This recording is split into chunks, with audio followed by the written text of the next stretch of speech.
Just getting the YouTube stream open, guys. The YouTube stream should be opening any second. Hello, hello, everyone. Okay, let me hear you now. Talk to me. I can hear you. Can you hear me? Perfect. Yes. I think we're good. Yes.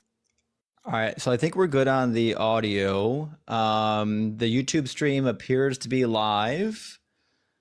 Let's see now real quick. Let me go. I need to edit the monetization setting real quick on it. Oh my God, I just saw someone use my side eye. I love Good. it. Yeah, we added a couple new emotes because the previous like side eye meme with the kid doing the side eye, that got removed for a copyright violation because apparently we're not allowed using that. So Hanji sent me one of her side eyes, and that's our new side eye. It's fucking perfect. Oh my God, I love it. I think it worked out well. I think it worked out well. We also added a word salad emote and a context. Although now that I'm looking at the context emote, it's not very readable. I might have to redo the context emote. But yeah, I do kind of like the context emote.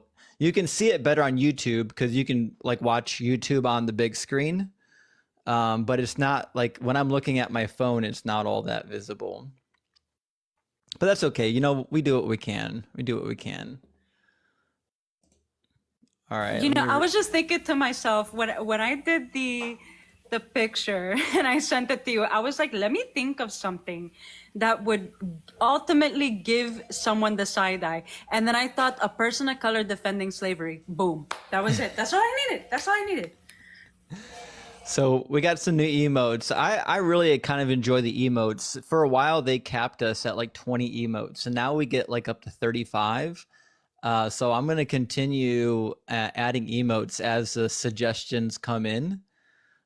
So F. Good to see you. Retired Life, good to see you. Guys, thank you so much for being here. It's good to see y'all. We're just getting the live started. We're just waiting for some opposition. I suppose while we're waiting on opposition, we'll do what we do. And let's have a cash emote, maybe, yeah. Let's do a little bit of trivia while we're waiting on some opposition, guys. How about that? Good to see you, Breezy, Chris.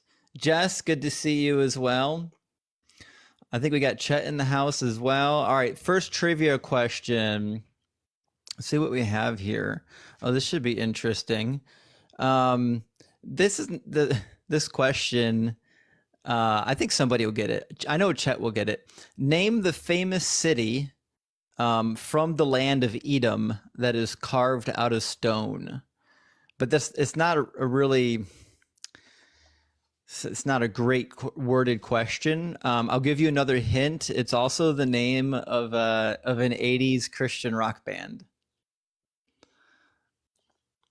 Name the ancient location. Judah? It wasn't Judah. It's Petra. Yes, underrated. It was Petra. That's right. Not Striper. No, Striper is terrible. If y'all haven't listened to Striper or Petra yet, do yourselves a favor and just YouTube Striper or Petra.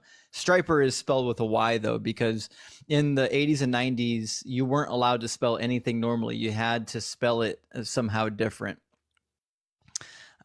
Toby Mac and DC Talk. All right, let's see here now. What was another name for the Day of Atonement?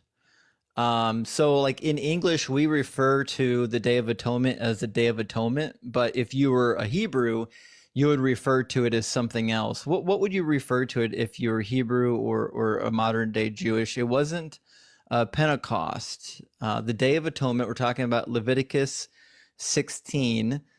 Think about any of the common Hebrew words that you might know. It's not Rosh Hashanah, that's the first of the year. So Rosh means the top, and Ana means new, the top of the new year. It wasn't Jubilee. Oh, what we were looking for was, there we go, Yom Kippur. We got it, Yom Kippur, 100%. I see Yaakov and a few other people got it. Good job, guys. All right. Who was placed in a basket? We just talked about this recently. Who was placed in a basket and sent down a river?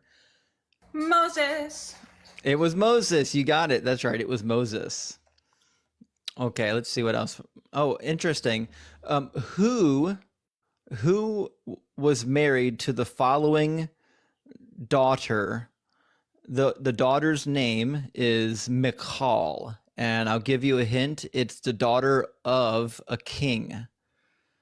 So, who was married to Princess Michal?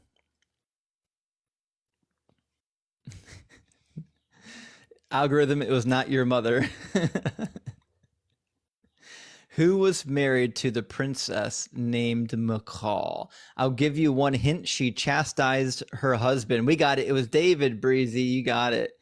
That's right. She was the one that chastised David for dancing inappropriately in front of the the young servant girls.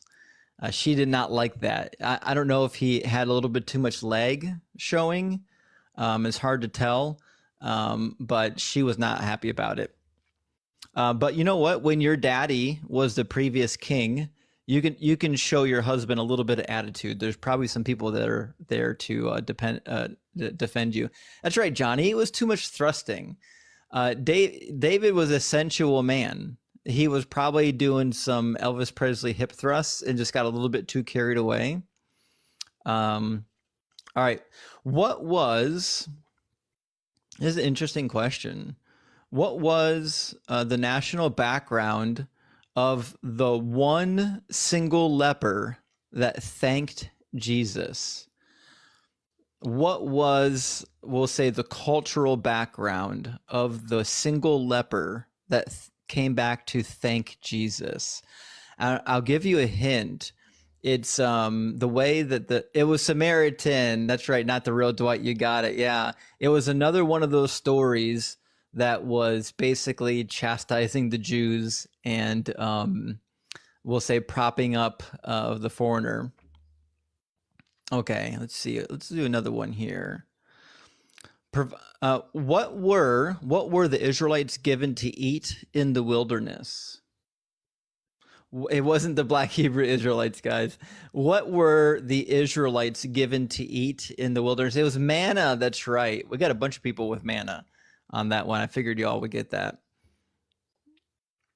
All right. If it was fish tacos, they might have agreed to stay in the desert longer. That's my opinion. How you doing, Word Store? Yo.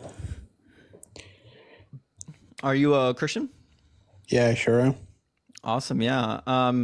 Do you believe that the Christian God is demonstrable? I believe that there's a lot of good evidence that back up the Bible, right? Like there's evidence of like floods, even in Tennessee. I'm not sure if you're aware of this, but like up in the mountains, there's fossilization of trees, which demonstrates a flood, right? Well, there have been floods at various time points all throughout the world, right? Right. And then, okay, so can you explain like for example, Sodom and Gomorrah, like, Sodom and Gomorrah? yeah, like, you know how it rained sulfur and all that stuff? Like, how do you explain that? Well, it didn't. So do you know what is surrounding the Dead Sea? Not quite. Mostly salt. There's a lot of very natural large salt deposits. Right. And the reason that is because the water, as it runs off the mountains, they pick up all the salt minerals from the rocks, and then typically they end up in the ocean. But what happens in the Dead Sea is there's actually no outlet to the ocean. All the salt minerals dead end into the Dead Sea. So the whole area is just full of salt. And the reason why that's important is because the way most sulfur is formed is when you have salt deposits, and then there's a bacteria that feeds on the salt crystal, and the byproduct of that bacteria creates the sulfur. Backslider, thank you so much for the eyes. So anywhere where you have large amounts of natural salt deposits, you are incredibly likely to also have a large amount of sulfur as well. Interesting. So what's more likely is that people recognized that the Dead Sea region is a little bit unique. It's not like other regions. And Backslider, thank you so much. Sarah, thank you so much for the gifts. So they kind of made up a story to explain it because they didn't have a better explanation. But now that we know how science works, and we know how crystallization of salt and how other various products are formed in the natural world, we have a better explanation.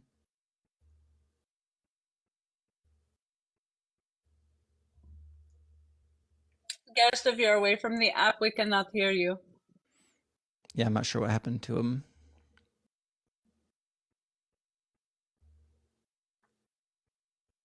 World, are you looking for something else? What happened here? I think we can go ahead and move on. We do have 3 other people in queue. Yeah, everybody loves everybody. Thank you so much for the subbies, which reminds he dropped. me. Yeah, he didn't come prepared, obviously. I think, guys, we're getting close to getting on the national leaderboard for subscriptions. I did do a little bit of research after Benny and Star Wars Nerd brought it up. It seems like I do have to apply to get ranked. So maybe today during the live, when we get a minute, we can figure out how to apply to get into the ranking. Because I don't really see a button that says, here's how you can do it. Anyways, that being said, Thank you, Evan, for the $6.66 on Cash App. Thank you so much. W. Evan. We've got a new guest in and a new teacup already. Is it Leilani? It's Leilani. Leilani, sorry about that. Yeah, how you doing? I'm good. How about you?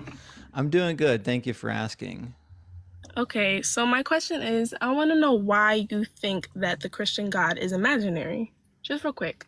Oh, so I think that the Christian God is imaginary for the same reason that you think the tooth fairy is imaginary. And that's because we can't really demonstrate these entities to exist anywhere other than our imaginations. She gone. Oh, thank you, Dexter, for the 5 subbies. Thank you so much, Dex, for the 5 subbies. I really appreciate that. I don't think that worked out for her. I think she had a bad connection. That seemed actually a little too fast to be dropping. I assume she got a phone call or something. How you doing, Mr. Live? What's up, bro? You can hear me fine? Yeah, I can hear you. There's a little bit of background noise, though. Is there a way to? Okay. Yeah, I could take that. I could take that out because I do got kids. How old are you, by the way? Oh, I'm 39. I'm old enough. Okay, so we're not. Okay, I didn't think that was a big deal, but fine. Where do you stay at? Because I believe that age and location says everything about a person. Yeah, I don't think it says anything about me. Would you like to address the topic, or are you just trying to dox me? No, I could explain why. How about we address the topic? Okay, fine. Because as it turns out, a Christian God is imaginary. So what about the? Wait, hold up. As it turns out, the discussion is not about me; it's about the topic. Okay, fine. What about the Muslim God? Is that imaginary? Because you said Christian God. What about the Muslim God? Yeah, or the Hindu God, or the Muslim? Yeah, I actually think all of them are imaginary. Cool. So you grew up in America. That's what I want to get. Yes or no? I say America because in South America, they don't have no Santa Claus or Tooth Fairy. Thank you, Kat. Right? So you're just up here to do what? What are you trying to do here? Again, you grew up in America because you said Tooth Fairy and Santa Claus, and I'm trying to address the issue. In South America, there is no topic. If you don't actually start addressing the topic, I'll just drop you. Josh, you're deflecting. Thank you so much for the 666. What am I deflecting from? One more time. The Christian God is imaginary, but you say that all of the gods are imaginary. Yeah, but you need to take a deep breath and maybe go find like a Xanax and come on back. Because I think this is already getting a little too hype for you. How you doing, Jojo? What's up, bro? All right, this guy is a little more mellow. I'm doing well. I hope you're doing well also. Are you a Christian? Yes, I am a Christian. Cool. Do you believe that the Christian God is demonstrable? No, I do believe in the Christian God, and I just want to know why But you don't believe that the Christian God is demonstrable? Did I hear that correctly? demonstrable. I'm sorry, bro. I'm 19. I really don't know what that means. That just means that you're able to demonstrate his existence. Oh, yes, I can. Cool. Yeah, I'd love to hear it. Okay, so I definitely respect where you're coming from, boss. And the only reason I say the Christian God is not imaginary is because I have done my research. There's over 500 accounts that Jesus was real. Even the people who were oppositions to Where'd you get Jesus. that number from? I've researched. It's like historians. Many historians who were Name around one. back then. Name one. I can't name that one, but I do remember one. I think it was a Roman historian. They called him a sorcerer and a magician. Yeah, Thank you so much, Josh, for the $6.66 on Cash App. Thank you. W. Josh. Yeah, I think the claim of the 500 witnesses comes from 1 Corinthians 15 when it talks about who Jesus appeared to. So Paul says that I have handed on to you as of first importance what I in turn had received, which is that Christ died for our sins in accordance with the scriptures, and that he was buried, and that he was raised on the third day in accordance with the scriptures, and that he appeared to Cephas, and then to the 12, and then to more than 500 brothers and sisters at one time. But he didn't actually name a single one of the 500. Yeah. Okay. So you got me there. But have you done any research on Ron Wyatt? Yeah, in fact, I've been doing decades of research on Ron Wyatt. He's actually the most fraudulent archaeologist to ever walk the face of the planet. And I've done the research on every find that he's ever claimed to find. Okay. So can you explain to me the Sodom and Gomorrah one? Yeah, it's pretty easy. What would you like to know? How can you disprove that? I mean, 98%. I mean, 98% sulfur balls and landing on something that used to be, a man-made city. It's actually pretty easy. So he didn't discover a city, which is the first thing. That's just a claim that people repeat. If you actually go to like his websites, they never actually show the city ruins. So what he found were deposits of sulfur and salt. Do you know why salt and sulfur are found with each other so often? No, I don't. Enlighten me. Yeah, it's because whenever you have large natural salt deposits, there are bacteria that feed on the salt, and the byproduct. Thank you so much, Sarah, for the hand hearts. I was about to say, before you continue, thank you, Forceblade, for the $6.66 on Cash App. Thank you. W Forceblade, absolutely. W Forceblade. Also, guys, if you're not following Sarah yet, she's a valuable member of our deconstruction crew. Make sure you do so. So anyways, the reason why is because bacteria feeds on salt. And so you have very large sulfur deposits anywhere where you find salt deposits, because the byproduct of the bacteria is in fact sulfur, just like the byproduct of yeast feeding on sugar is alcohol. Okay, I respect that.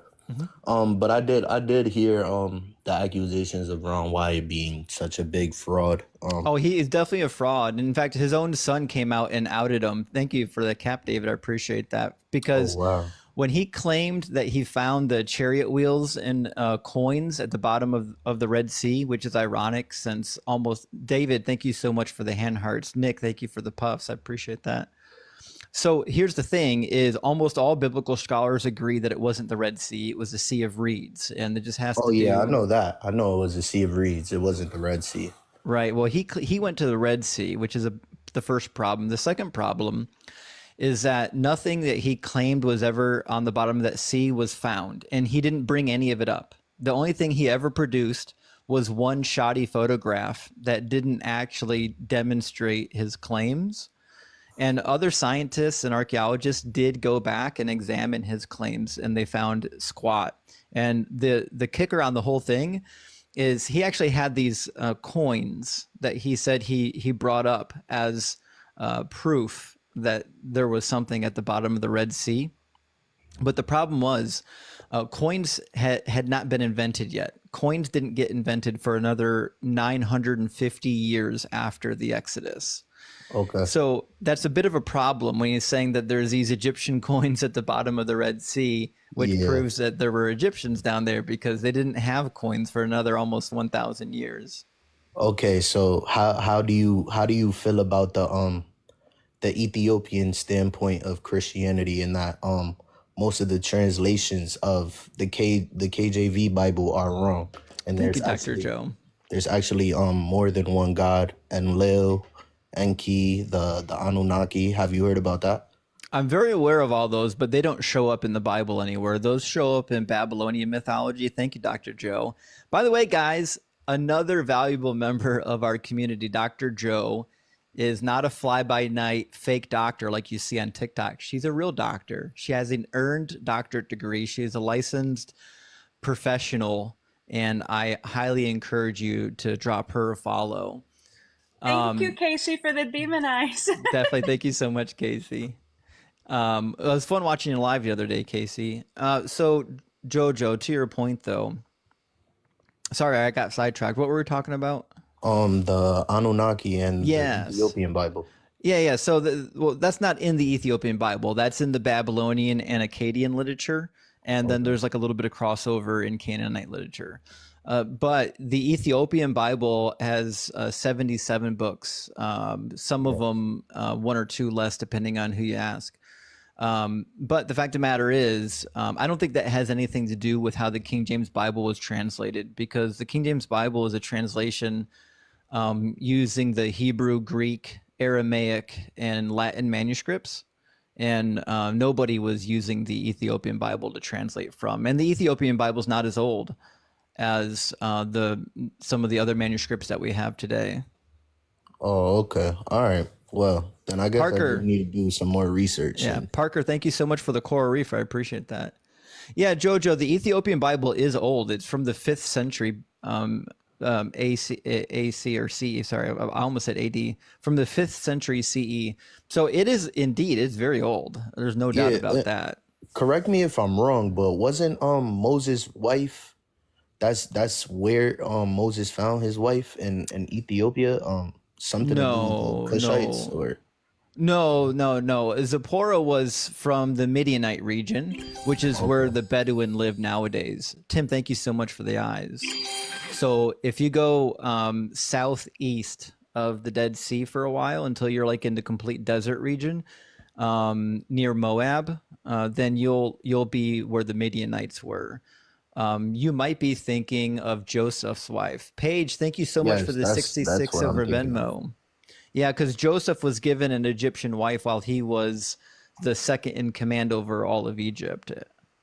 okay. All right then. Yeah, I just gotta do more research. I'll come back and debate another day. Yeah, it was good talking to you. I appreciate you, Jojo. All right. Yeah, appreciate you too. Have a good day. Cheers, We man. love the honesty, Jojo. Be well. All right. You too. He sounded sweet young. kid. Did he give his age? 19. Yeah, he was young. Just a baby. He's still learning. I mean, I was a 19-year-old apologist at one time, one of those things. I would have unalived to see that. Just saying. Yeah. How you doing, Curb? Hey, how you doing, Justin? Good, thanks for asking. Good. Hey, interesting live. I appreciate the content, man. I guess my question is, what research? I guess what specific research you've done to determine that there is no Christian God, or there is no. I assume you mean in general, because you said all religions, but I assumed God in general does not exist.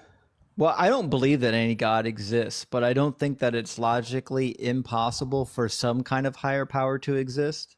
But I do think that the Christian God, the way that he's described in the Bible, is like logically impossible. And I also don't think that if the Christian God does exist, I don't think the Bible is able to even describe him, because the Bible gives like logically inconsistent descriptions of God, which means that particular deity either doesn't exist or the Bible is just incorrect.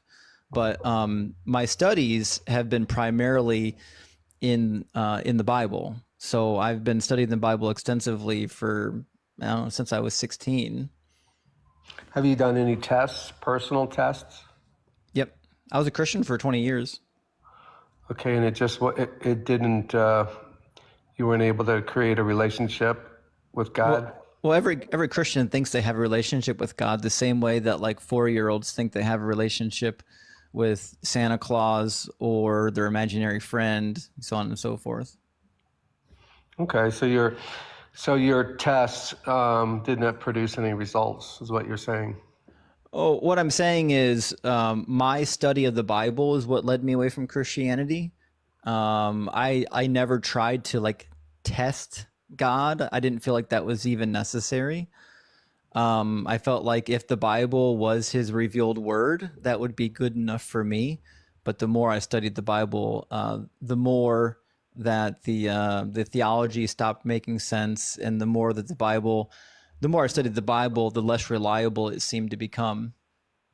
Yeah, I don't want to put it like a definite, everything in the Bible is true, because to be honest with you, I haven't read the entire Bible, but I have every day of my life in the last 20 I'm years. sorry. I need to interject real quick. If you're going to say damning things about anyone of any culture, whether it's Russia, Palestine, Israel, you will be blocked. That is disgusting behavior. We're not going to warn you. We're just going to block you. Do not do it. Yeah, so just a warning, guys. Like we don't really do politics here, but even when we do, we don't do like geopolitical politics. I don't necessarily pick sides in who's fighting with who. That's not really what I'm here for. I'm here to talk about the Bible and Christianity and religion. And there are lots and lots of other lives that they'll be more than happy to argue and fight with you over politics and other things. And plus that kind of stuff gets you banned. So you start talking about certain geopolitical affairs. Fact of the matter is your channel is probably going to get taken down. So we just let's go ahead and get a win, Nick, because she was the one that caught it, and she privately messaged me. So let's get the win, Nick, the Antichrist, in chat. Yeah, thanks, Nick. Yeah, so anyways, if you guys can keep it on topic, that'd be great. Let's try not to derail this into some sort of nonsense geopolitical debate. Curb fan, I apologize for the distraction. What were we talking about? Oh, yeah, no problem. Yeah, it doesn't take long for things to go political, does it? Yeah, and then before you know it, everyone's shouting at everybody and your live is getting taken down. I respect your perspective because, you're clearly knowledgeable.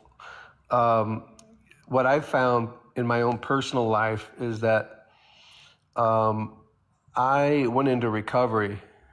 And so you probably heard the story many times from people in recovery where they hit a point of desperation. And then across that, when they get to that point, they decide to try something they've never tried before, or maybe a little differently. And that's surrender to using your term, higher power, right? And that's where my own spiritual experiences have been born out of. They haven't been necessarily born from any particular religion. In fact, I don't go to church, but I have had very intense experiences that I don't want to define specifically as one religion or type of God. Just something happened, and it's something I couldn't do on my own, as hard as I tried. So, I definitely don't want to say that everything in the Bible is BS or everything in the Bible is true. I've had my own personal experiences in church. They weren't great as a young man. I just, Sure. but I had a good friend who was a Christian and was also an alcoholic. And he didn't actually find relief from alcoholism until he converted to Islam. So would that be like evidence that Islam is true? well, I think it's surrendering. I think what I've learned is that the starting point for spiritual change happens when you understand you're not God. Right. No, I understand. I know about AA. I'm very familiar with it. In fact, Okay.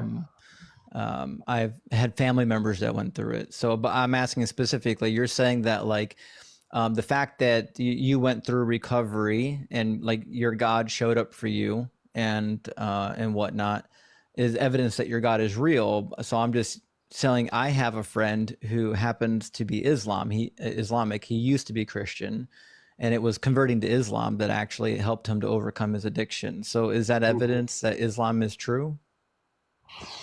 I can only tell you what I personally believe, which is sort of like it almost doesn't seem to matter like what path you go. It's just that my personal belief is that all the religions, all the paths, they're just another trail to get to God. And sometimes that's born out of because it's more, you're in a certain culture, your surroundings are with certain, Backslider, thank you so much for the subscription. I appreciate that. you're surrounded by certain people of certain creeds or certain beliefs. So I think God comes to you wherever you're at. It doesn't really matter. So do how you got believe there. there is more than one God? What I believe is there is one, supreme being. Do you believe that there is more than one way to God? Because Yes. Jesus said that that only He is the way to God. Well, I don't want to exclude and say that's not true, but my own personal experience is I've had spiritual experience without saying those words, although I have said those words. I have, said those words because I think it's silly to just exclude things. I think the smartest thing to be is open Right. to all ideas, all thoughts. Right, but you're a Christian, right? Which means you, by definition, you cannot believe that like Brahma and Vishnu exist. I don't consider myself a Christian. Well, so you're not a Christian. I don't consider myself one, no. Oh, you're just a theist.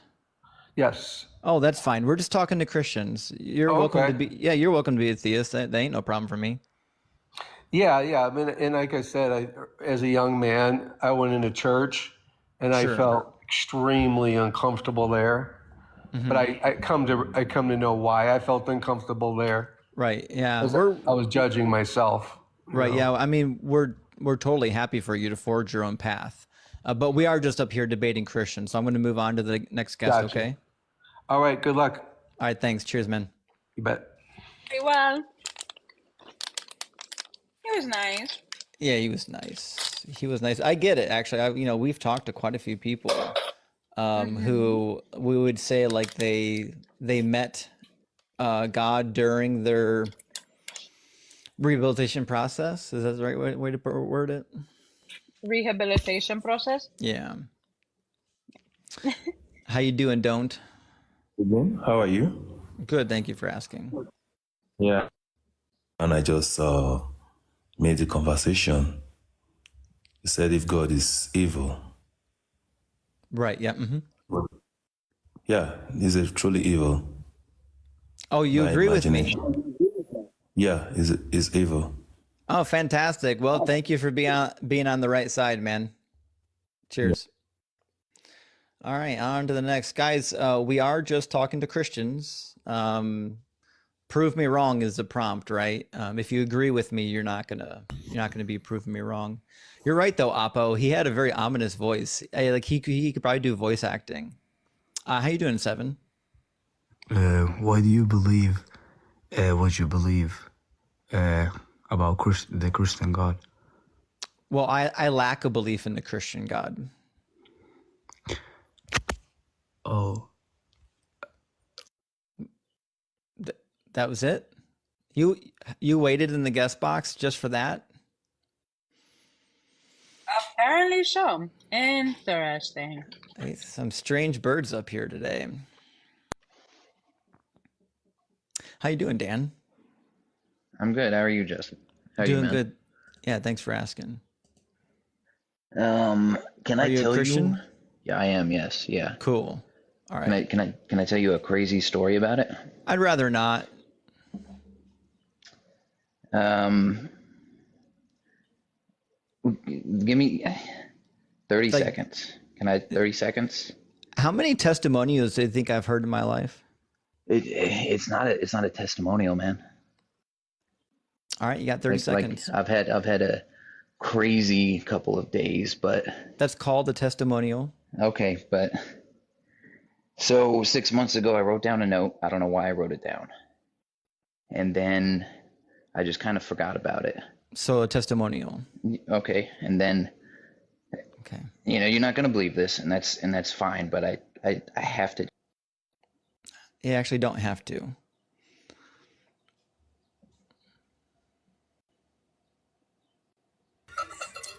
How you doing, Pixie? Oh, my bad. Sorry. Oh, butt dial? No worries. My bad. Cheers. Take care. All right, guys. We don't really care about your testimonials. We just don't. We have testimonials from literally every religion. Your testimonial is one in a million. I hear them from Buddhists, Muslims, Hindus. If the best you have is a testimonial, it's just simply not good evidence. Unless you did something miraculous, unless you lifted an entire helicopter off of somebody using the power of Christ compelling you, and it was caught on video, that I would love to see. We can call that evidence. But no, your run-of-the-mill testimonial is not evidence. All right, so Samuel's not connecting. That's unfortunate. Samuel had been waiting for a couple of minutes. Sorry you were waiting and then you never got in there, Samuel. We'll come on back when you're ready. We'll try it again.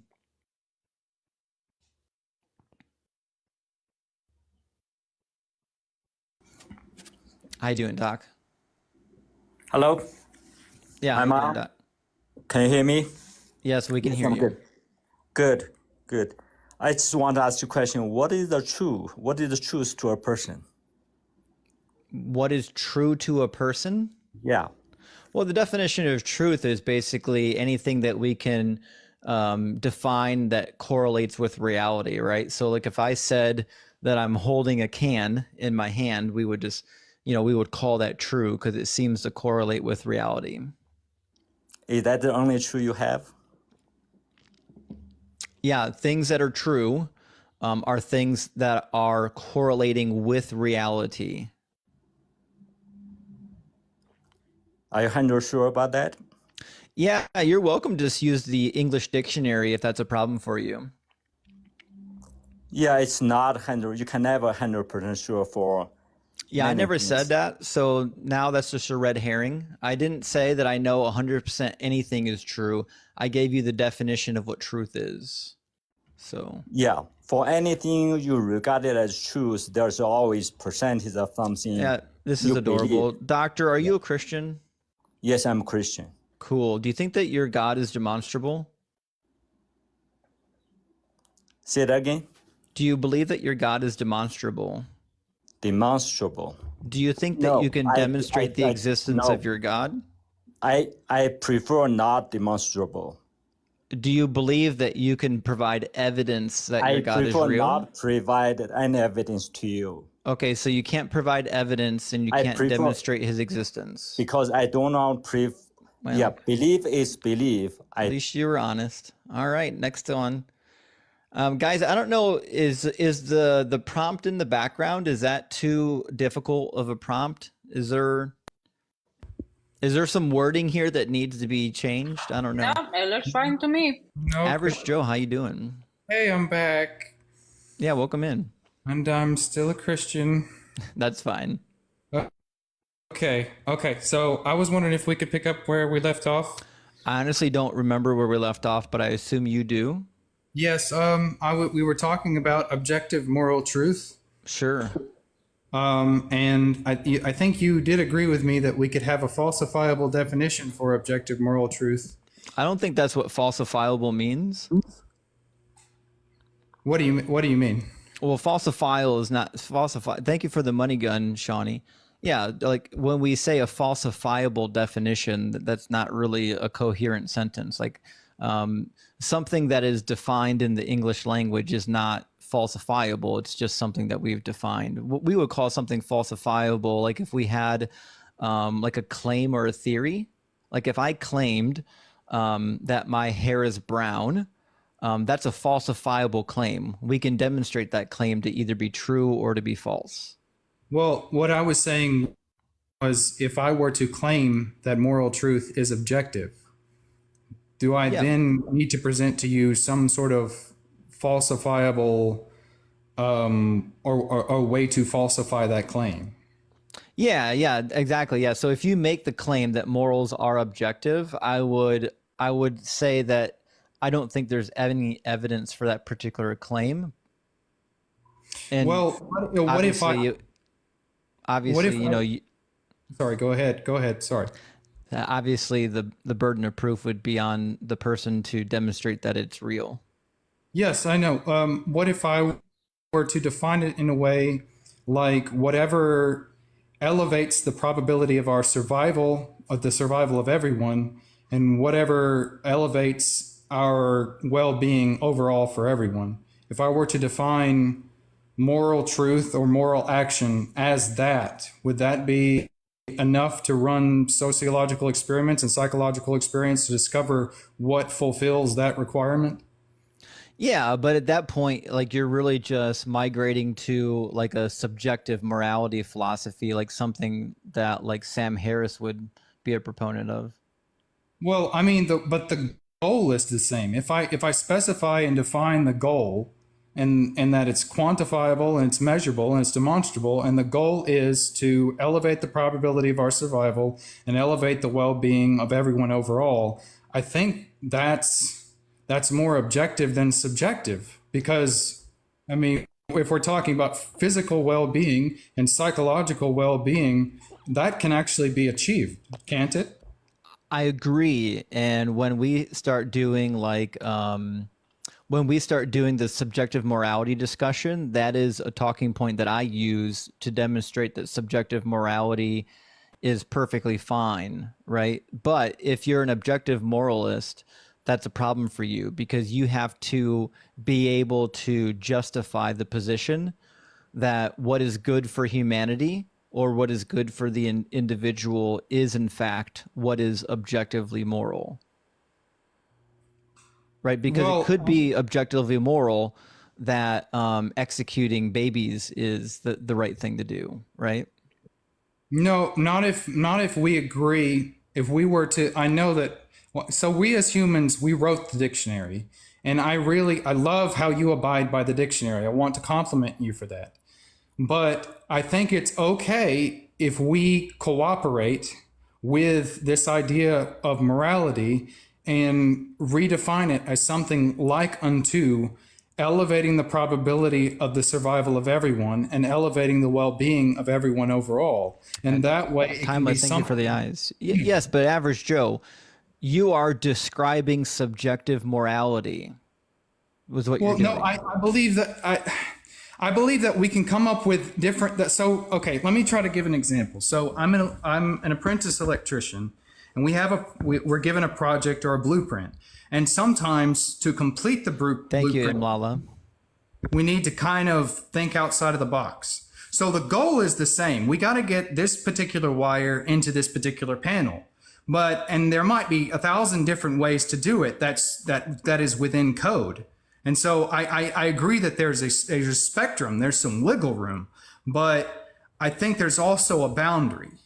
And so I think it's when it comes to the subjective part, that's the ideas, the different ideas of it takes to achieve that specified goal. But the specified goal is a little more concrete and defined, and it's actually it's a specific place.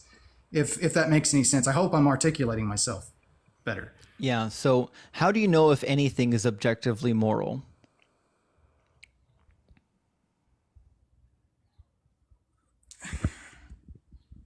I don't know where we're misunderstanding each other.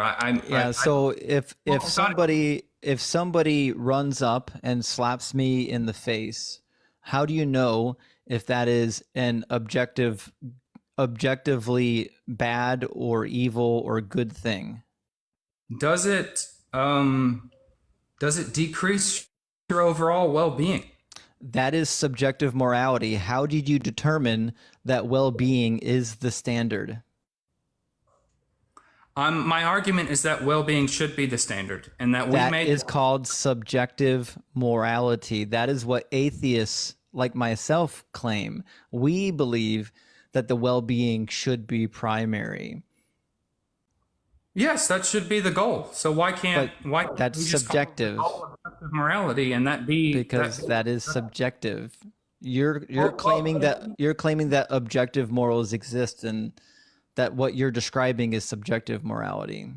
But I think there are specific things that we can do to achieve the specified goal. So that is a little more. Yes, I'm aware. Yes, I'm aware. Just like if I shot a target, I could measure how often I hit that target, but that says nothing about whether or not shooting targets is moral. I'm talking about changing the definition of moral. Yeah, you're trying to change objective morality to align with subjective morality.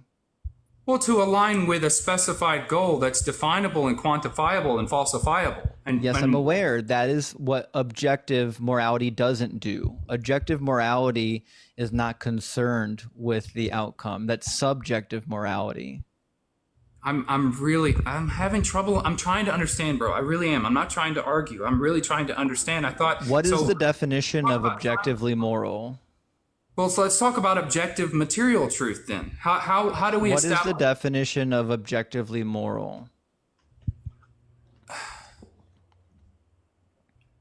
What is the definition of objectively moral? Objective morals are morals that exist factually, independent of any mind or any opinion. They're just objectively true. Like we could say it is objectively moral to not consummate a marriage with a child. That would be objectively immoral if you did it.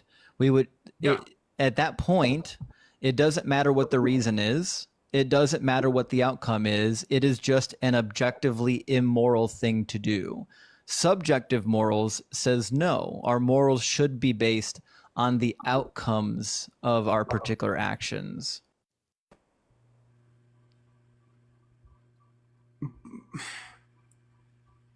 It sounds to me, Joe, like you're a subjective moralist and you just don't know it yet. Hold on. Like, I always thought that subjective morality was just a matter of perspective and just perception, like however you feel inside, not about goal. No. So subjective morality can have a quantified goal, a measurable goal that we can actually hit, and we can objectively prove that we met that goal by the way of running the sociological experiment. Yes, that is precisely how I define subjective morality every time the topic comes up. Subjective morals can have objectively definable goals. Okay, good. Okay, so we are in agreement. We just kind of got lost in semantics. Okay, apparently. So how would you define the goal then? Like, what's the best words for the goal? Well, that is why it is subjective, because we cannot actually agree on what the goal is as a human species. Your goal might be different than my goal. Well, can we agree that the best? Can at least you and I agree that morality's goal should be to elevate the probability of survival for all and elevate the well-being of all people everywhere? Can you and I agree that should be the way to go? Yes, congratulations. You are now a secular humanist. Okay, cool. Now so now I'd like the opportunity to prove the psychological function of the Christian religion. I don't care about the function of psychology. I care about whether or not it's true. Okay, well, what if it's you don't? So it doesn't matter. Okay, so can I kind of just have a moment?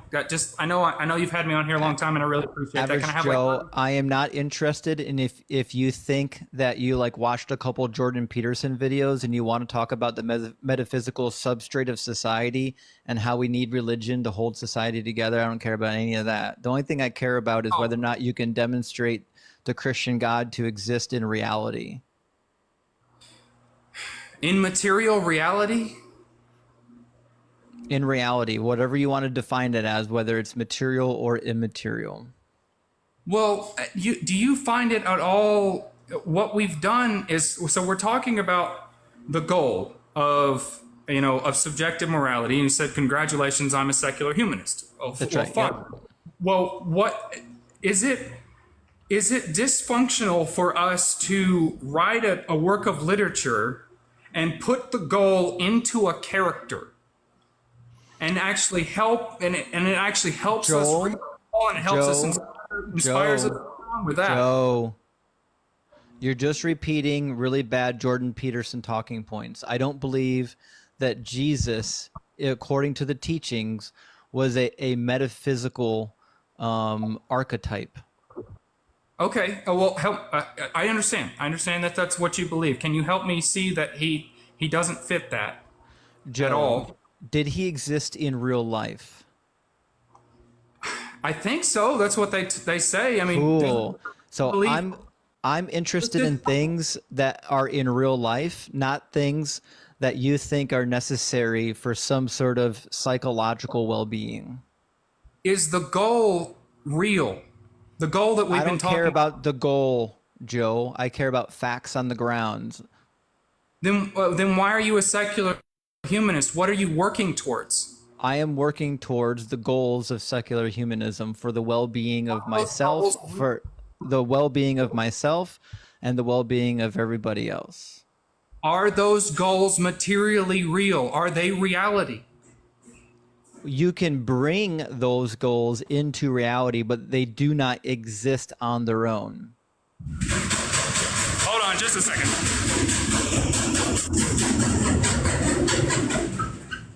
Sorry. We're done with this. I tried to help you out, Joe. He was not staying on topic, and he made us lose like 200 viewers. I told you I'm not interested in your Jordan Peterson stuff, and you kept going back to it. That's not at all our topic. I don't and guess care who has about the psychological substrate that you think holds society together. And just so you know, Liz Mix has enough followers to come up. Oh, she finally got followers? Oh, it's about time. How you doing, Cliffy? I'm doing pretty good.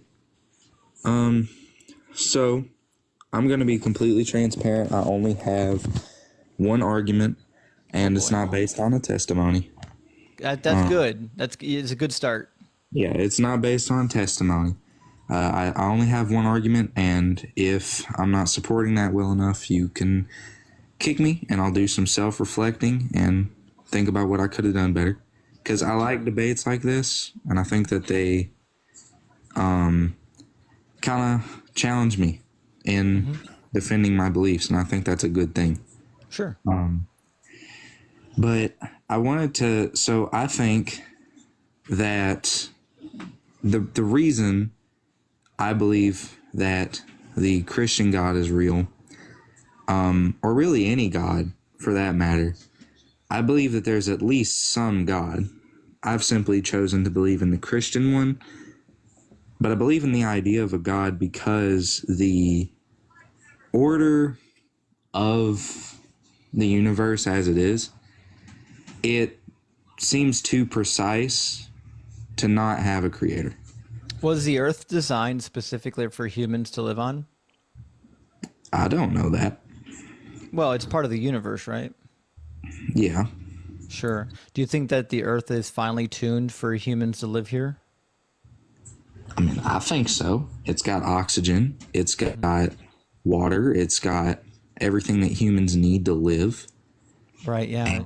Do you think that it's a problem that the Earth unalives many thousands of its own inhabitants every year through natural disasters? Yeah, that's very unfortunate. Yeah, but if Earth was finely tuned for humans to be here, it seems awfully vindictive that God would create a planet that's unaliving innocent people at an alarming rate. You are correct in that. And I'm not going to act like I know how to combat that, because I don't.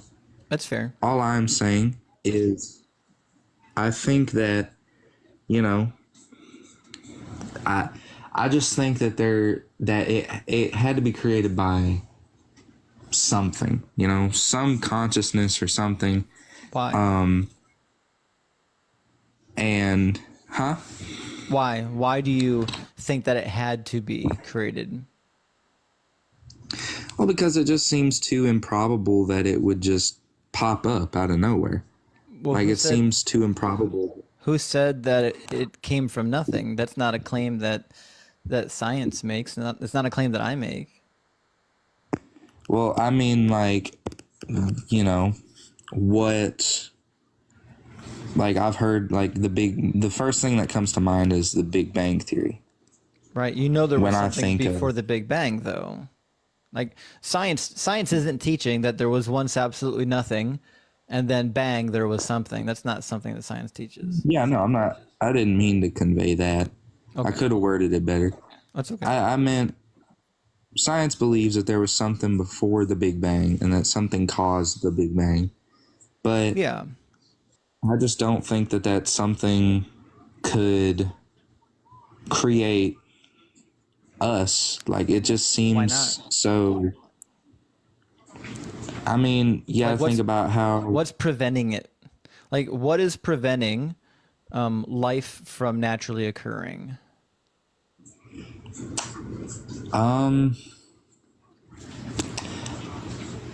It just seems too sophisticated to occur without some kind of design. Right, but that's just like an argument from personal incredulity. Like, that's not really an argument for why it must be designed, because we see like highly sophisticated structures all the time that aren't designed. One of my favorite examples is a snowflake. Snowflakes are incredibly structured when they crystallize, but are we to believe that every snowflake is designed? Not really, no.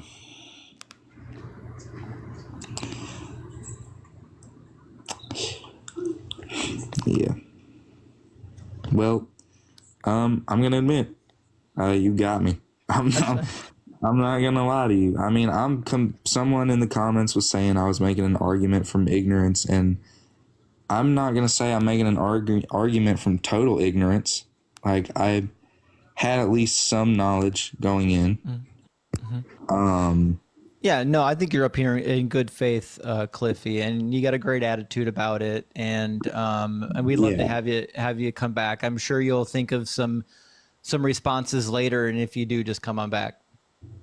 Oh yeah, of course. And I think that this is a good topic. I like discussing this, you know, because it challenges me to think, you know, why do I believe what I believe? Right, You know? yeah. It's a difficult question to answer. And I appreciate your attitude about it too. You're willing to discuss instead of just saying, you know, I'm right, you're wrong, debate over. Well, that's no fun for anybody, right? Nobody just wants to tune into like a shouting match. Exactly. All right. Well, thanks for being here. I appreciate you, Cliffy. Yeah, of course, of course. All right. Cheers. Cheers. Yeah, he Be was well, nice. Cliffy. W. Yeah, he Cliff. was nice. All right. Let's see. We still have some new faces in here. Sorry if you guys have been waiting for a little bit. We're trying to get all the new people that we can. Yes, yes, yes. For those who have been around, we are trying to get. We typically try to get the new faces in before our repeat customers. We're having a little trouble with this guest connecting. We'll give them a second to see if they connect. They might not have the connection they need. You need some Wi-Fi, perhaps. Maybe you got to beat those demons off the connection. We'll try who's ever next in the box.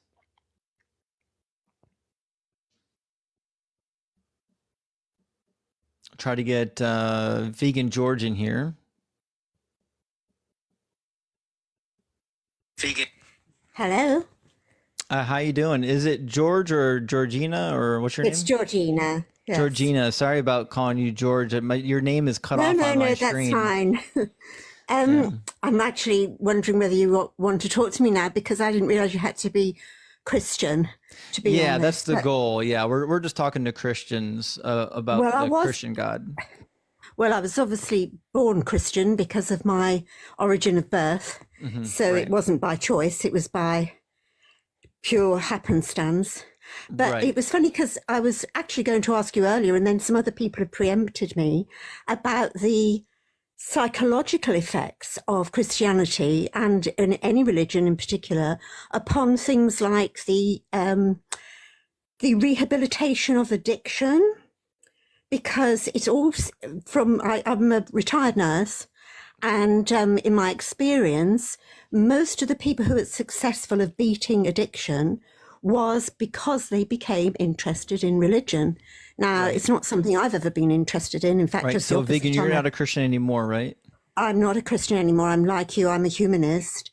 And perhaps the Awesome. bit of the vegan at the beginning of my name gives you an idea why, because I believe that all things deserve life and Yeah. that we are all put here, for exactly the same reasons. Sure. No evidence from being a nurse all those years of any kind of God, and Right. certainly not one that seems to choose children over adults for death or That's right. blindness or Yeah, bone we agree. cancer.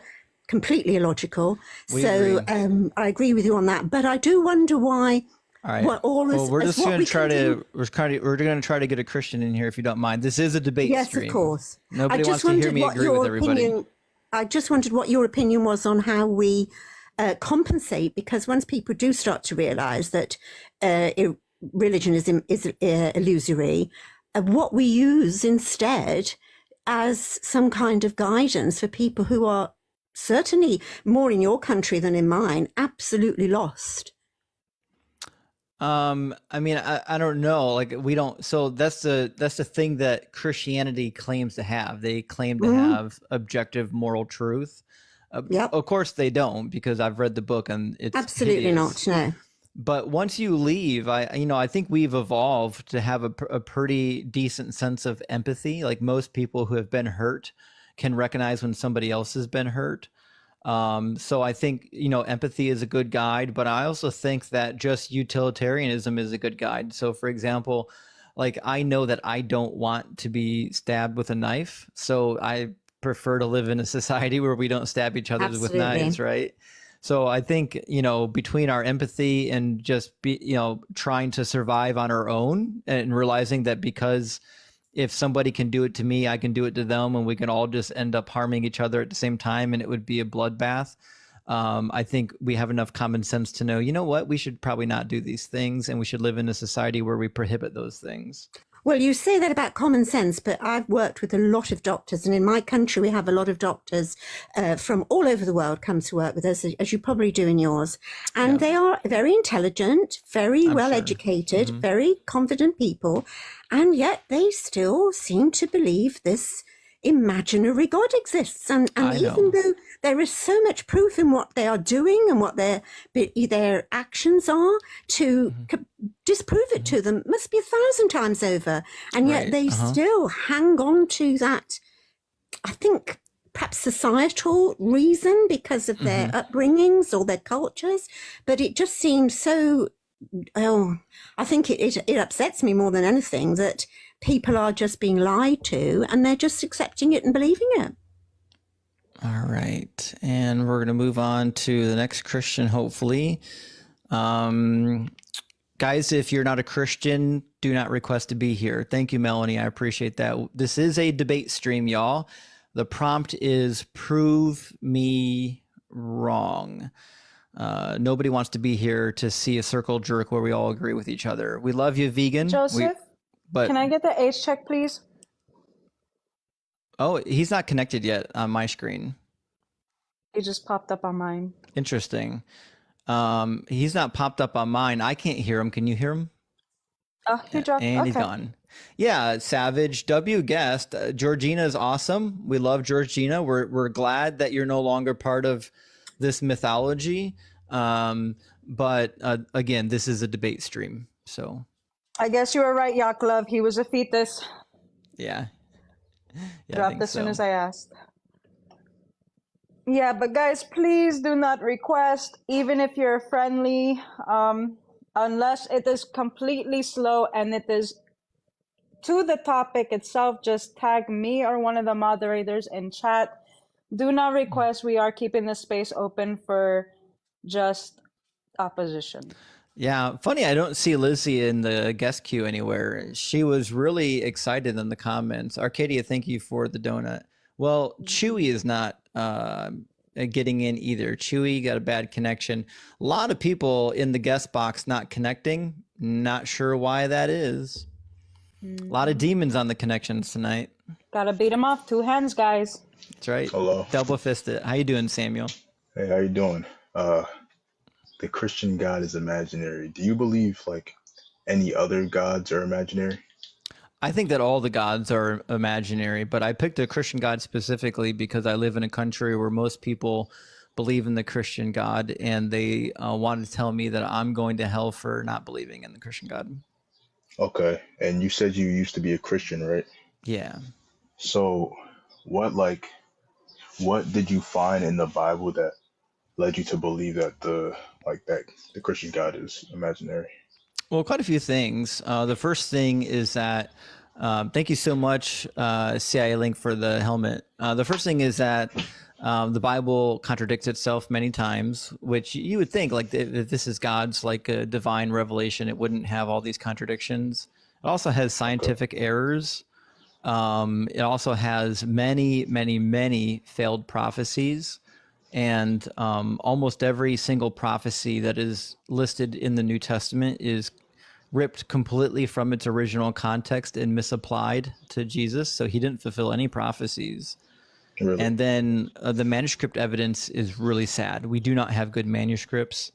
For every sentence in the Hebrew Bible, I can find you like 5 different variants. So if God was like really clearly trying to communicate with humanity, I would at least think that he could like preserve the words. Preserve the okay. Do you feel like yeah, of course you know the story of Adam and Eve, but like do you feel like that would have changed how humans or how God interacted with people? Like for example, like because you're saying according to the book, yes, but I don't believe that the book is true. Okay. Right. Like we have settlements in Turkey and Greece that have been dated to 6,000 to 8,000 years before the biblical Adam and Eve would have existed. How do we have settlements in Turkey that exist 6,000 years before Adam and Eve? How do you know they're like 6,000 years before Adam and Eve existed? What is it like? What told you that? So the archaeologists that work at those sites are able to date them using radiometric dating, using carbon dating, and using other various methods. I've heard like many times that carbon dating has been like Samuel, I think you said something, not but I completely didn't. reliable. Samuel, I think you said something, but we couldn't hear it because you cut out. Can you say it again? Oh no, I was saying like I've heard that carbon dating isn't always reliable in the cases that it's being used in. Yeah, it could be misapplied. There's been cases in which it hasn't been used appropriately and they came up with unreliable dates. But like carbon dating overall, when it's done well, is incredibly accurate. In fact, that's how we came up with the dates for the Dead Sea Scrolls, not just through carbon dating, but we were able to compare the carbon dating with the paleography and with the philology, and they all line up. They all agree with each other. And the same thing with ancient. In my country, Greece, we're still finding stuff that is in 70 to 50 BCE and even further back. So we're still excavating in my country. Yeah, and we have so many artifacts from the ancient world that we know what date they came from without carbon dating. it's just odd that when we do actually carbon date them, the carbon date lines up with the historical dates, Okay. right? I'm a little more ignorant when it comes to like historical like evidence and stuff like that. But I can like ask you about like what you think of like the nature of God and like why you would think, because earlier The you were talking about like the how biblical God? yeah, the Christian God, because I don't remember his name, but he was talking about he didn't believe that we could be here by chance, that like Earth and humans inhabiting Earth could be here by chance. And you brought up, you said, are natural disasters like a way for us to like our natural Thank you, disasters, sister.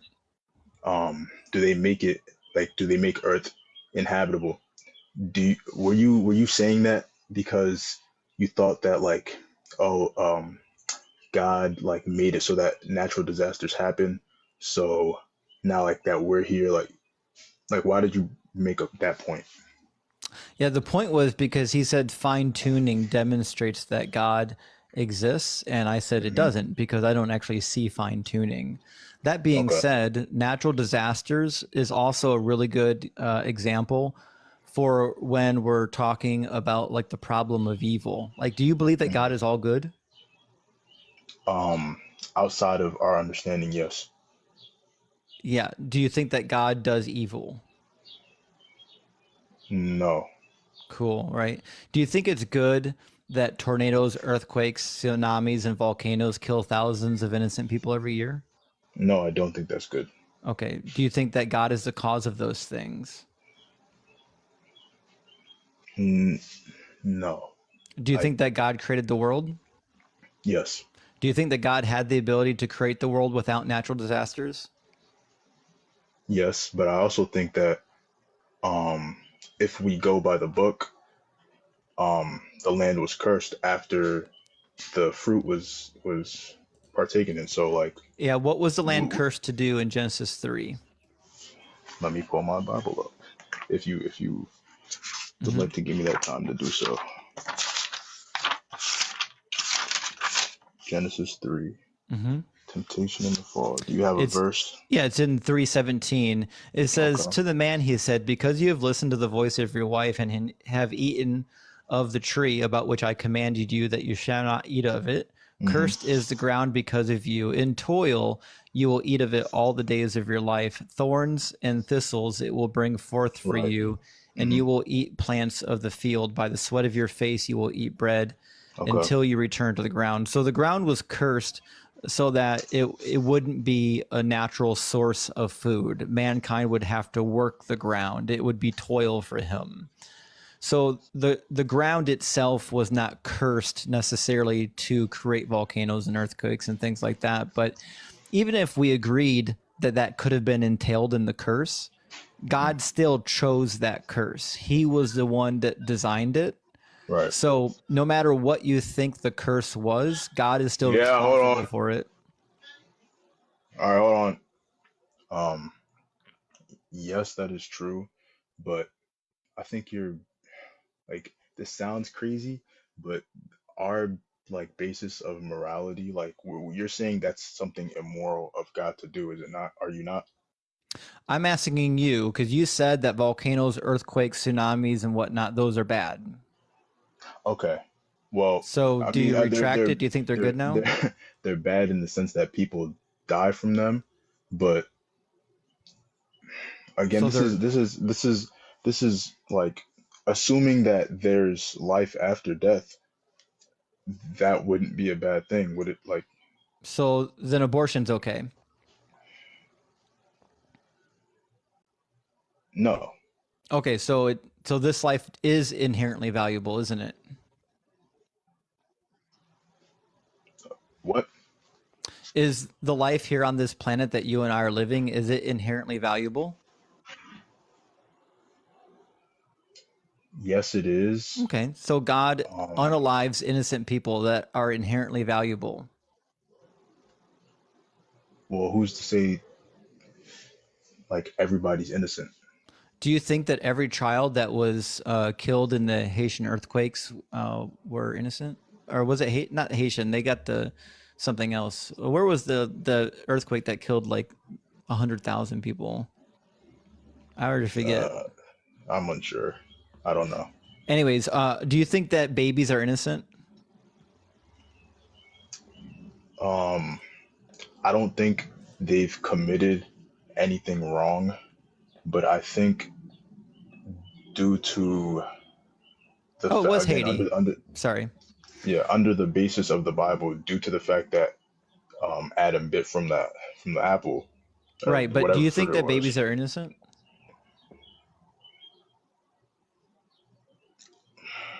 No, So, no, I don't. oh, so do babies go to heaven or hell when they die? I can't answer that question. I'm not sure. Do you think it would be just for God to send dead babies to hell? No, and I'm under the assumption that he doesn't, even though the babies aren't necessarily innocent. And I would say so because it's in the book. It says that none of us are innocent, but by Christ we he washes away the sin. So God is capable of allowing guilty people into heaven We're that all haven't guilty. accepted Christ. We're all guilty That haven't accepted Christ. that haven't accepted Christ.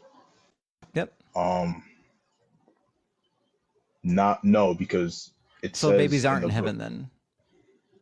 they don't have a chance to accept Christ. So Well, that's what I'm saying. I don't know what are happens. they I need are to read they more scripture. are they dying in their sin? Are they dying in their sin? I don't know what happens to babies. Like I need to read more on that. Right. Yeah, so I'm the fact pretty of the matter sure. is the planet unalives many thousands of what we would call innocent people every year. And what I'm hearing is that, well, you think they're in heaven, but now we can't really actually determine if they are in heaven. I'm sorry, you cut out. I think they're what? Do you believe that all the babies that died in the Haitian earthquakes are in heaven right now?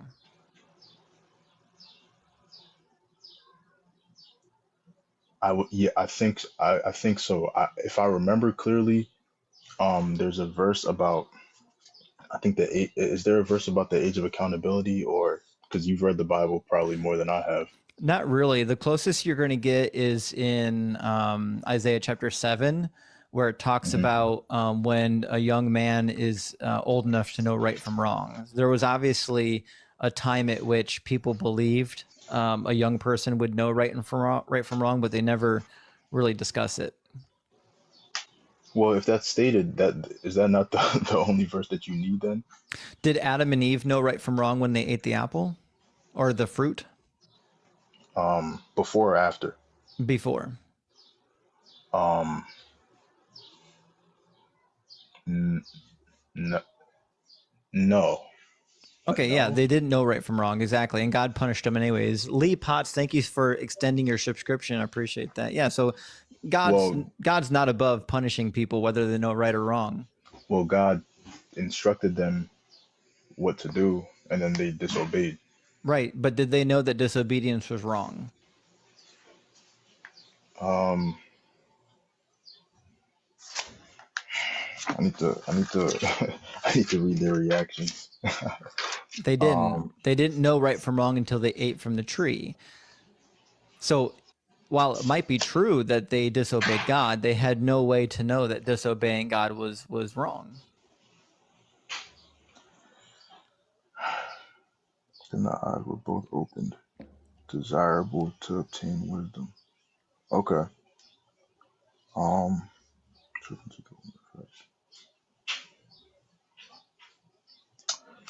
hmm. Okay. So you're saying even though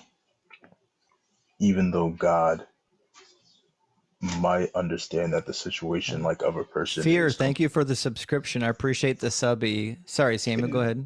you're saying that even though God may know that the like situation for a person is completely out of their favor, he'll still do quote unquote unjust things. Oh, God does unjust things all the time. Would you like to hear my favorite? Sure, go ahead.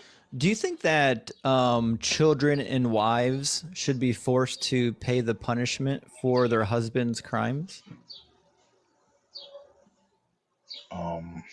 No. All right. Well, we got a problem because God does.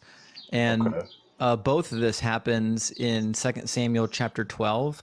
You remember the story when David sends Uriah the Hittite to the front lines to get executed Yeah. in battle so he can take Yeah. Bathsheba? Yep. And then the prophet Nathan comes along and chastises him. Hmm. So there's a punishment that is given to David. And the punishment, the first one, is that his son, born to Bathsheba, is going to get a sickness.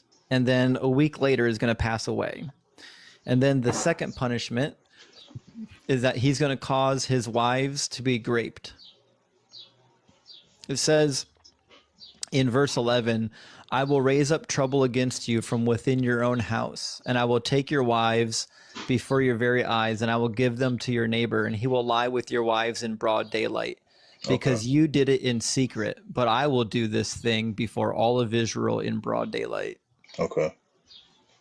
So do you Well, think that wives should be like sexually assaulted for the crimes of their husband? no. Yeah. But and again, I know it sounds crazy for me to say, but like the problem is like even if like say you're assuming that there's a God, right? There's completely and he created all of this. There has to be a level of wisdom that he has that we completely would never understand. Like, you know?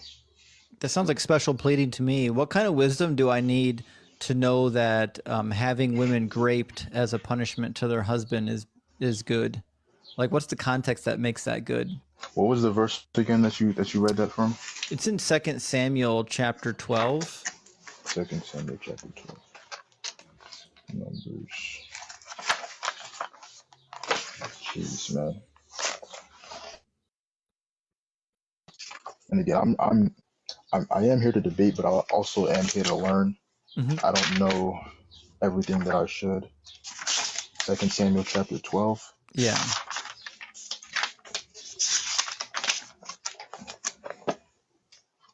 And do you have the verses? Yeah. Start in verse 7. 7. And Nathan said to David, Thou art the man that saved God. Navigate a master's house. I'm not taking up too much time, am I? No, we're here all night. Okay. For command of the Lord, depart from Thank you, Dragon Rider. Can we just appreciate how many people are using my side-eye image? I think that was the best emote we created. It's a winner. It's an Yes, absolute guys. winner. That is my face. I sent that to him this morning, fresh out the bed and everything. All I can say is I don't know. I don't know. Under the assumption that there's God, I don't know God's plan or will. I have no clue, and none of us can. That's like, Can you as crazy dream as of it even one reason how this could be saved? How we can save this story and say it was a good thing for them to get raped? The links. Thank you for extending your not sub. at all. I could not dream. Right. I could not dream at all. Yeah. So you kind of see the problem here. I mean, that's more of a like it's a problem under the assumption of because a big thing in Christianity is like surrendering your own I guess ideas and thoughts and will, which is like why would I get rid of my own power as a human? But under the assumption that there is God and that God is just and that he does not lie. How do you know that? How do you know that he's just? So your starting point is that everything in the Bible must be true. It's not a good starting point because I can demonstrate that the Bible is full of lies and that the God of the Bible is a maniacal, bloodthirsty killer. And he also doesn't know how female biology works.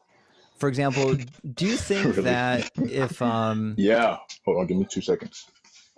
Just walk and get this stuff. That's to take 2 minutes or less.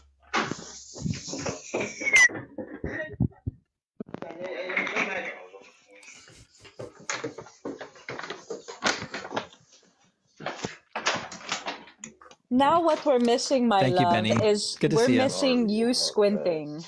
Guys, while we're waiting, please go and follow my YouTube in my profile and also in the link tree. There's a link to our Discord server that Benny has put together and is running with Star Wars Nerd. Please join our community. It's a lovely community. She Baby. did not get me, bro. All she did was tell me to take something upstairs. Relax, guys. And no worry.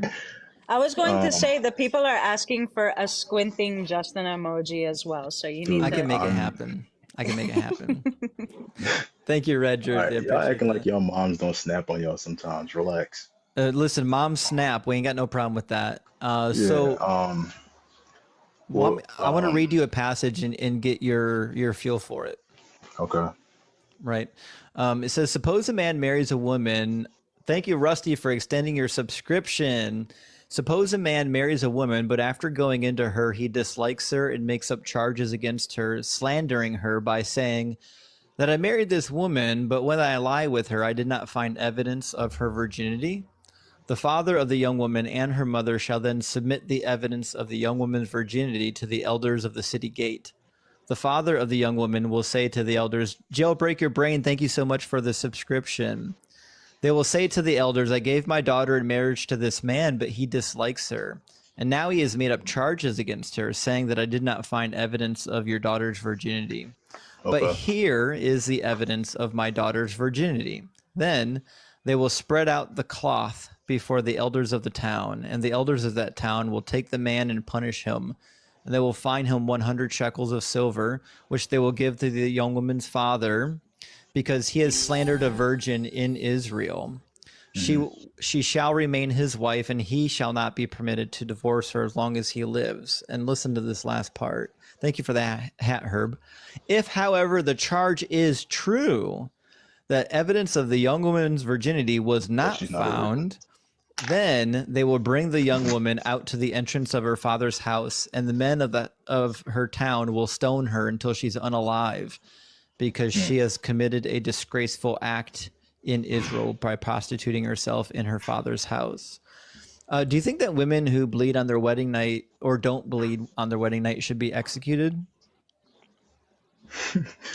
No, not really. No. No. You see what I say, that the God of the Bible is like a bloodthirsty maniac? But it being God, you would have to like look outside of death. Like it just I don't know. That Well, doesn't seem like How come I know you it's how come you can't get on board with this God's morality then? Like if everything your God is good, because by definition God can only do good, then how come you're not on board with executing the non-virgins? because you said if everything God does is good, then how come I'm not on board with him executing non-virgins? Yeah. Because I wasn't made like because I'm not God. If the definition of good is what God like wills and what he does, how would I know that? Like how would I be in line with that? Well, God's will is by definition good. Like if God wants you to do something, then by definition it must be good, because God doesn't Right, but want just people. because that's like my mom yelling at me. She told me to take this stuff upstairs. I might not see why she wants me to do that, but she might have her reason for it being good. Sure, yeah. So then we can probably agree that it must be a good thing when God tells people to execute women that are not virgins. For whatever reason, I mean, and if I die thinking that the Christian God is real and he's not real, and or something, it was a lie, like I don't know. I'll be all right, but like I've had you know, you don't like to listen to testimony. I'm not going to tell you one, but I have had my own testimony, which is why I'm leaning towards like the Christian God. And not only that, but I know there's all this like crazy stuff about killing and rape and pillaging and all this in the Bible, and I'm really Lots of like it. trying to wrap my head around it, because I see like all of the good, like there is good that I have benefited, whoa, benefited from it. Yeah. Um, Did David's wives benefit from the biblical God? his 700 wives and 300 concubines. I I don't know. Right. Do you think that we should execute people for not obeying the Sabbath? No, was that what they did? Yeah. Exodus 31. For 6 days work is to be done, but on the seventh, that's the Sabbath day of rest, holy to the Lord. Whoever does any work on the Sabbath must be unalived. Okay, this is all before the covenant that Jesus made. Well, yeah, that's a whole nother topic. I don't think Jesus made a new covenant. I don't think he fulfilled a single messianic prophecy. Really? Positive. Where is it in Isaiah? I think it's like Isaiah 55. Isaiah 53, I assume, which what you're talking about, but that's not actually about Jesus. That's not even about the Messiah. I'm flipping right now. Isaiah 50. If you have it, I know you have the verse, man. I have it. Yeah. Have you read all of Isaiah or only 53? I have not read all of Isaiah. That's going to be a problem. So Really? the servant listed in Isaiah is identified. Leading up to chapter 53, the servant is identified quite a few times. Okay. So in Isaiah 41, 8 through 9, it says, "But you, Israel, my servant Jacob, whom I have chosen." So the servant is Israel. And then in Isaiah 43:10, he says, "You're my witnesses, says the Lord, and my servant, whom I have chosen." So the servant is actually plural, obviously, because it's a whole nation. Okay. Isaiah 44, 1 through Well, you're 2. saying Israel, the whole, it's talking about Israel, the nation? Yes, Israel, the nation, is the servant. Didn't they rename, I always mix it up, Jacob or Joseph. Didn't they rename him to make his name Israel? Jacob? Jacob, yes, sir. Yeah, and so Jacob and Israel are referring to the same thing, just using synonymous parallelism in Hebrew. So, for example, it says elsewhere, "Remember these things, O Jacob and Israel." Well, Jacob is Israel. Hmm. But the nation is Israel, no? Yes, Yeah, and okay. just like when the nation of Israel is called Jacob, it's just an idiom. They're referring to it using their ancestral forefather, just like Jesus was called the son of David, even though he wasn't really a son of David. Okay. Right. Okay. So continue with what you were saying about Isaiah. Yeah, and he does it again in 44:21, 45:4, and 48:20. In fact, 48:20 actually tells you what 53 is about. In 48:20, the prophet instructs the people. It says, "Go out from Babylon and flee from Chaldea, and declare this with a shout of joy, and proclaim it and send it forth to the ends of the earth, that the Lord has redeemed his servant Jacob." Second Isaiah chapter 40 to 55 is all about God leading up to the deliverance of the Israelite people from the Babylonian captivity. Okay. So why does that make Isaiah 53 invalid when talking about Jesus? Because it doesn't talk about Jesus, it talks about Israel.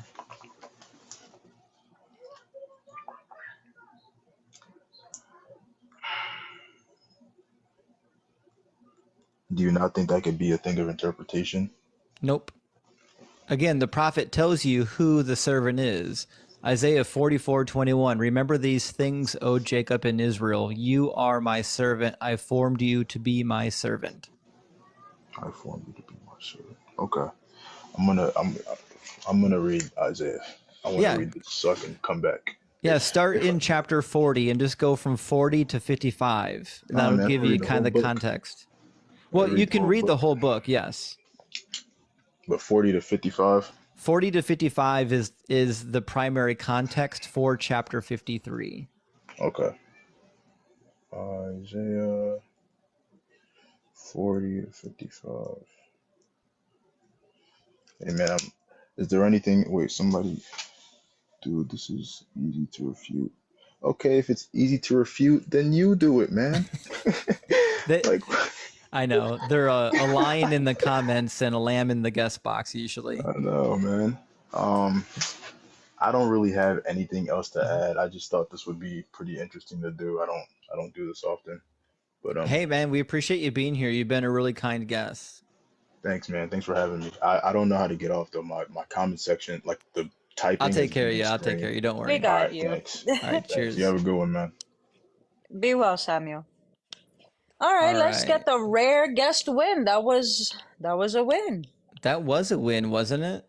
It was. He was willing to actually do the research and come back. Pastor Buster Cherry, Skits Loves God. Welcome in, you guys. Good to see you, Blessed Buster. be. Good to see you, Buster. How you doing, Lizzie? Hi. You're telling me Isaiah 9:6 is about Israel? Isaiah chapter 9?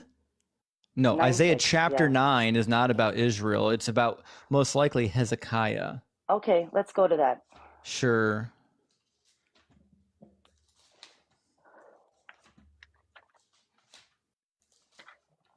And what would you like to know? I'd just like to see your interpretation of Isaiah 9, verse 6. Well, why do you say 9:6 and then you forget 9:7? Okay, we can do that too, but I'd like your interpretation on it. Easy. Says a child has been born for us. Is that past tense or future tense? You give me your interpretation first. Fantastic. And I'll It do mine. says a child has been born for us. That's past tense, meaning the child has been born. A son has been given to us. That's past tense. The child has already been given. Authority rests upon his shoulders, and he is named Wonderful Counselor, Mighty God, Everlasting Father, Prince of Peace. His authority shall grow continually, and there shall be endless peace for the throne of for the throne of David and for his kingdom. He will establish and uphold it with justice and righteousness from this time onward forevermore. This is traditionally believed to be about King Hezekiah. This is what we would call an enthronement prophecy, which was common at the time of Isaiah. And the reason why this is not about Jesus is because Jesus was never a king. He never sat on King David's throne. And whoever it's talking about was already born at the time of writing. Okay. So who is this for? King Hezekiah, you said? Yeah, almost all scholars agree that this is an enthronement psalm for King Hezekiah. And this might be shocking to you, but When was King Hezekiah born? The name Hezekiah literally means mighty Yahweh. When was Hezekiah born? Probably about 725-ish BCE. Okay, so Hezekiah is the Wonderful Counselor, the Mighty God, the Everlasting Father, the Prince of Peace. Yeah, do you You know have a how cross reference? Do you know You how have a cross do you know reference how for do you know how enthronement prophecies work? Can you give me a cross reference that it's King Hezekiah? Because your sole opinion on one scripture doesn't really work for me. Can you cross reference this? It actually with another doesn't have scripture? it actually Do you have doesn't no cross reference? Lizzie, are you going to let me answer your question or no? Go ahead. Okay. It doesn't actually have to be about Hezekiah. What I'm suggesting is that Hezekiah is the most likely match for who this is. And it's not a problem that whoever it is, a king, to be called El Gabor. Do you think that the phrase mighty God requires it to be Jesus? Well, Jesus is the only person that fixed this criteria. He doesn't, because he was Do never you have a a king. cross reference for King Hezekiah in the scriptures in the Old Testament? He was a king, was he not? There's many kings. Can you tell me, can you give me a cross reference for Isaiah 9:6? Yeah, and he was 9:7 as well. Yeah, he was a king, was he not? Okay, So King Hezekiah, his government and peace, there shall Oh, be no end. you just said it. Thank you. Yes, So King Hezekiah the was an mighty actual God, king. okay, King Hezekiah, King I Hezekiah got that. was an actual king. He actually had authority and he actually sat on the throne of King David. Jesus never did that. This is obviously an enthronement prophecy about Hezekiah. Now, the problem you have is you cannot believe that prophecies can fail. That's not a problem for me. I have no problem looking at this prophecy and saying, yes, Hezekiah obviously didn't live up to the expectations of this prophecy. That's not a problem for me. It's only a problem for you.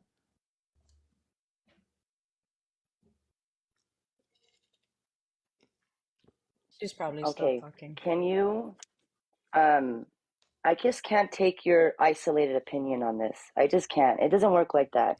You I could think just you read know, you could just read Psalm 45. Are you aware that in Psalm 45 King David is referred to as an Elohim? yeah, so was Moses. It means like No, he Elohim. wasn't. Moses didn't get called So an was Elohim. Moses. Moses You will didn't be get like Elohim to Pharaoh. Listen, Lizzie. Moses wasn't called an Elohim. He said he would be like an Elohim. David is literally called an Elohim. The same thing that we have in Isaiah chapter 9. Whoever the king was called El Gabor. It's also possible to translate this as not being specifically about a god. For example, we find elsewhere, like in Ezekiel, where Eli Gibberim is referred to as mighty warriors, because Elohim has a very wide semantic range. It's not always referring to a literal deity. Okay. King So, Hezekiah. is there a reason why this? Do you think there's a reason why this was never quoted in the New Testament? It doesn't need to quote Do you it. think that if this was such a All powerful fulfillment is not quoted. prophecy about Jesus and all the New Testament authors just overlooked it, why do you think that is? Well, because it was right in front of them. It wasn't right in It's front so of them. plainly seen. The Yes, answer is Jesus was right in front because of them. they didn't know how to read Hebrew and they were only reading Mm. from the Greek text. Do you want to hear what it says in the Greek text? The Greek Septuagint? Yeah. What's wrong with the Hebrew? I'm telling you Isn't that the original that language? the authors of the New Testament didn't know that this even existed. And in fact, Oh. listen to me, Lizzie. In fact, they couldn't even read Hebrew, which is why every time they quoted from the Old Testament, it was always from the Greek.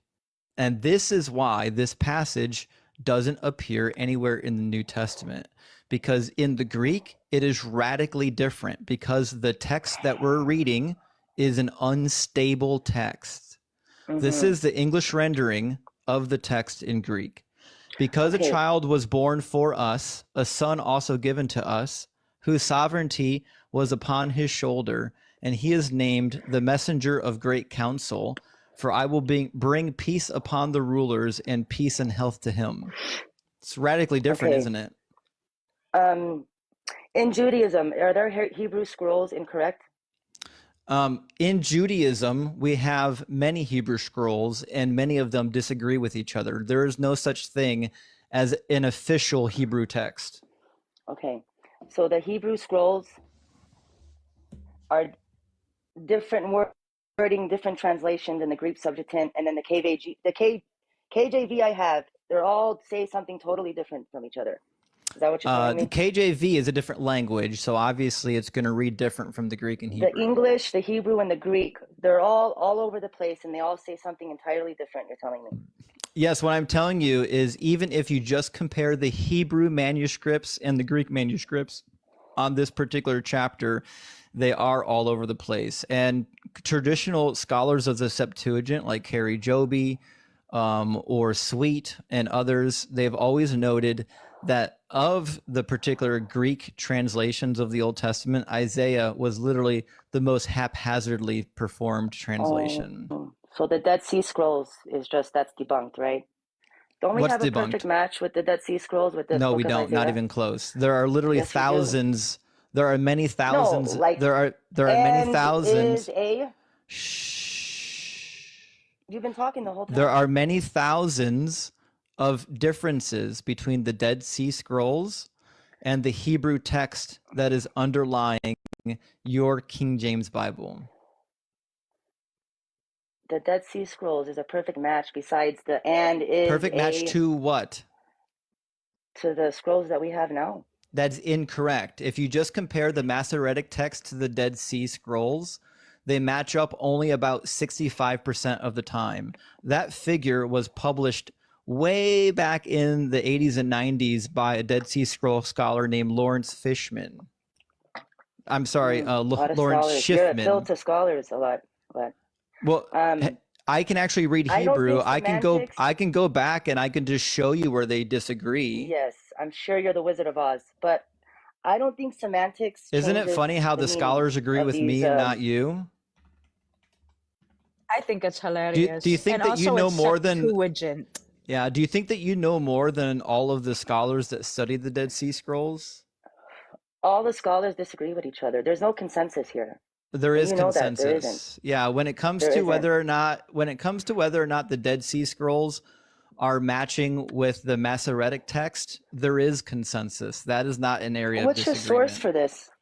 I can just show What's it your to you source? right now. I'll show it to you. I have a Mhm. copy right now open of the biblical Dead Sea Scrolls. I'm not Christ-like. Christians are not perfect. The comments are like a bunch of Pharisees. Christianity doesn't make you perfect. Don't cry We're all about the sinners. comments. You're talking to me. I'm not crying about the comments. They're just very legalistic atheists. I think atheists should be the Not opposite of everyone legalism, in my here is an opinion, but atheist, so there you go assuming. Always unbelievers. assuming. I think Always assuming. All right. This is a publication that was done by Eugene Ulrich. He is currently, at this time period, the leading scholar on the Dead Sea Scrolls. This is a fragment of the Book of Numbers, and in it, he lists all the very different variants. Here is a variant in 4:3, and he lists the individual manuscripts that have the variants.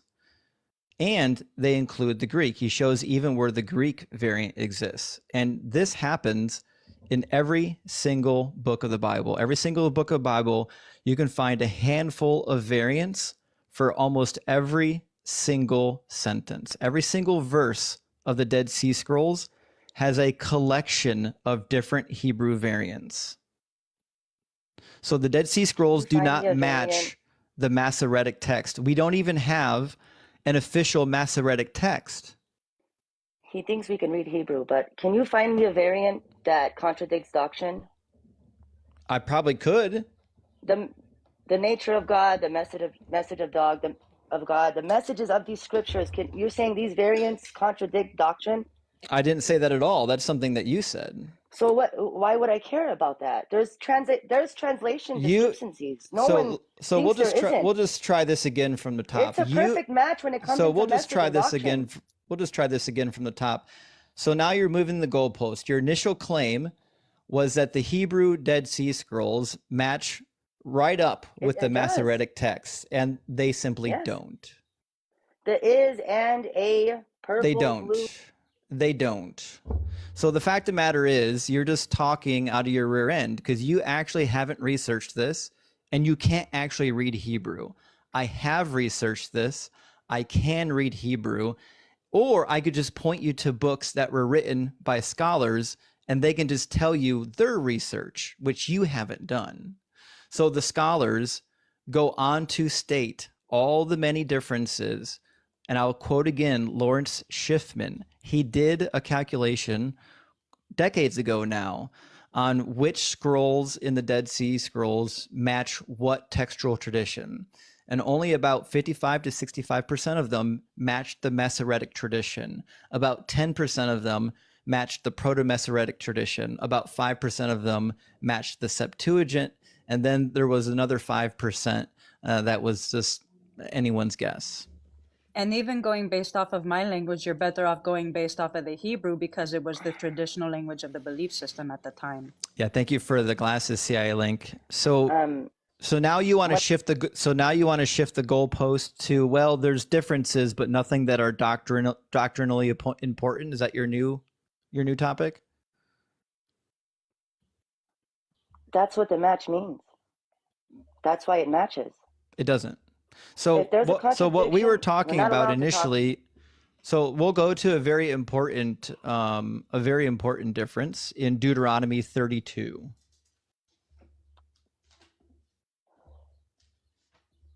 You know, there are entire books written on this. You know that Well, I'm not allowed scholars to have talk, so I'm just going to you know listen. that scholars have written articles on the large scale doctrinal differences between the manuscripts. You can just go pick up a book. So in Well, every time I Deuteronomy talk, I get muted, 32, so.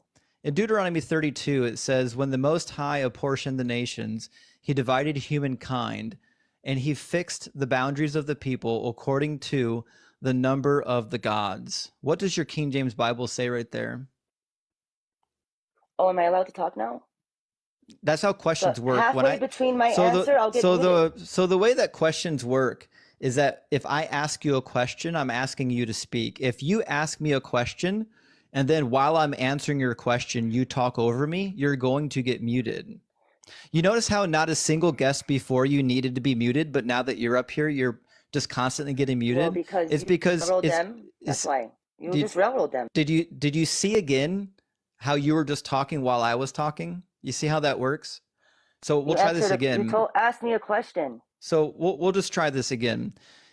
I don't talk over you, and I'm expecting that you don't talk over me. So when you ask me a question, I will answer it. When I ask you a question, I'm assuming you're going to answer it. So go ahead and answer the question. What does your King James Bible say in Deuteronomy 32:8? I don't know how we went from Isaiah to Deuteronomy, and we didn't get to stick to 9:6, but we'll do You that. changed the goalpost. You We'll do wanted that. me to find you a The difference. Dead Sea You Scrolls wanted me to match to find you Isaiah. a difference in the manuscript that had a doctrinal meaning to it. It changed something doctrinally. So now we're doing it. Deuteronomy 32:8. What does your King James No. Bible say? We're going to go to that, but you switched everything. You Even switched you it. never answered my Hezekiah You question. switched never it, answered it. ADHD. ADHD, yeah. You never answered my question about Hezekiah. Lizzie, I promise we'll get back to Hezekiah when we finish the topic that you pivoted to. What, 32:8? 32:8. Read it.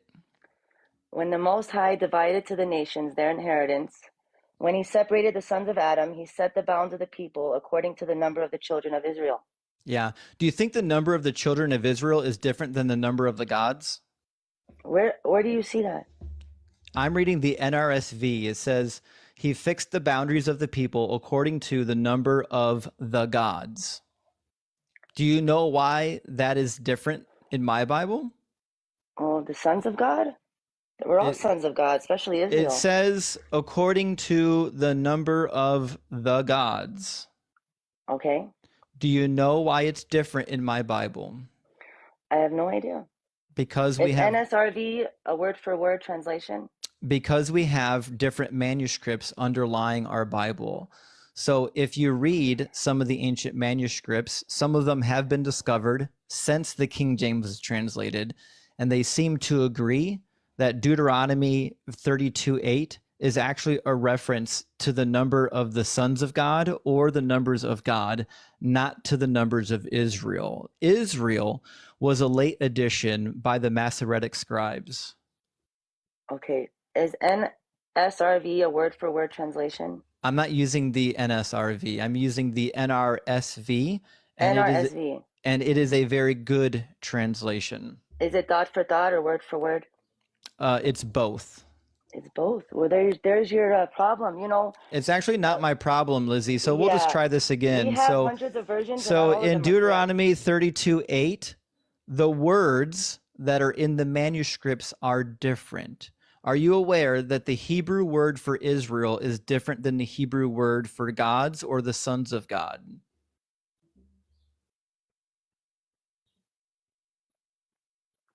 I don't care about your dot for dot translation. We have hundreds of versions, and not Lizzie, all of them are correct.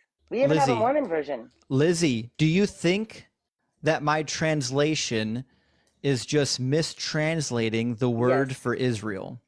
Yes, even the ESV has mistranslations and added some added words. And Do you know Hebrew? no, Then how I do you use the know it's Strong's Concordance. mistranslated? I use the Strong The Concordance. Strong's 'cause I don't Concordance know is not Hebrew. even is not even a lexicon. The Strong's That's what we use. Concordance, the Strong's Concordance is a concordance of how words are used in the King James Bible. There's It's a Hebrew, reason it's why the word for King word. James there's a reason why the King James Bible is not recommended in Bible colleges or seminary. So the fact of the matter is, in Deuteronomy 32:8, we have differing underlying manuscripts. And some manuscripts, like the late Masoretic tradition, says Israel. The older manuscripts in both Greek and Hebrew literally say either gods or sons of God. That's why our translations are I different. don't have a problem with that. Children of Israel are the sons of God. No, That's just an odd translation for me. the sons of God is not just an off translation. The sons of God or the gods is literally a reference to the angels. I have no problem with that. It's just a certain translation that decided to use those words. It doesn't affect doctrine. It's The not. children of Israel. Do you think that Israel are angels? No. Okay, so then they're not the same thing. What is the Hebrew word for gods that is used? The Hebrew here is B'nai HaElohim, which is another way of referring to the angels. Which is why if you look up B'nai Elohim in the Greek text, when they translated it as angelos every time. It's a reference to the angels. Yeah, I think that's a mistranslation. That's why you only have one translation. Well, you don't know Greek or Hebrew, so you have no I business don't need telling to know. anyone what a We mistranslation have the is. Hebrew scrolls. We have You them. can't read them, though. But we have them. But Lizzie, you can't read them. Thank That you, doesn't- Hawk that Pal. I doesn't mean- appreciate that. just because I don't know the so we'll just language, try this Hebrew again, is Lizzie. not a magic language. So you don't know Hebrew or Greek, so you can't tell anybody what is mistranslated. In fact, I'm actually of the opinion that a freshman from Bible college should be more authoritative on what is a Bible translation error than you, because at least they took like an introductory to Hebrew and Greek. We have the Hebrew scrolls that we could cross-reference.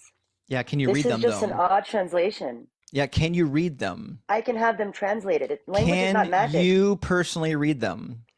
No, that doesn't mean There you that you're go. right So and your I'm wrong. opinion on what Your is an opinion appropriate doesn't matter either, translation because you is know just Hebrew. as useless as my opinion on brain surgery. Unless Do you you know the- actually the know what you're Hebrew talking Jews- about, the unless Hebrew you Jews- actually know what you're talking about, you have no opinion on what the experts are getting wrong. We have the manuscripts. It's not about being an expert, Yes, and you cannot read them. but the Hebrew scholars can read them. Yes, and the Hebrew scholars agree with me. Or with you. Yes. So you're telling me the Hebrew scholars, not the atheists, because they're very biased, the Hebrew scholars that practice Judaism, saying that they have a doctrinal error in their scrolls. It's not an error, it's called a difference. So again, there's no doctrinal error here. I didn't say there was an error. I'm saying That's the point. That's the reason we went here. You said there's a so doctrinal we'll issue. just try this again. I don't know why this is so hard. So I never said that there is an error in the text. What I'm saying is that we have two different texts and they both disagree with each other. They cannot both be correct. So one of the text is correct and one of the texts is probably not correct, or they both are incorrect. The fact of the matter is the fact of the matter is, Lizzie, we do not know which document is correct because they came a thousand years after the events. We have no idea of what was actually in the originals. Does this affect doctrine? Because you bring me to this verse saying that it affects doctrine. Yes, it does. Okay, what doctrine does it affect? It affects specifically what you think about the sons of God. The sons of God is a literal reference to there being multiple divine beings. It also says the men of renown are the sons of God. Lizzie, I There's a need lot you of to windows here. listen. That doesn't affect doctrine. We'll just try this again. I don't know why you can't wait till I'm done talking for you to start talking. So the sons of God is a complex idea in the Hebrew Bible. Yes, the Greek Septuagint treats them all as angels, but if you read the Old Testament thoroughly, you will come to understand that the sons of God is a Canaanite reference Jake, thank you for the 666 over Venmo. I appreciate that. Jason, thank you for the rabbit. Jason, that was adorable. The sons of God is literally an archaic reference to the idea that God had literal offspring. There are multiple gods. They are lesser gods than Yahweh, but there are multiple gods. So yes, it does actually affect it, because if you keep reading, it says in verse 9, the Lord's own portion was his people. Jacob allotted his share. And we have Canaanite texts that talk about how there were 70 nations and there were 70 sons of Elohim that were made as watchers over the individual 70 nations. In fact, the 70 sons of God in archaeology and Canaanite literature are referring to actual gods. So yes, this could be a very serious doctrinal issue if you believe that the sons of God is an archaic reference to the fact that the supreme God had lesser gods with him. According to the Old Testament, sons of God does not mean literal, and you know it doesn't. It's not Yeah, literal. it does. Yeah, and Can we you give know me a that, reference to that? and we know that because we have the Canaanite literature that these people came from. We know. Canaanites were enemies of God. Why do I care about the Keep literature? listening, Lizzie. I don't know why you won't let me finish a statement. So the sons of God is a common literary feature. We find it all over, not just Hebrew manuscripts, but also Paleo-Hebrew and Canaanite manuscripts and tablets. The sons of God is a cultural reference. We know what the cultural reference is referring to. It's referring to lesser deities that function underneath of Yahweh. Can you find me that in the Old Testament? Yeah. How many times do you think the sons of God appear? Do you think Satan counts? Because Satan is referred to as a son of God. He is. God created him. Yeah, I know. So here's the deal. The sons of God is a very easy reference to understand. It comes from the primitive culture. Sorry about that. I got a phone call. Are we back? Hello? Yeah. All right, we're back. All right, so I got a phone call. All right, so the sons of God, we know, come from the culture in Palestine that the Israelites lived in. We have many texts that refer to the sons of God in the Canaanite literature, and it's always, listen, it's always a reference to lesser deities that were the sons of a god named El, the same God that the Israelites worshipped. Isn't that funny?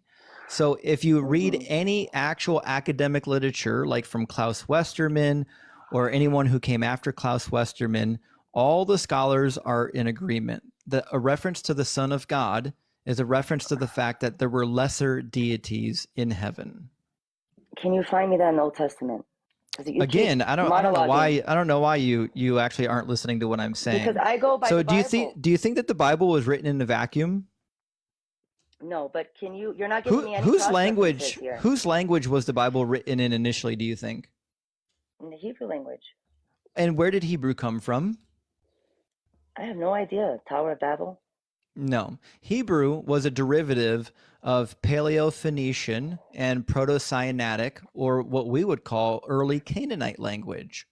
Are you aware that all of the features that we have in Hebrew are features that came from the Canaanite language? Yes. The land of Canaan is ancient Israel. I'm aware. So the Hebrews, the Hebrew people, spoke Canaanite. Do you know why that is?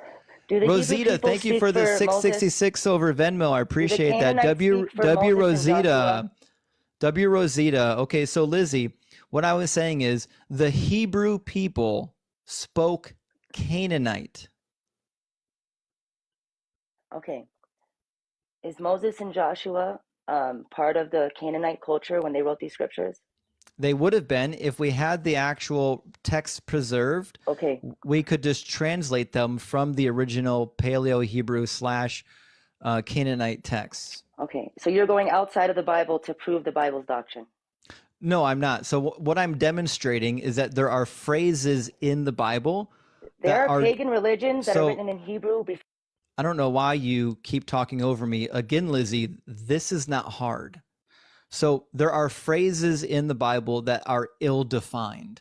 But as it turns out, we can turn to the linguistic culture that the Bible derived from. And in the linguistic culture that the Bible derived from, we know definitively what it means to be a son of God. That's not a question. So based on the material culture that we have that gave rise to the language that the Bible was written in, the sons of God is a reference to the sons of El, which is the God that these people worshiped. Okay. The Canaanites. Do you know that the Canaanites existed, were very pagan, did all kinds of stuff that I can't say on live before these scriptures were written? No, I don't know that because that's lies that the Bible makes up. Moses speaks of the pagans. In the scriptures, that means the pagans existed before he wrote. Moses speaks of the past. No one is suggesting that the Canaanites came after the Israelites. By definition, the Canaanites came before the Israelites. That's why that's why the Israelites are using their language. But my point is, I don't the think you have one. Canaanites are considered by Moses pagan, idolaters, very evil people. So why are you using their literature for Deuteronomy? I'm not. So I'm just trying to understand. I'm explaining how cultural languages work.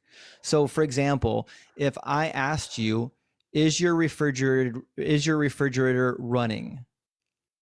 Do you think in 2000 years from now, let's imagine that we invent mobile refrigerators, and those mobile refrigerators are able to run from point A to point B. Do you think we would need a new definition for is your refrigerator running? You cannot. It's a false equivalency. We're talking about the word God. This answer the question. I'm trying to make an example here. So, do words have meanings that are completely independent of the culture that they came from? No. Thank you. Yes. Words have meanings, and the meaning of those words are defined by the culture that gave rise to those words. And the culture and the culture that gave rise to the phrase sons of El is the Canaanite language, the same language that Hebrew is rooted from. And that culture defined it for us. And if you read the Bible does not contradict that meaning. If you read every reference of the sons of God, nothing about that reference in the Bible would contradict the Canaanite meaning of that word or of that phrase. They do, because the God of the Bible never says that the sons of God are literal children of his. Never. I'm not suggesting that the Bible itself is saying that he gave birth to these children. He could have very well created them. There's no issue here, because you said earlier that it was in a literal sense as lower deities. It is, because the question is, are they still deities, yes or no? They were never deities. They're just humans. Incorrect. That is dependent upon who you ask and how you interpret the text. According to context, they're humans. And the ancient Israelites literally believed that there were demigods. In fact, they named their own children after them. The ancient Israelites, if you read Chronicles, Some of them worship cats. I don't know why you won't just let me finish a sentence. I'll just keep muting you. If you read any of the lineages of the Israelites in the book of Chronicles, they named their children after all of these deities because they believed that they actually existed. They named their children after Anath. They named their children after Baal. They named their children after Yam. They named their children after Rahab. They named their children after Shakar and Shalim. All of these lesser deities show up in the name lists of early Israelite people because the early Israelite people were in fact part of the same culture that the Canaanites were part of. That's why they stole their language. Yes, the early Israelite people were also enslaved in Egypt. And they actually, when Moses went into Mount Sinai, they went back to their other gods. I'm not refuting that. The Israelite language, there's paganism in there, Egyptian culture, there's all kinds of stuff in there. Canaanites.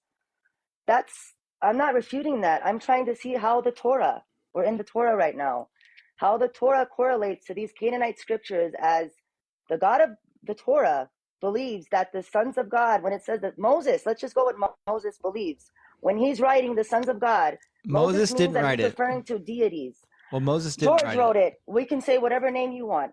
Whoever, let's say George wrote it. Why is George saying that he's referring to deities And in the scriptures? that is what scholars don't always agree on. But the current scholarship, the current consensus, I can give you a scholar that says Elijah's on Mars. the current scholarly consensus is that Deuteronomy 32:8 is an archaic reference to a religious belief that the Israelites held to. And that religious belief was that Yahweh initially had lesser deities with him. And they were referred to as the B'nai Elohim, the sons of God. That's why they are called the Elohim in plural. It literally means the gods. So when we talk about the gods, because they are referenced as Ha-Elohim, we have to question, did these people literally believe they were gods and then later change their mind and convert them to angels? And current scholarship agrees with that. They believe that the earliest Israelites did in fact believe that what they call angels later were in fact lesser gods. That's why they're called gods. I'm going to ask one more time. Can you give me a cross-reference of this in the Torah without an outside source? Of what? That the sons of God is referring to, implying to deities. Again, I don't know what to tell you. So you don't have it. So I'll just say this again. The phrase sons of God is never defined in the Bible. There's not a single passage in the Bible where it says sons of God means I'll take the implication. There's not a single passage in the Bible where it says the sons of God means X, Y, and Z. You're never going to find it in the Bible. So you're going off of so you won't find it to back up your argument, and I won't find it to back up my argument because the Bible doesn't say. So what we have to do is turn to the material culture that gave rise to the language and gave rise to the culture.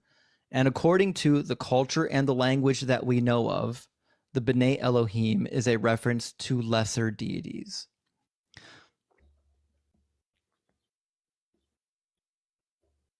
If I research like you, I can get a Hindu book and turn it into something very different if I'm going by culture. If I'm going by language. Did the Hindu people give rise to the Hebrew language? I'm giving you an example. I can take any religious book and go by culture and twist this book into something whatever I want because did I'm going the Hindu by culture. people give rise to the Hebrew culture? No, I was giving an example Okay, of any cool. religious Yeah, book. so I'm referencing the material culture and the language that gave rise to what we're reading. You're saying the Hebrew word for Elohim can only be used as a deity.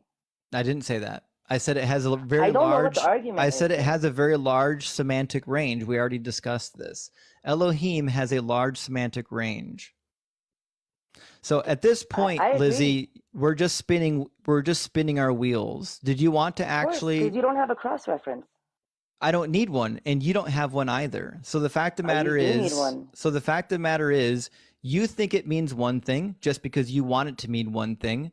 I agree with the scholars who think that it means another thing. You have no reason to believe that it means something. Thank you, Gabs, for the eyes. I have every reason to believe that it means something. You are the fact of the matter magnifying one word. is, so the fact I'm of the going by matter, the the fact of the matter is, you're never going to prove anything here. So would you like to go back to the topic, or do you want to just Yeah, we like can go die on back. this hill? Yeah, I go by the context of the Torah. I don't get a magnifying glass on one word and just butcher it into a million pieces. I don't Well, study words like have that. meanings. Yeah, but the way you're isolating them and going into outside sources, the Bible could just be whatever you want it to be at that point. Does the Bible define what sons of God means? We have context that gives us the reference of what it's referring to. Yes. Does So the what's your reference? Bible tell you what the meaning of the phrase sons of God is? It means God's creation. No, I'm asking you, does the Bible tell you what the phrase means? No, we have to go by context. Okay. What is the context that gets you to the point where the sons of God means something other than lesser deities or angels? Because every reference is towards humans. It's If you not. keep reading, yes. And incorrect. The only other reference you're going to find in the Old Testament is when David becomes an adopted son of God. And even that is singular. You will never find a single reference in the Old Testament in Hebrew where it says sons of God in plural that is reference to a human. Every reference, thank you, Taylor Tom, for the eyes. Every reference to a son of God that was immortal is a singular reference, and it's always just a king who was appointed by God. So humans. Yes. So the There you go. phrase sons of God is not referring to humans. I think there is a scripture that sons of God referring to the angels. I have no problem with that. Depending on the context, we have to read it. I can't just magnify one word and then just chop it up. I just can't do that. Set up a new Lizzie- goal, baby. You hit your goal. Oh, thank you so much. Lizzie, what is the Hebrew word that is typically translated as angel? I don't know. It's not sons of God. The word you want is malach. It means messenger. When you see that in Hebrew, it is always translated, if it's referring to a divine messenger, Okay. it is always translated as angel. Sons of God. Listen, Lizzie, you can't listen while you're talking. Sons of God is not a direct translation into angel. It was a guess by later people who didn't know what it means because they didn't know the Semitic languages the way that we know them now. We have discovered tons and tons and tons of ancient Akkadian, Hebrew, Phoenician, and Canaanite literature since your Bible was written. Okay. Thank you, Gabs. The Son of God, sons of God references in the Torah let's go to those. These are your references? Yep. Okay, what's your Genesis reference? 6:6 is the first one. Thank you, Free Thought.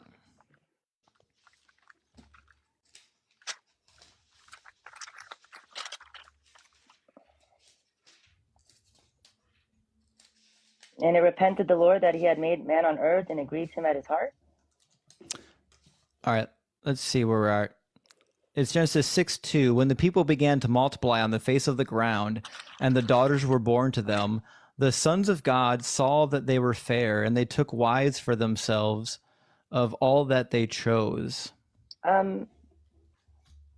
This is very controversial. I don't think this is referring that fallen angels had babies with humans. I don't. Oh, it definitely that's not is. Really, I don't know about that. Yeah, why in the context, if you just keep reading in verse 4, it says, the Nephilim were on the earth in those days, and also afterward, when the sons of God went into the daughters of human. Thank you, Dr. Joe, for I the don't think rainbow. Nephilim is supernatural. They could just mean tall people, giants. See, So I don't have so a this stance is on this. so I this don't know is either way.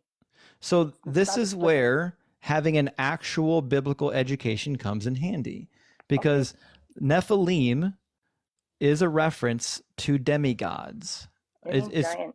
the reason why people were believed to be giants in the ancient world is if they had divine DNA. Typically, if they had one parent that was a god and one parent that was a mortal. The prime example of this was Gilgamesh. Gilgamesh was said at sometimes to be 12, 13, 14, even 15 feet tall, because he had one parent that was a god and one parent that was not a god. Keep going to outside sources. I'm not going to outside sources. I'm again giving you a cultural reference. I don't care about the cultural reference. The Bible was I not just written. don't. The Bible was not written in a vacuum. Listen. The Bible was written in a culture, and words had meanings in that culture. We can just go back to that material culture and see, what did words mean? So in the Bible, when it says the Nephilim, or the giants, were on the earth in those days, and also afterward, when the sons of God went into the daughters of human and were born to them, these were the heroes of old and the warriors of renown. This narrative that they were in fact divine beings or angels is also supported in the Bible. If you go to Jude, I think verse 6, and 2 Peter, you'll find a reference to this. In Jude, it says they went after strange flesh. We don't know what that means. We do know what that means. It's not concrete. We don't. Do know what that means. Listen, let's say this is referring to fallen angels. We're gonna go to doesn't mean that they're baby deities, that they're baby gods. It's God's creation. God created angels. I have no problem with that. So again, the question I have no problem with that. So again, Lizzie, the question is, if they're just angels, why are they not called Malachim? Why are they called sons of God? Because God created them. Why are they called Malachim? Because everywhere else we see angels in the Old Testament, they're referred to as Malachim. Yes, because angel also means messenger. The angel of the Lord was Jesus. Yes. I'm okay with that. Yeah. So the question is there a difference between the B'nai Elohim and the Malachim?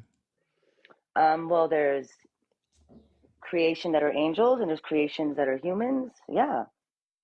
Then there's messengers. Even pastors are called angels in Revelation. Even though that's not Hebrew, I'm just giving you a reference here. You could be an angel if you were a messenger for God. Angel doesn't always mean supernatural. It also means messenger. Yes, I'm So aware. I don't have a problem. I'm aware that Malach can be referred to as a mortal messenger. That's not a question. But the angels of God are typically referred to as Malach. So the question is, why do we have references to agents that appear to be divine and they're called sons of God? The answer to that is quite clear, because we have the cultural evidence to tell us what that phrase meant. And that phrase meant the actual sons of Elohim. Some of them believed that the sons were created, and some people believed that the sons were literally the children of him and Atherot. I have no problem with that, because angels are created and they're supernatural. It doesn't contradict. Yes, but are they gods?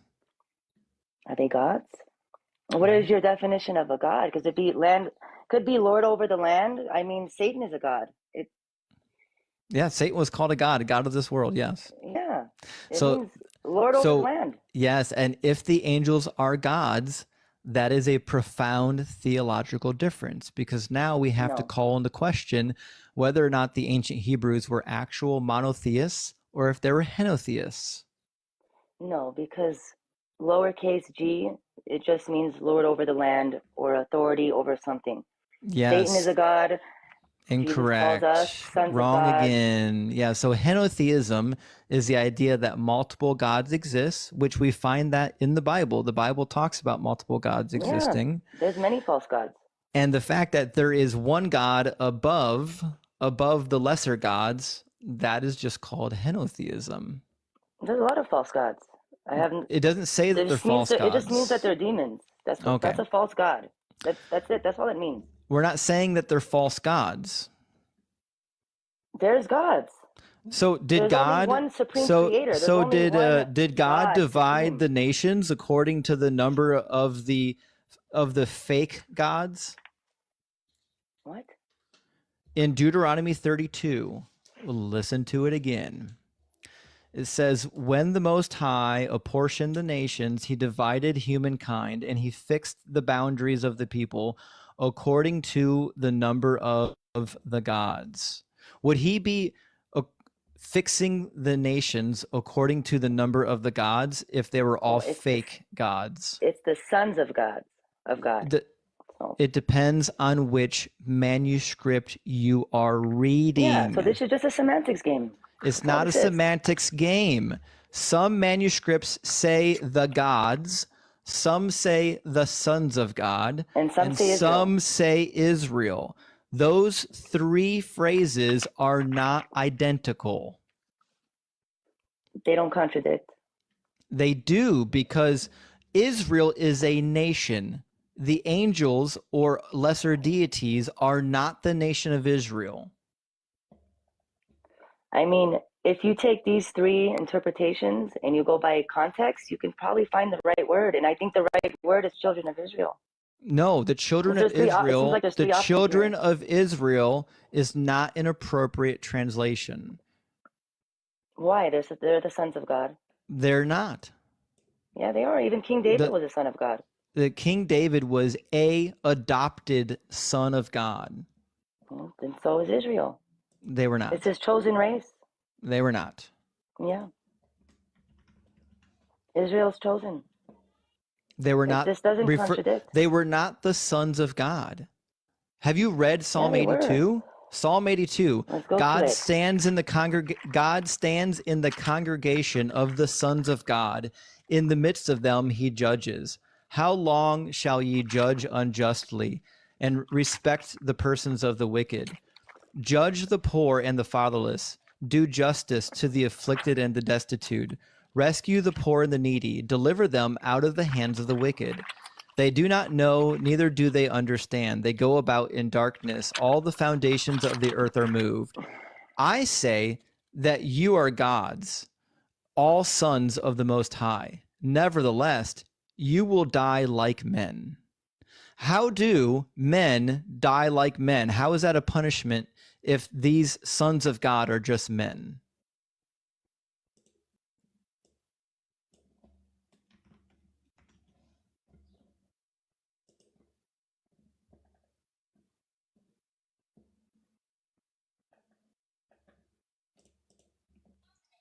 Oh, you can answer now. Yeah. Lowercase God just means Lord over the land, given authority, dominion over the earth. Lowercase g, God, does not mean a supernatural deity or we're Yahweh. It does not mean Yahweh, creator. Still It wrong. doesn't mean that. It doesn't What mean is the divine assembly? God stands in the congregation of the mighty. He That's judges not what it among the gods. says. What version are you reading? It says God stands. It says he takes his stand in the congregation of El. Sure. I mean, Satan and God had a conversation in Job. They can see each Right. other in realms. Yes. And do you know that there is a mountain of assembly? That's Mount Zaphon? Sure. Okay. Yeah. So where is the assembly of God? Hold on. Can you hear me? Yeah. AirPods died. Where is the assembly? Yes. Where is the assembly of God? It's in a spiritual realm that we can't see. It's The wherever same thing- it's wherever even God and is. Satan talks. Yeah, even God and Satan talked in Job. Great. They Yeah, can it's wherever God communicate. is. And he calls an assembly of the gods in Psalm 82. And that's why he chastises them for not doing their job. Their job was to watch over the individual 70 nations and ensure that justice and righteousness was being performed. God's chosen nation, Yahweh's chosen nation, was Israel, according to Deuteronomy 32. That's why he's going to punish them. That's why he says, I have said that you are gods. All of you are children of the Most High, but you will die like men. That phrase only makes sense if he's talking to somebody who is not a man. You shall die like men and fall like one of the princes. That's right. Yes. I have no problem here.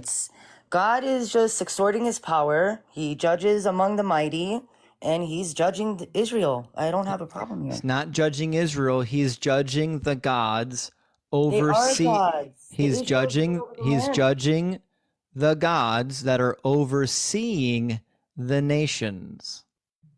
How long will you judge unjustly and accept the persons of the wicked, defend the poor and the fatherless? Where do you see that this is referring to a spiritual world? Verse 6, I say that you are gods. All of you are children of the Most High, but Yes. you will die like men. These think are even Jesus said it. obviously an assembly of the gods. And this is not even debated among Christian scholars.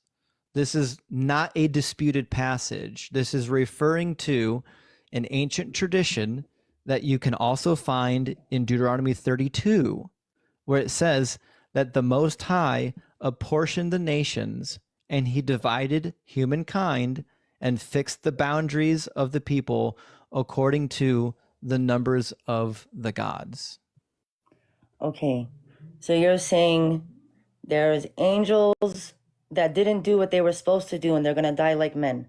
That's right. God is tired of them and he's judging them. And he says, because you aren't doing your job, you're going to die like mortals. I'm not getting that. That's literally what he says. I'll just read it for you again. So I say that you are gods and all of you are children of the Most High, but you will die like men. That statement has absolutely no value if he's talking to men. Well, I think when it says you'll die like a man, it just means you're going to be nothing. You're going to die like a man. It doesn't, you're not going to. Yes. All men die like men, Lizzie. All men. No, some people receive eternal life. They don't die like men. All men die like men. So why it says, and fall like one of the princes. Yes. This language, this poetic language in there. It's not poetic. Too literal. You're taking it way too literal. It's a charge. It is a charge. Yeah. And he's saying, because you haven't done what you're supposed to, even though you are gods, you're going to die like men. Okay, let's read verse 8. Sure. Arise, O God, and judge the earth, for thou shalt inherit all the nations. And do you know why verse 8 is here? He's judging the earth. He's going to inherit all of the nations because the individual gods that were overseeing the nations will all be dead. He's going to kill all of the gods that were above the individual nations, and then he will inherit all of the nations. Okay, but it says, arise, O God, judge the earth. So he's judging the earth? Yes. So this is not a spiritual world. The earth is physical. The earth and the spiritual world are not separate in the Bible. That's why in the book of Daniel, you'll see that the prince of Persia, the angel, has to fight with the prince of Greece. Mm-hmm. The spirit world and the earth was connected in the Old Testament. Yeah, that was before the fall. It says, arise, O God, judge the earth. So God is giving a judgment towards people, and he uses poetic language that interprets the literal. No, but I have no problem with these verses. It says you are gods. I know that you're really confused about this. So God is not judging the literal earth. He's not condemning the earth. He's condemning the angels overseeing the earth. Yeah, I'm not getting that. He's judging the people. Yeah, I'm sure you're not. I know. And that's why and that's why you should try reading like a scholarly commentary on these passages before you try to sound smart. Yeah, I'm not trying to sound smart. None of us are smart. Anyone who says they're smart is not very smart. When it says judge the earth, it means the people of the earth. There's more statements where it says judge the earth. It doesn't. It's clearly talking about gods. It calls them gods. And the punishment are that the gods are going to die like mortals because they didn't do their job. Gods just means Lord over the land. That's all it means. It doesn't mean that at all. It's not deity. That's just something that you made up because you don't like what the text actually says. Let's go to the Hebrew. What would you like to read? The Hebrew. Yeah, which part? Do you want me to read in Hebrew? Let's do number 6, verse 6. Number 6. All right. It says, Kalachem ani amarte Elohim athem uveni alihin. So Elohim, there we go. And it literally means, I have said, you are like gods. It actually would say, you are, I have said, like gods. It said, and But the Hebrew says like gods. That's interesting. no. Let me read it. It says, you are, let's just get it. It says, kalachem. Kalachem means, let's see, actually, that one's actually a little more complicated. Let me get a better translation of Oh, kalachem. go to the translation that fits you. Yeah. No, I'm going to the dictionary. Oh, I'm going to the dictionary, so I make sure I get a proper translation.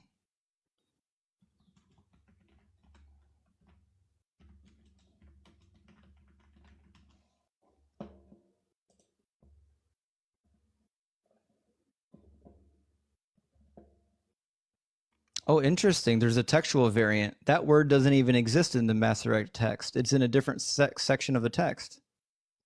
Weird. Okay, so that word is completely moved in the text that most people are probably reading. And what it means. Oh, thank you so much, Goblin. Thank you for the unicorn, Goblin. That's so beautiful. Okay, so kalakem is a combination, and it's a combination of two different words. It's call, although it's cool here.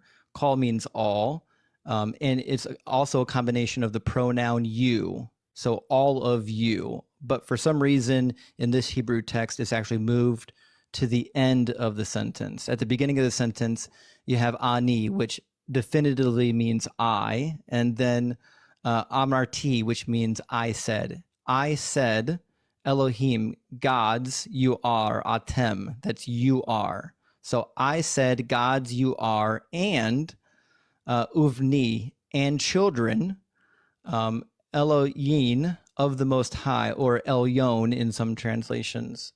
So it says, I said, gods, you are, children of the Most High, all of you are. How many translations did that take?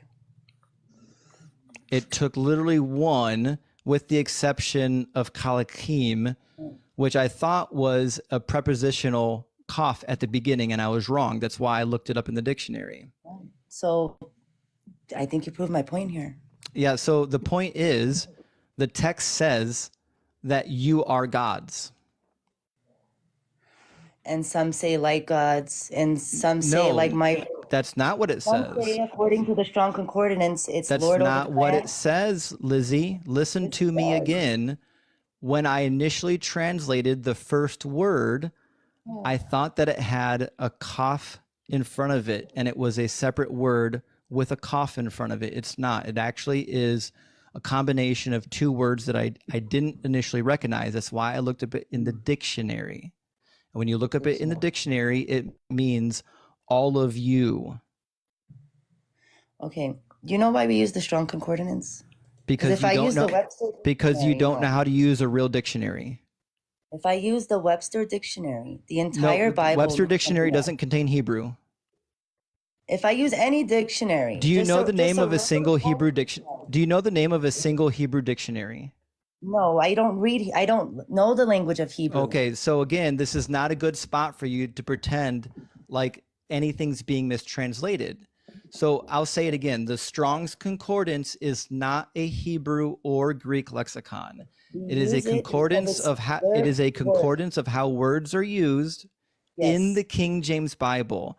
We have individual concordances and lexicons that just tell you what words mean in the language. You can pick up a free copy of the Brown Driver Briggs Hebrew Dictionary, and you can just look up the words. And in Psalm 82:6, Psalm 82:6 is a construction of two different words. It's a construction of call, which means all, each, or every, and chem, which is a second masculine plural pronoun. Okay, why do the Jews of Judaism disagree with you? It's their book. They don't. They do. They don't. You're telling me the Jews believe that God was talking to actual deity gods, lesser gods, than like in a creator God, like a real God? You're telling me that? Yes, the Jews have a firm grasp on what you might call angelology. Oh no, I'm okay with angels and humans are sons of gods, and they are gods because they're Not Lord over humans. the world. We're not talking That's about not an humans. We're issue. talking about divine Angels are sons beings. of We're God. talking about divine beings. Angels are supernatural, yeah. Yes, I agree. But humans are not supernatural. Humans are God's creation, not in Yes, supernatural though. exactly. Humans are God's creation, but they are not supernatural. That's No. why in Psalm 82, it says of these supernatural sons of God that they will die like men. Their punishment You're is that adding they will their supernatural. punishment is that they will face a death like men face, and that is a punishment for the angels because angels do not die. So your interpretation is God is talking to fallen angels? No, not again, absolutely not. In Psalm 82, he's referring to angels that he is going to execute. The ones that didn't fall. That's your interpretation. We don't know if there's crossover between the quote unquote fallen angels and the angels that he's going to execute. We don't know that. This is pure speculation, what you're telling me. It's actually not. Everything that I've told you is well accepted in biblical scholarship. You're just unaware of it. Like you've been taught in some weird King James only basement church, No, and I don't. you I'm have not no King James idea. only. You have no idea what's happening in the Big realm of assumptions biblical here. scholarship. You're getting Nothing. agitated because you got some pushback here. I'm not But agitated. yeah, KJV So only in a basement seems agitated to me. it's But not agitated. It's a jab. yeah, I've never jabbed you yet. I don't think you would probably kick me, so only you can jab. So No, I wouldn't kick you. You're welcome to jab all you want. no. I don't think Yeah, you have really anything to jab censored at love. though. You're telling me you don't know if it's God's angels, the fallen angels, if there's a crossbreed. You're saying there might have been a crossbreed. That's not what I said. I don't know why listening so hard. We do not know if the angels that are being punished in chapter 82 are identified with the angels that fell. What I said is there could be some crossover, meaning possibly some of the angels were part of the fallen angels, but we are not given that information. We do not know the answer. So we don't know if it's fallen angels or God's angels, but they're angels. All angels are God's angels. No, the fallen angels are not God's angels anymore. The They've fallen been casted angels, down. yes, just like the angels that are executed by God are no longer his angels, but while they're alive and while they're not So cast fallen into, angels. while they're, I don't know why this is so hard. We are not told anywhere in the Bible if the fallen angels are identified as the angels from Psalm 82. That information is not given. If you use common sense, Nope. the angels that didn't fall, do they do God's work and do his bids? No. Why would God be judging his angels that didn't fall? Again, I am not saying that they couldn't be part of the fallen angels. Listen very carefully. Are you listening? Yeah. It is possible that some of the angels in Psalm 82 are also the fallen angels. It is also possible that they are not. We do not know. The Bible does not tell us.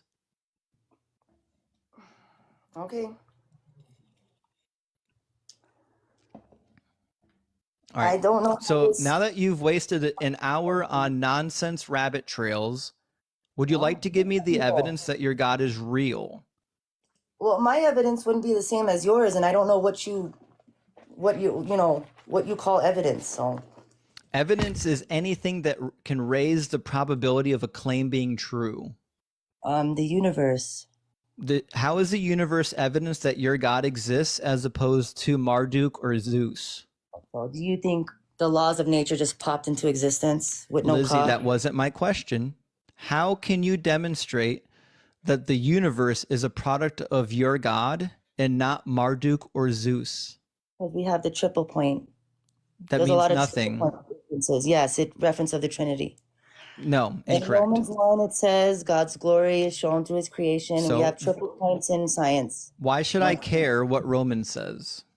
I'm telling you how this correlates to the universe. You're What not is a listening. triple point in your mind? Like liquid, solid, gas, time, space, matter. These are triple points, and there's many of them. I don't have them all, but there's many. What happened? How'd she meet herself?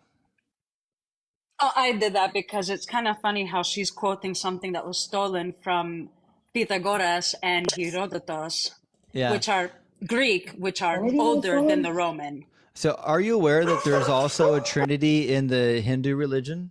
Oh, can you define the Trinity for me before we get into that? In the Christian Bible? Yeah. Why? Well, it matters. It definitely matters. what So the it doesn't definition is. so it doesn't actually matter. So are you aware that the Trinity shows up in other religions? It doesn't. Not the It triune does. God of the Bible. It does. No. I give Yes, me it the does. definition of the Trinity. It does. So the Okay. Trinity in the Hindu religion is Brahma, Vishnu, and Shiva. No, what is the definition of the Trinity? What's the Do definition you of this word? do you Read it. agree? Okay. Do you agree that three gods in one would qualify as a triple point? No. Okay, so then your God is not a triple point. No, no. He is creation. You just defeated your own reflects him. argument. His creation reflects him, not No, it literally. doesn't. Yes, it the, does. The creation of the world reflects Vishnu, Brahma, and Shiva. How? Yep. Okay, tell me how. I don't need to. It's a claim, just like your claim. take your claim. You see how when you Zeus, don't Poseidon, That's right. Hades. see when you don't provide evidence, how any claim I can just be provide evidence true. if I stop being muted. I would love to see your evidence. What Okay. is the evidence that the creation points specifically to your God and not any other God? The book of Job gives us many solid references that science confirms. Like what? Like I stretch out the universe like a tent. Many reference. You know when God Did you- lectures Job? Did you forget to read Job 38:14 when he says Oh, that the flat earth earth. is formed like clay underneath a seal? This flat earth nonsense. That does not the Bible does not imply. What a is round what does flat clay earth. look like under a seal? It looks flat. Oh, there we go. Isn't it interesting that poetic. that Job says that the earth looks flat? The Bible doesn't tell us if the earth is flat or round. It does actually. In fact, it tells you on multiple occasions. The most glaring occasion is Job 38:14, where it describes the earth as being flat like clay beneath a describes the seal, universe and it as a also tent. says that it has edges. Is the universe an actual tent? Because it's The described universe as a tent. is not mentioned in the Bible. In fact, the concept of a universe doesn't exist Is in the biblical okay, age. I'm sorry, because I know your semantics. Is the heavens a tent? The heavens is shaped like a tent according to the Bible. It's a dome. You see, no. The heavens It's a dome. not mean the atmosphere. No. It says I stretch out the heavens like a tent. I stretch out the heaven. Yes, keep reading. You're reading from Isaiah. I love it. Keep reading. This is poetic. It's very. Oh, it's not, right. It's always poetic when Hold you on a don't like second. what Are it you telling says. me if the Bible is telling us It's that it's always wait a literal. It's always literal when they like it, but second. then when they don't like it, it's always No, poetic. the I'm sure it heavens- You're is. saying the heavens is a tent is literal in the Bible. Are we grasshoppers too? No, we're small like grasshoppers. I think we know Okay, how so- metaphors work, don't Wait you? a second. So the tent isn't literal, but the clay stamp is literal, you're telling me. What I'm saying is that he's using parallels. Yeah. A tent is shaped like what? It's an odd shape. It's shaped like what? It's like a square with a triangle on top. Like a vault? No, I Like a think vault? The question is that he's stretching the heavens out, and we all know that the universe is expanding. Okay, This is so the reference here. so it's shaped like a vault. It doesn't say shape. It says it stretches out the heavens. Like what? Because a tent is stretched. A tent is not stretched. It doesn't say that it's the heavens is shaped as a tent. It doesn't say that. We'll just read it for you. So let's see. I think you're in Isaiah. It's also in Job. Yeah. Isaiah 40:22. He sits enthroned above the disk of the earth, and the inhabitants thereof are like grasshoppers. See how he says like grasshoppers, Yeah, not this is- literal grasshoppers? You're going literal with That me. stretches I'm not that going with stretches it. out the heavens like a curtain and Yeah. spreads them out like a tent to dwell in. Yeah. So the heavens are draping over the earth like a tent. Expansion of the universe, right there. Yeah, it's called a vault. It's also called a firmament. Are you aware that firmaments were basically just big old domes?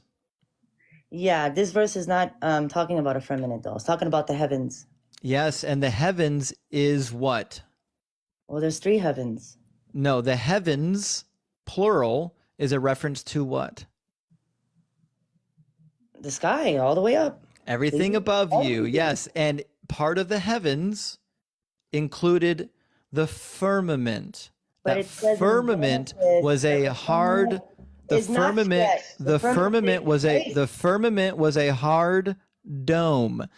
The book of Job says it is hard, cast like a metal mirror. Yeah, like, so we have in Genesis 1 that the firmament is not stretched out. It stays in place. And then we have the heaven stretching so it's not talking about the firmament. Because we can get a reference from Genesis 1 that the firmament is not moving or stretching. I never said it was stretching. why are we Nobody. talking about it? Nobody is saying anything is stretching. Why are we talking about the firmament then?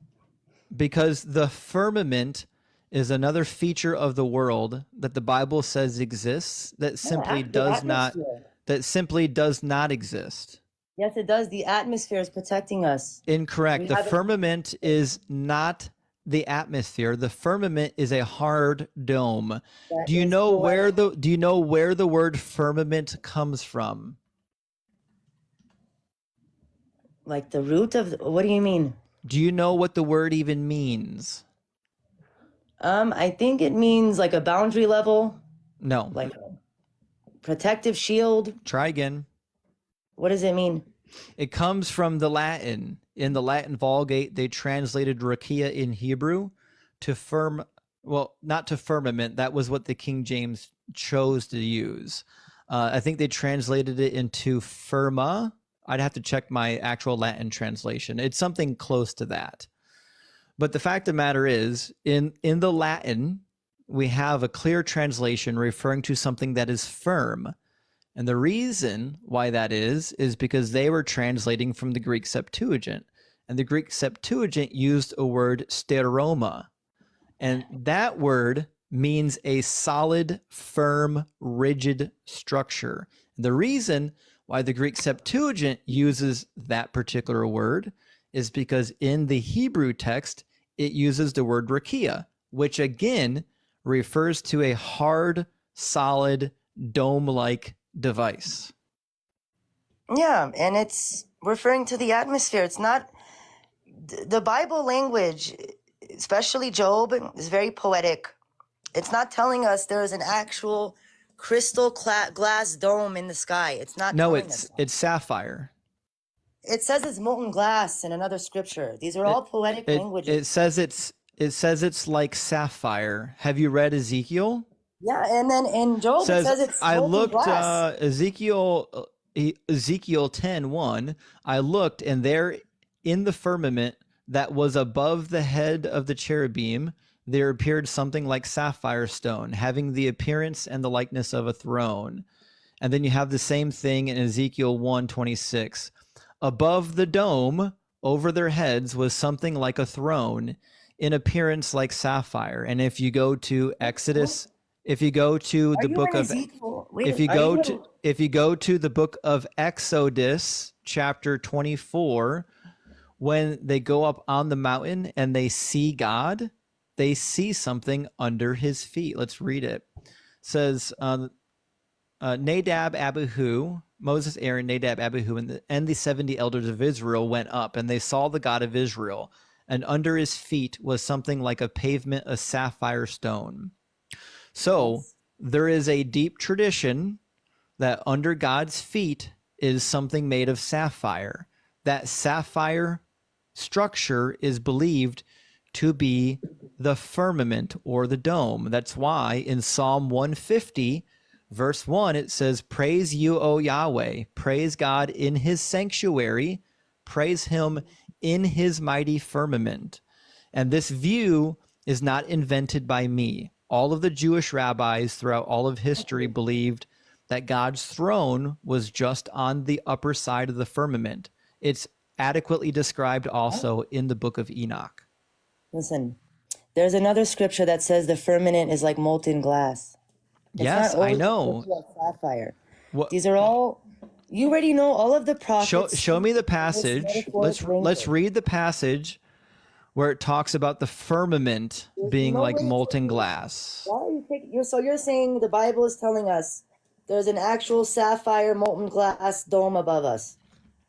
I'm saying according to the Bible, there is according to the Bible, there is a solid dome over the earth. That's according to your interpretation. No, that's according to every ancient interpretation that we have up until the medieval period. What ancient, when people thought the earth was That's flat? according to every ancient interpretation in existence until we invented telescopes. I'm gonna release the crack and I'll be back. Culture in the world depicted a flat earth before technology. Yes. Yeah. And the Bible agrees with that. No. The You cannot the Bible take that agrees with into it. the Yes, the Bible. Bible agrees with it. When Jesus was taken upon a high mountain and shown all the kingdoms of the earth, that literally could only happen if all the kingdoms of the earth were on a flat earth. Or no, you're taking everything so literal. Satan showed Jesus all the kingdoms too. I know, On the which high could mountain. only happen on a flat earth. Oh, Now, it should Job have been a 37:18. So Spiritual vision Job comes 37 physical. Job 37:18 is not saying that the sky is like molten glass. It says that can you spread out the skies as hard as a cast mirror? Hard. Yes, this is poetic, metaphorical language. Yes. Is a cast mirror hard? Yeah, that's metaphorical. Thank you. Because the skies with the dome in the skies was hard like a cast mirror. It's not literal. It's not. It's showing Then the tell glory me of God. what does it mean? Creation cannot What does it be- mean? cannot What does it mean? Shh. What does it mean when it says that the skies are hard as a cast mirror? The skies? What does it mean? If it doesn't mean what it actually says, what does it really mean? To the atmosphere. This is what I think is, and many scholars, like you say, will agree with me. They don't. They do. They don't. I'm sure your atheist scholars agree with you. You're very No, biased. Christian scholars agree with me. Oh, there's some Looney Tunes Christians that believe in Nope. flat Earth. I'm aware. Nope. Almost all of modern scholarship agrees. In fact, all of antiquity agrees with me that according to the Bible, there was an actual dome above the earth. That's why if you read any of the illuminated manuscripts from the pre-medieval period, they draw the earth, a flat disc with a dome over top of it, because that is how the Bible describes it. No, we have every culture that doesn't believe in the Torah drawing the flat Earth. The one with the turtle. There's another country with a boat. It all depicts. Every yeah, culture did. And they're not. So you're singling out the Bible. The Bible's I'm not singling out the Bible. I'm saying the Bible is wrong along with everybody else. And the Jewish rabbis, the people who studied this text for a living and did the Hebrew etymologies, they agree with me. You can just read in the Talmud and the Mishnah what they say about it. Would you like to read what they say about it? Says that stuff about Jesus that's terrible. And I don't go, listen, you're going to sources that I don't rely on. You said that the dome only existed in other cultures. I'm telling you that the No, dome it existed in existed. every culture. The dome existed in the culture that gave us the Bible. Yeah, you're acting like Hebrew, the language of Hebrew, and the people who are writing them are all in cahoots in the same mindset. Like No, I'm I never said that at all. On That's this like saying, particular listen, on this particular topic, they are of the same mindset like though. saying, I'm going to put it on my race. I'm Romanian and I believe in Jesus, right? I have another Romanian that believes in a Hindu god, and we speak the same language. That means we mean the same thing? No. No, it's irrelevant. We're talking about whether or not the Hebrew culture agrees on what a firmament is. Culture doesn't dictate the scriptures. And they do agree. Culture does not dictate scripture. It doesn't dictate doctrine. Do you think that language doesn't dictate do you think doctrine. that the Hebrew rabbis understand Hebrew better than you? Yeah. Do you think that when they tell you what the meaning of rakia is, that they have a better idea of what rakia means than you? They don't even have a better idea of what Isaiah 53 is about. Well, Isaiah 53 is about the nation of Israel. I'm asking you about whether or not whether or not the people who literally spoke Hebrew every single day, do you Listen, think I'm they from New York. I'm not angry. You guys need to stop. Lizzie, I don't know why it's so hard for you to have a discussion. Do you believe that the people who literally spoke Hebrew and did all of their studies in Hebrew, do you think that they could explain the meaning of a Hebrew word better than you?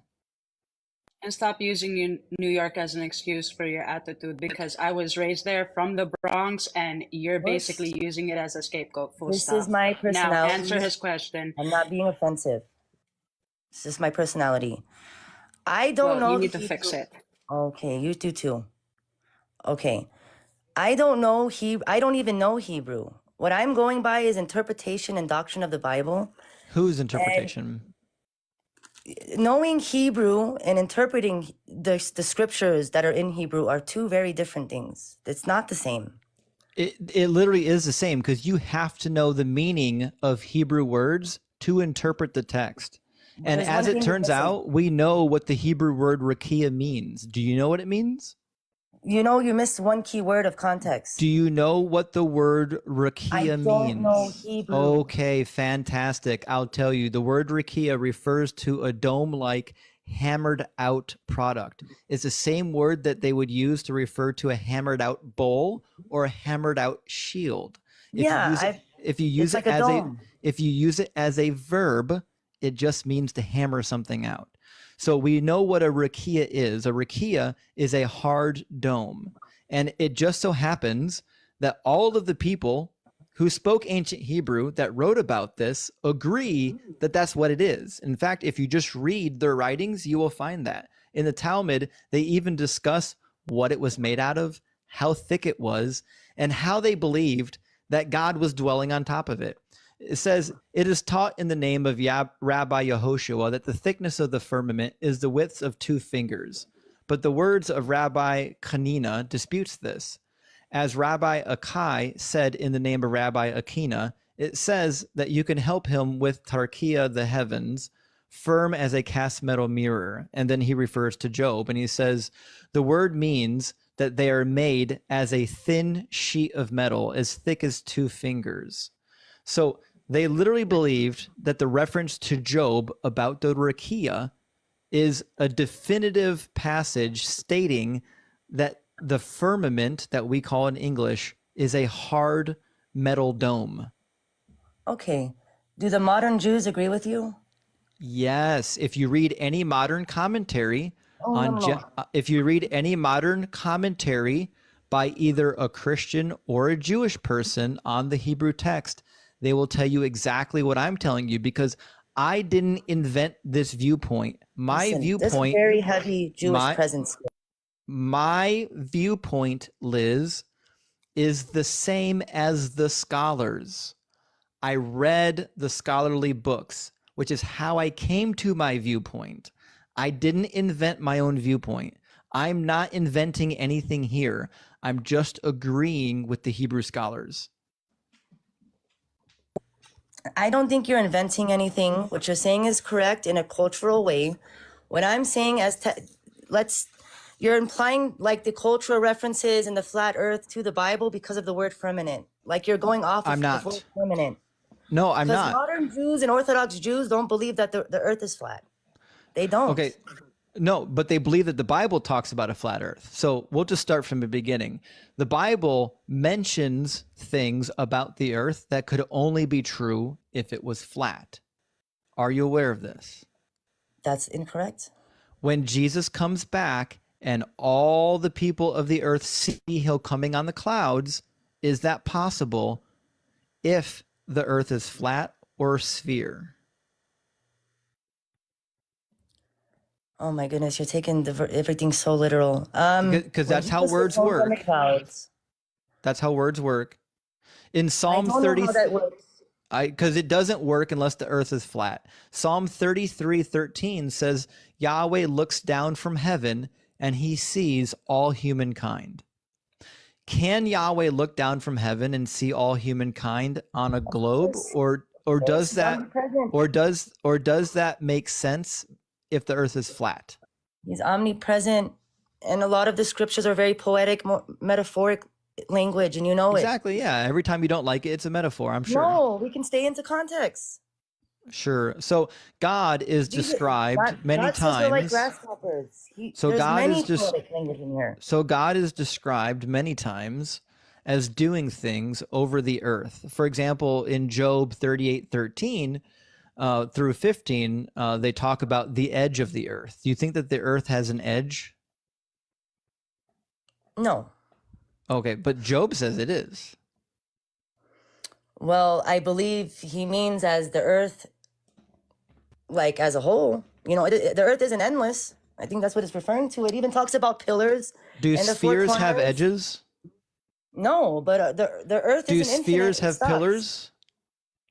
No. What it's Okay, when so- it even talks about the four corners, it's talking about north, south, east, west. There's Well, corners is not actually a decent translation. That honestly, I wish people would stop bringing that up.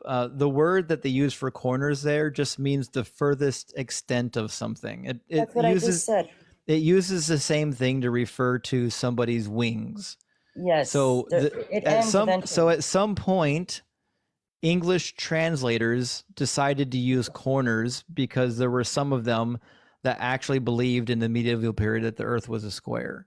That's not a good translation. The word corner does not appear in the Hebrew text there to refer to the earth. Okay. The Bible does not tell us if the earth is flat or round. It doesn't does. imply a flat earth. It does. If you read it face value, yeah. Yeah, Permanent exactly, And place yes. stamps and edges and corners. I Yes, can if do you the read it at same- face value, of course. Listen, when Jesus said, if you lust after a woman, it's better to pluck your eye out, was he speaking literally? No. There is language in the How do you Bible. know? God has a way How of do you know? speaking in analogies and metaphorical. Because it's No, but How we do I know what a know? metaphor Because Jesus is. was amplifying. Jesus was trying to tell the Pharisees that outwardly you're good, but inwardly you're not, because your mind, you sin in your mind. That's what Jesus was trying to what's that word called? Trying to expose the Pharisees of their hypocrisy. Liz, so what if is you a read in metaphor? context, we know it's not literal. Liz, what's a metaphor? A metaphor is like my problems are as big as a mountain. That's yeah. a metaphor. Yeah, and what's the I meaning can of explain and what's it. I don't- and what's the meaning of that metaphor? That I have a lot of problems. I have Right. troubling Yes, problems. and how would I know that it is a metaphor? If you use some common sense and stay in the context, you would understand it's a metaphor. Right, And if because you- because if you know whatever me your personally- because whatever your Listen. problem is, it's obviously not as big as a mountain. It's a metaphor. Yeah. I know. And the reason why I know it's a metaphor is because no matter what your problem is, I know that it is not as big as a mountain. That's how Exactly. that's how metaphors work. Yes. Metaphors are clear. You can find them in the text. So Mm-hmm. when we read Job 38, there is no metaphor being here. He's saying that the earth is like something. That's not a metaphor, that's a simile. And what he's saying is that the earth is like clay underneath a seal. That is a comparison, not a metaphor. So if it says like, it's a simile, but then when you said like a clay stamp, now it's not? I didn't hear what you just said. Say it again. Did you say when it says like, when it says the word like, it's what? It's a simile? Yeah, when it says one thing is like another, that's a simile. Okay. Right? I don't know what the problem with the firmament is. I don't understand. I'm not talking about the firmament. I'm talking about the shape of the earth. Yeah. So the clay stamp you're saying is not is saying it's literal. That verse is literal. I'm saying that according to Job 38:14, he's saying that the earth is formed like clay beneath a seal. It's a description. And why is that not a metaphor? It is a description of how something is similar to. Like if I said that I was smashed like a pancake, no one is saying that I was a pancake. They're saying that I was smashed like a pancake. I was made to be flat. So in Job 38:14, when he says the earth is formed like clay beneath a seal, he's saying that the earth is formed in a similar manner to clay beneath a seal. And the way that clay is formed beneath a seal is a flat disc. What it could be referring to, because this is open to interpretation because it's metaphorical. The earth is not smooth. There's creases in it, the sea, the land. It's just poetic language. This is not, you're telling me this is 100% flat earth verse. You just can't say that. It's open to interpretation. It is. It's making a statement. The earth is formed like something, and the thing that it likens it to is flat. No, it's saying it is. I'll just show you a picture of it. Hold on. I'll just show it. No, I know what a clay stamp is. I don't think you do. I'll just show it to you. My goodness. This is what a clay seal looks like in the ancient world. Is that flat? I see creases in Is it flat though? I mean, yeah, at the bottom, yeah. Fantastic. Yeah. Is it a disc? Okay, now you're taking the stamp this literal? Is it a flat disc? Yeah. Does it have an edge?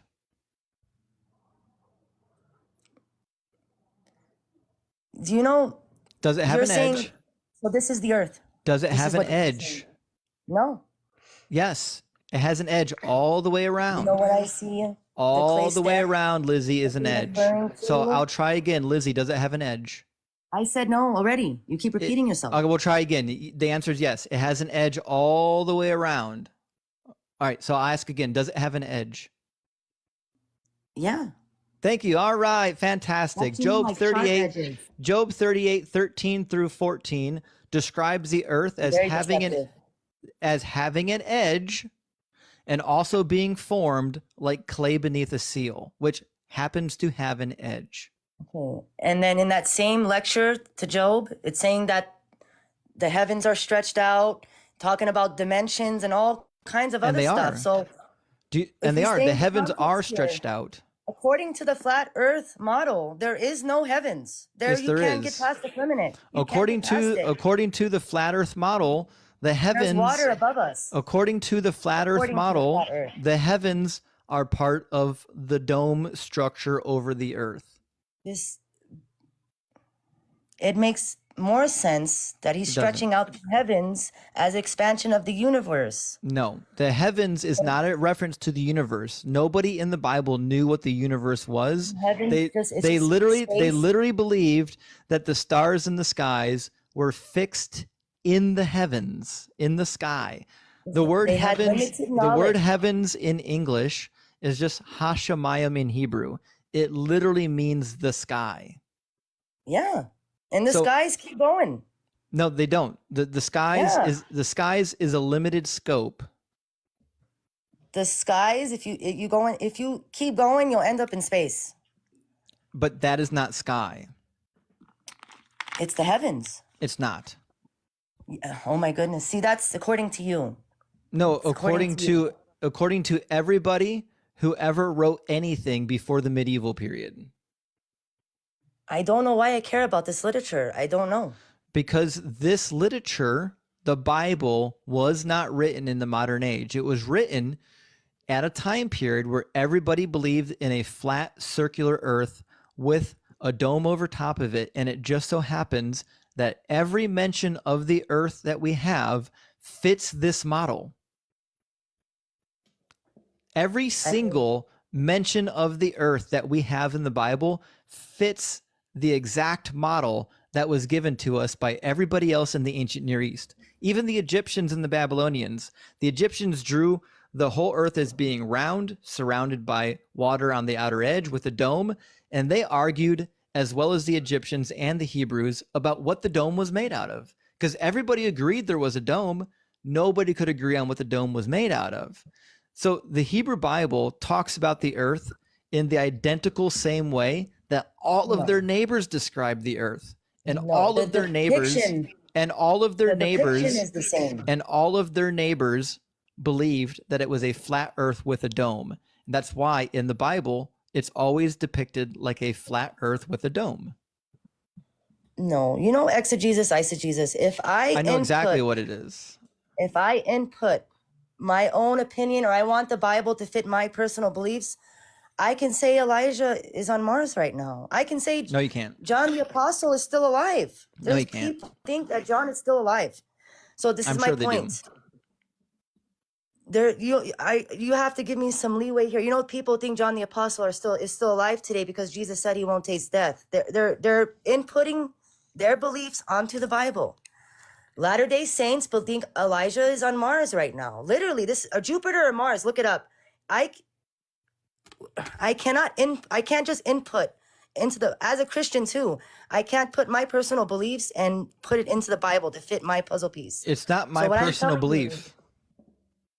No, a lot of Looney Tune Christians agree with you. What I'm saying is the Bible doesn't specifically say if the earth is flat or round, but it does say, I think in Isaiah it says circle or sphere. Disc. Isaiah 44. Isaiah what's 40, circle? 20, Isaiah 40:22 calls it a disc. It says circle, not It a says disc. disc. No, it says circle. It says disc. It's I need to We'll It's saying- just try that. We'll just try this again. Lizzie, do you speak Hebrew? Oh my goodness, he thinks your word is infallible because you speak Hebrew, huh? It's Is that not. how this works? So when it comes to determining what a Hebrew word means, it's always helpful to be able to read Hebrew and to use a dictionary. And can it translate to circle? It can Is that an option? translate. It can translate to either disc or circle. Either translation is appropriate, which is why you have a handful of translations that say disc or circle. And do you know why I say disc instead of circle? Because that's what you've chose in your translation. No, because a disc and a circle are fundamentally different. What is the difference between a disc and a circle? A circle is a shape, and a disc is it's like a dish. It has Incorrect. Wrong again. like a dish. A circle is hollow. It's an opening in the middle of it, and a disc. Circle is a shape. It's just describing a shape. Yeah, If you we'll look just at try the earth. Yeah, we'll from just try far, this it's a again. I don't know why this is so difficult. A circle is hollow. It's hollow. There's nothing in it. It's just a circle. And a disc is a circle that's filled in. Okay, what shape is the sun? The sun is a disc. The sun is a disc? The sun, if we're calling it a shape from our vantage point, it is a disc. In reality, it is a sphere. But everybody in the ancient world believed that the sun and the moon were discs. They didn't know that they were 3D objects. That's why if you read the Egyptian literature and you read some of the other Semitic literature, like the Akkadian literature, it literally refers to Shamash, the sun god, as being the disc god. That's great. The Bible is not a science book. They're not teaching us science. It's not even a tell-all. The Bible is not a tell-all. It's It just should not. be It's because not it even a gets everything science book. wrong. No, it doesn't. It does. It gets everything Can I ask wrong. you? The God of the Bible doesn't even know how female genitalia work. Oh my goodness. Are you I aware want to that get away from this. are you aware that Yahweh doesn't know how the hymen works? Are you gonna go? No, no, no. When Well, she got yeah, married, let's just what run was it. that? Let's just run it. It's in A Deuteronomy charge was put 22. against her. It's in Deuteronomy 22. Have you read this before? We'll read it. Suppose a man marries a woman, but after going into her, he dislikes her and makes up charges against her, slandering her, saying, I married this woman, but when I lie with her, I did not find evidence of her virginity. The father of the young woman and her mother shall then submit the evidence of the young woman's virginity to the elders of the city at the gate. The father of the young woman will say to the elders, I gave my daughter in marriage to this man, but he dislikes her. And now he has made up charges against her, saying, I did not find evidence of your daughter's virginity, but here is the evidence of my daughter's virginity. Then they will spread out the cloth before the elders of the town, and the elders of the town shall take the man and punish him. Do you think that this is like whether or not a woman bleeds on a cloth when she goes to her wedding night? Do you think that's a good means of determining if someone's a virgin? Well, that's not the deciding factor because a charge was brought up against her. This is about accusations. I'm They aware. I didn't read that. marry, yeah, they didn't marry women and then, oh, I proved her virginity, don't kill her. That's not what they did. This was a charge was brought That's forth. what it says. Yeah, a charge was brought forth. So then the council had to handle it. Right. And what This was the isn't- charge? She wasn't a virgin. Yeah, she wasn't a virgin. And how did they determine that? By the cloth. Exactly. And if she was found to not be a virgin, what did they do with her? They unalived her. Thank you. Okay. Is it your belief that all women bleed the first time they do the deed? I don't think so. They don't. So do you think that this is a reliable method of determining if a woman is a virgin? That's not the method they're using. This is a charge was brought up against her. This isn't I'm aware, yes. And what is the proof that the charge is true or not? Well, this girl happened to have that cloth, so it was brought What forth. is the proof if the charge is true or not? That's not what it's telling us. What is the proof if the charge is true or not? That's not a law in the Bible. What is the proof? In this instance was the cloth that they brought forth. This was a Thank charge you. So against if her. a charge is brought against the woman, the evidence that she needs to bring with her is the cloth. That's how she proves if she's It innocent says- or that's how she no. proves if she's innocent or guilty. This is about when a young woman gets married and she tells her family and the people she's going to get, I'm a virgin. And then she lies, the charge will be brought up against her. This is about women lying that they're virgins. Yes, And then they Lizzie, get- we're all Yeah, aware that that means they this is lied. about somebody who purported to be a virgin and wasn't. This is about The liars, lying question about- is not about why they're going to the trial or going to the elders. The question is whether or not the means of evidence is appropriate to prove the thing that it's purporting to prove.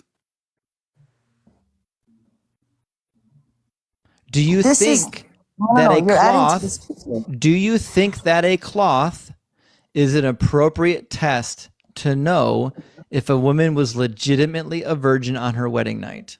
No, I think not lying is the way to go about it. Like it's telling Do us. you think that a cloth being bled upon is an appropriate means to determine if a woman was a virgin on her wedding night? Yeah, if you have it, yeah. If you Okay, happen to have it on the cloth, yes. fantastic. Thank you for saying that. Finally, we're getting somewhere. Are you aware that not all virgins bleed their first time? I think that's by riding a bike or a horse or other things. It could be hundreds of things, but are you aware that less than half of women bleed their first time? I'm sure that's true. Okay, so But this that isn't a law. means so that There means is no law. Show me the it- law where it says show the cloth. is no law. literally in Deuteronomy. No. It's saying charges, accusations brought to the Okay, council. so I'll just read it to you from the top since you were not About listening. charges. I'll read it from the top since you were not listening. Suppose a man marries a woman, but after going into her, he dislikes her. And then he gives instructions on what to do. It says then, let me grab it. The father of the young woman and her mother shall submit the evidence. If you find yourself in this predicament, this is what you must do. You must bring the evidence. Yeah, if you go to verse 14, it tells us, given the occasion, that a speech, there's accusation. So this wasn't every single marriage. This is just for an accusation. Lizzie, listen to my words. I am not saying that every single marriage needs to go to the elders and lay out the cloth. Okay. This is obviously an occasional law. If this circumstance happens, this is what you must do about it. And the thing that you must do about it is present the evidence. The question is, the evidence that God tells them to present, is that reliable evidence? I'm going to read verse 17 because it's telling us what, I don't know if it's her father or who. They said, give an occasion of speech against her, saying, I found not thy daughter a maid, and yet these are the tokens of my daughter's virginity. Her father, bring the counsel the cloth. No one instructed him to bring it. And he said, look, listen, there is no law for this. It is. I read it for you again since you were not listening. The father of the young woman and her mother shall then submit the fucking evidence of the young woman's virginity. They bring it to them. Lizzie, this is a yes or no. Do you know what the word shall mean? Should or may? Yes. Is it an order? Is it a command?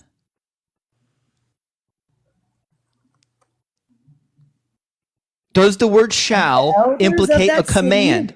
Does the word shall implicate a command?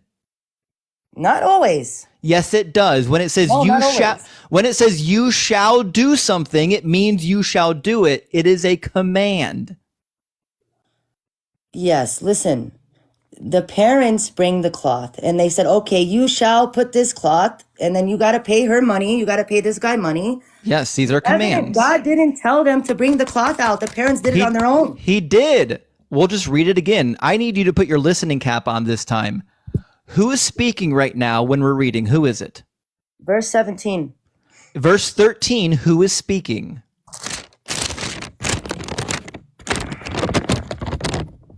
Yeah, God. Yeah, thank you. And this is what he says. Suppose a man marries a woman, but after going into her, he dislikes her, makes up charges against her, slandering her by saying, I married this woman, but when I lie with her, I did not find evidence of her virginity. The father of the young woman and her mother shall then submit the evidence. Yes. It is instructions for what to do in the event that something happens. Yes. But the instructions are to bring the sheet that is supposed to be the evidence. Because in verse 17, the mother and father bring their daughter's sheet. Why? Why do they do it? Because it's one of the ways to prove your innocence of virginity, if you're a virgin or not. Why did they do it? To prove her virginity. Yes, but is it a reliable proof of her virginity? Because this is no, a rare it's case. Not. It's back in this time. It was a rare case that she was not a virgin. It wasn't. Yes. Only 45% of women globally bleed their first time. This is Levitical law for the Israelites, so this would have been a rare occurrence. It doesn't matter how rare it was. It only matters that the God who gave this test does not know how female hymens work. The God who gave this test is unaware that not all women bleed. We'll just do the poll that we do every time we talk about this. Women in the chat, put a 1 in the chat if you did not bleed your first time. Watch the numbers, Liz. I'm sure they didn't. There you go. Isn't it funny how the God of the universe doesn't know how the female body works? No, I don't think that's the case here. I think this is an accusation brought to the court, and that's one of the. Yes, it is, Lizzie. It's an accusation. Yes, that's how laws work. Laws are occasional. It's an accusation. Here is the accusation, and here is what you must do when the accusation is made. That's how laws work. Just like it says, if you break the Sabbath, this is the punishment for it. All laws are occasional laws. I have no problem. I don't know what your problem is. Okay, so I'll say it one last time because you are not catching this. Point number 1, the evidence that God tells them to submit is a sheet that they bled on. That is what God tells them to do. Point number 2, the bloody sheet is not good evidence that a woman is a virgin, because less than half of women bleed their first time. Point number 3, based on faulty evidence, God tells people to execute women. Do you see the problem? No, because God is perfect and requires perfection. He's not. This is what Address God requires. address one of the 3 points that I made. Address one of the 3. Well, now it's. Thank you, Potter. Now it's too late. Malaka. Well, that was Thank you, inevitable. Potter. Thank you, Potter. Malaka. Oh, bye, I'm Lizzie. very happy that I disturbed you Bye, guys. Lizzie. I don't give a shit. Goodbye. Justin, She really my thinks that love. she did something. She didn't do shit, Justin, my love. Can we count that Zeus as she never comes back? I don't know what to talk about that, but the fact of the matter is she can't actually be honest with what anything in the book says. So, I mean, it's up to her if she wants to get up here and look stupid every time. All right, what's today's date? Today's the... Oh, what is today's date? Yeah. Ella. The 7th. The 7th. Yeah. Thank you, Breezy. Thank you. W Everyone Breezy. win Breezy. Win W Zeus. Breezy in the chat, y'all. Can you imagine sitting through? Baby, 2 hours. 2 hours, my love. Sorry. Do you hate me? Do you hate me? No, here's the thing is Lizzie has been chirping in the comments of every live and every video for literally months, saying nothing but nonsense. I was eager to actually talk about the Bible and show her how insane she is. But she did the typical Christian dodge, duck, dip, dive, and dodge, where words never have meanings. Everything I don't like is a metaphor, and that's just your opinion. Pretty typical stuff. Wasn't she the one that was telling me and Chet that we're wrong when it came to the Greek, but yet she doesn't even know the Greek or the... No, that was somebody else. Lizzie's never been up here. She's never... Yeah, that's right, Dr. Joe. If you can dodge a wrench, you can dodge a ball.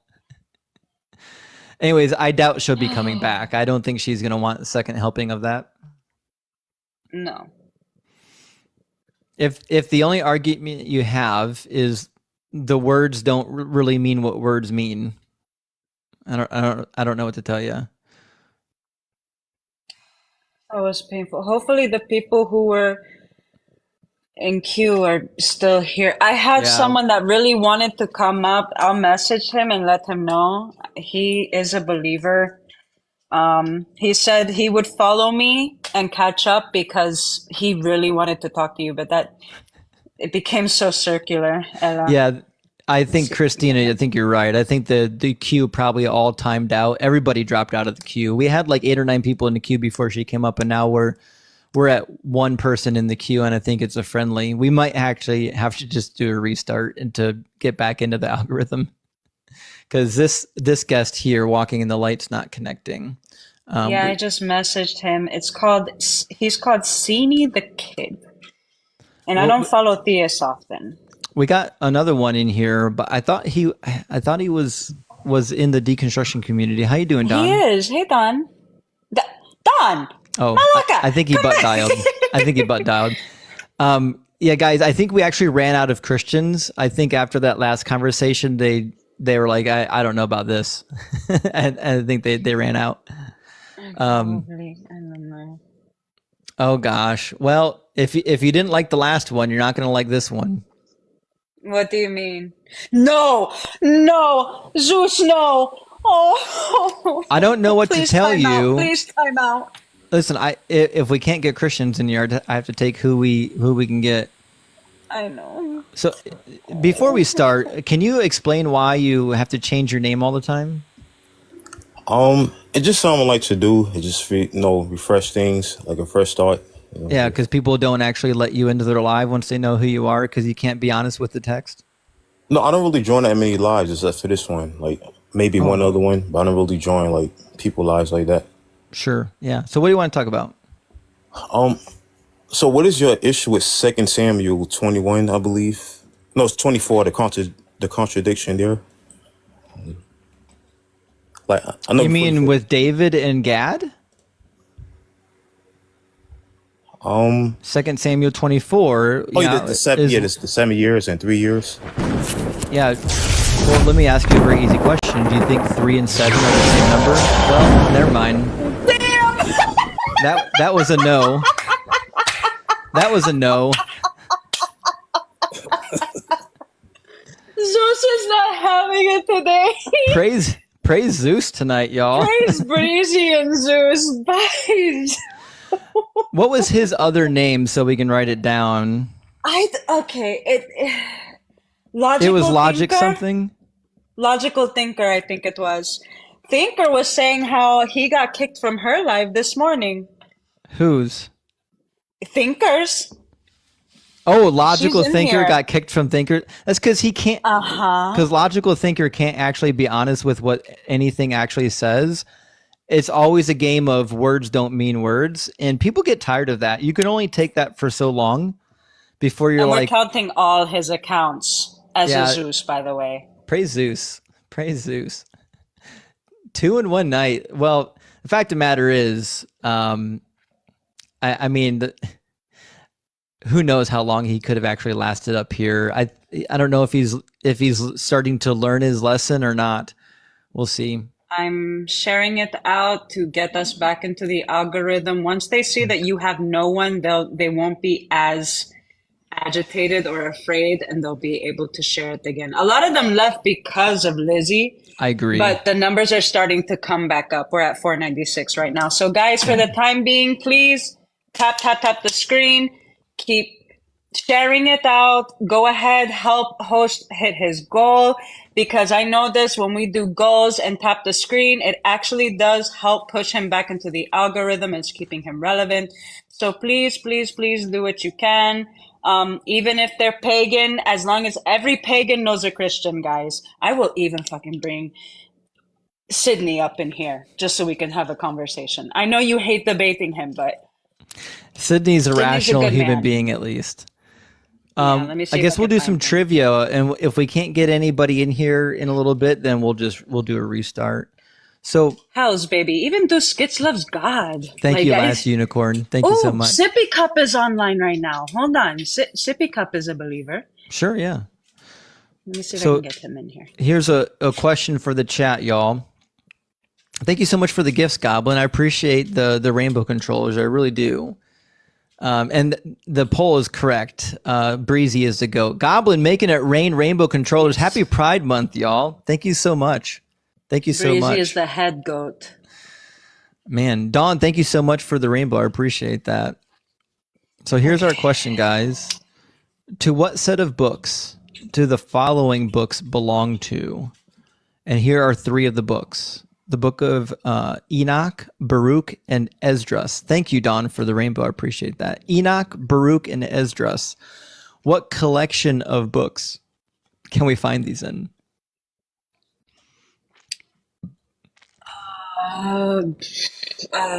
Revelation? Phoenix got it. The Apocrypha. Oh, the Apocryphas. That's okay. right. The Apocrypha. Yeah, we got it. Let's see what else. Any good ones? Oh, this is good. Oh, thank you for whoever just sent that. I didn't see it. I'm sorry. Thank you so much for the rainbow. What was the name of King? Thank you, Last Unicorn. The name of King Ahab's wife. This is a famous individual. Who was the name of Ahab's wife? Ahab's Sarah? Jezebel. The blasphemous Billy Goat got it. Yeah, Jezebel. You got it. Yeah. Jezebel, the most hated woman of the Bible. So hated, even the book of Revelation mentions her. Imagine being so hated. Someone said, Lizzie, imagine being so hated I'm sorry. that you become the enemy of an entire like ethnogenic people group and religion. It's crazy. Can we switch Jezebel for Lizzie? No, let me stop. That's so mean. I would take Jezebel. I'm not like them. I'll take Jezebel. No, 1000%. But I wouldn't wish what she went through on anyone. That's just wrong. Right. All right, here's the next question, guys. Oh, Omar says Lizabel. I like that one. Name the store city that the Israelites built in Egypt that has the same name as a pharaoh. Sorry, could you say that again? Yeah, name the store city that the Israelites built in Egypt that had the same name as a pharaoh. There were two cities that they built, two store cities. There you go, Jay Steele. It is Ramses, which was named after Ramses II. The other city was Pithom, which of course is another reason why we know that Moses didn't actually write this text. Because according to 2 Kings, was it 2 Kings or 1 Kings, chapter 6, though, it says that, it must be 1 Kings, that Solomon began building the temple in the 480th year after Moses led the Israelites out of Egypt. And the temple began in 970, which makes the Exodus about 445 BCE, which is a bit of a problem because Ramses didn't exist until 200 years after that. So I was about to obviously, say, so it would sound more like it would be Akhenaten. yeah, actually, it would have been closer to Akhenaten. He wrote, like he lived in, was it 13th century BCE? But it makes more sense too, Agapimo, because listen, Akhenaten was that type of pharaoh that thought he was a god, like above Amun-Ra. Yeah. That's why they called him the problematic pharaoh, the evil pharaoh. Well, he also tried to introduce like a henotheistic form of polytheism, Yes. which had great pushback. In fact, there's a guy named Daniel Sarlo who did his PhD dissertation in Toronto. Eduardo, thank you for the 666 over Venmo. I appreciate that. Eduardo, Daniel Sarlo did his PhD dissertation on like sun god imagery found in the Old Testament, in the Bible. And he picks up on a lot of these particular points and the crossover where, like, if a bunch of Semitic speaking people left Egypt and they were practicing a form of monotheism that also incorporated like sun worship, which that case could be made, then he's basically suggesting that, well, this could have been a product of actually being in Egypt under Akhenaten. But anyways, there's a lot there. The current hypothesis is that Yahwism originated near like where the Bedouins live now, which is basically where Moses met his wife and where his father was a priest in Midian, which was also the home of early Yahwism and metallurgy. There's a lot there. We'll talk about that later. Let's do some more trivia. Sounds good to me. Sorry, I put you down the rabbit hole. No, it's okay. Who accused the disciples of wrongdoing for picking and eating grain on the Sabbath day? Who accused, it should be actually Jesus and the disciples, of doing wrong by picking grain on the Sabbath day? Pharisees, that is the correct answer. That is the correct answer. All right. This is a good one. which book of the Bible tells the story of overwhelming locust infestation? Exodus? No. Although Exodus could have been a good answer, actually, because that was one of the plagues. But there's another book that's more famous for talking about the locusts coming and destroying everything. I saw Revelation, and Revelation is almost there. Bina got it. It is Joel. Yes. The locust plague is in the book of Joel, is the most prominent feature of the book. But it is true, the locusts do make an appearance in other books like Exodus and the book of Revelation. So here's what I think we'll do, guys. We chased all the Christians off, or Lizzie did. Lizzie chased all the Christians off. So we'll just do a restart. I'll use the restroom real quick. I'll let the dog out, and we'll just do a restart, and we'll start all over again. Sound good? Do you want to start on a? Yeah, sounds good. Do you want to start on a different topic? We could. What topic should we do? I mean, you do have that one deliciously make topic, if you get my drift, I of don't. John and Jesus. No, Oh you yeah. didn't. Yeah, I didn't do that one yet. That one's not quite ready, but I was hoping to have it ready by Sunday. Okay. Then if that's the case, biblical abortion. Numbers chapter You 5. know, that Yeah. actually sounds, yeah. All right, so we'll be back in just a few minutes, guys. Thank you so much for being here. Thank you for all the gifts, likes, and shares. But we got to get back into the algorithm. So we'll do a restart here, and then we'll be back in just a couple of minutes. See you guys. See you guys soon.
All right, guys, we are back.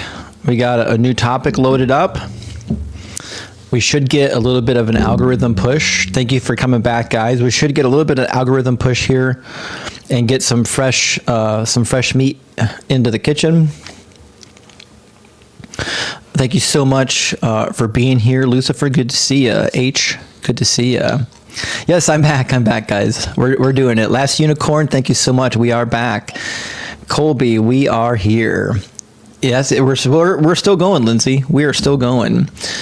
We just had to hit ourselves a restart and get a new algorithm push. Yeah, Lizzie's gone. She gone. I was about to say, I'm here, baby. I'm here. She stayed a little bit too long, but that happens every now and then. I really should limit that. Benny, thank you so much for the eyes. Timeless, thank you so much for the hand hearts. I appreciate that.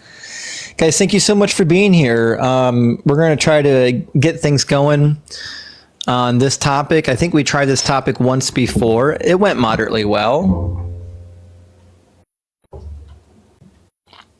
I think this is the topic that Skits and I are going to start with on Sunday. Hetty, thank you so much for the star. Appreciate that. God is great. Sure he is. As long as great means like a bloodthirsty maniac who unalives innocent people. Now that I have you here on Sunday, how are we going to go about this? Is it going to be on your page or Skits' page? And am I still going to be in the box? Or what's going to happen? Well, we were going to do it here. Okay. But I don't actually know how we're going to do it yet. I think it's probably just going to be me and Skits up because we can do a three-way on here, but I don't know if we can do a four-way and still have a readable background. I'm not really sure. Not unless you have it to where like it's like this, like how it is right now with me, Right. you, guess, and yeah. And that is a possibility. I might just do it that way. So we'll see about that. And a Yeah. three-way between you and Skits? Is this Elysium? Yeah. It's late night, baby. You asked for it. Mick, are you with us? Mick? Mick? Hello? Did they accidentally get up here? That's right, Omar. Words do mean words, as it turns out. But I know, as long as you don't like them, though, you can just say that they're metaphors or they're poetic or anything to mean that they don't mean what they actually mean. That's your interpretation. Yeah, that, nuh-uh. Nuh-uh. Nuh-uh. Oh, well. Well, that guest couldn't connect. We'll try the next guest and see what we get. Oops, sorry. Yeah, how you doing, Wojo? I'm doing good, and you? Doing well, thanks for asking. Are you a Christian? Yes. Cool, yeah. Do you think that the Christian God is good? Let's say I have a life and I say God has 6 feet. Prove me wrong. So what do you think about that? Yeah, so the question was, do you believe that the Christian God is good? Yeah, the Christian God is good.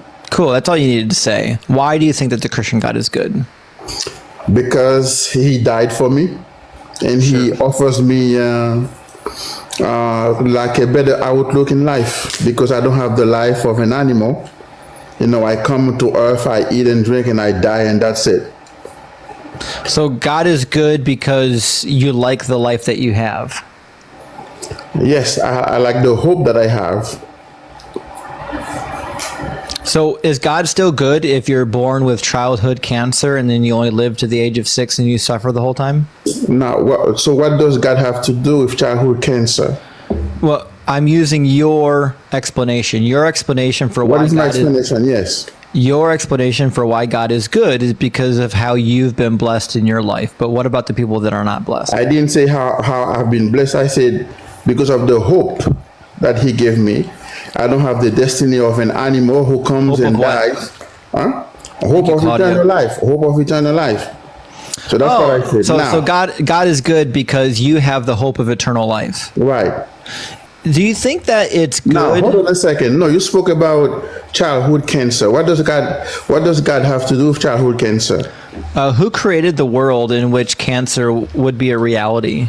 But do you understand? I mean, so do you believe in God? Yeah, we'll just try this again. No. Do you believe in God? So God created the world. We'll start easy. Who created the world? Who do you believe created the world? Do you believe that God created the world? I'm an atheist. I'm asking. You're an atheist. Well, how could you I'm ask me? asking you, in your worldview, who created the world? Oh, God. Thank you. And did God create the world in such a way that childhood cancer could or would exist? Now, if God would have created a perfect world, you would not have been talking about childhood disease. Yeah, we're going to try this one more time. Yes or no questions require yes or no answers. If you feel like your yes or no needs an explanation, you can explain it. But your explanation comes after the answer to the question. So we'll just try again. Did your God create the world in a way in which childhood cancer either could or would exist? Yes or no?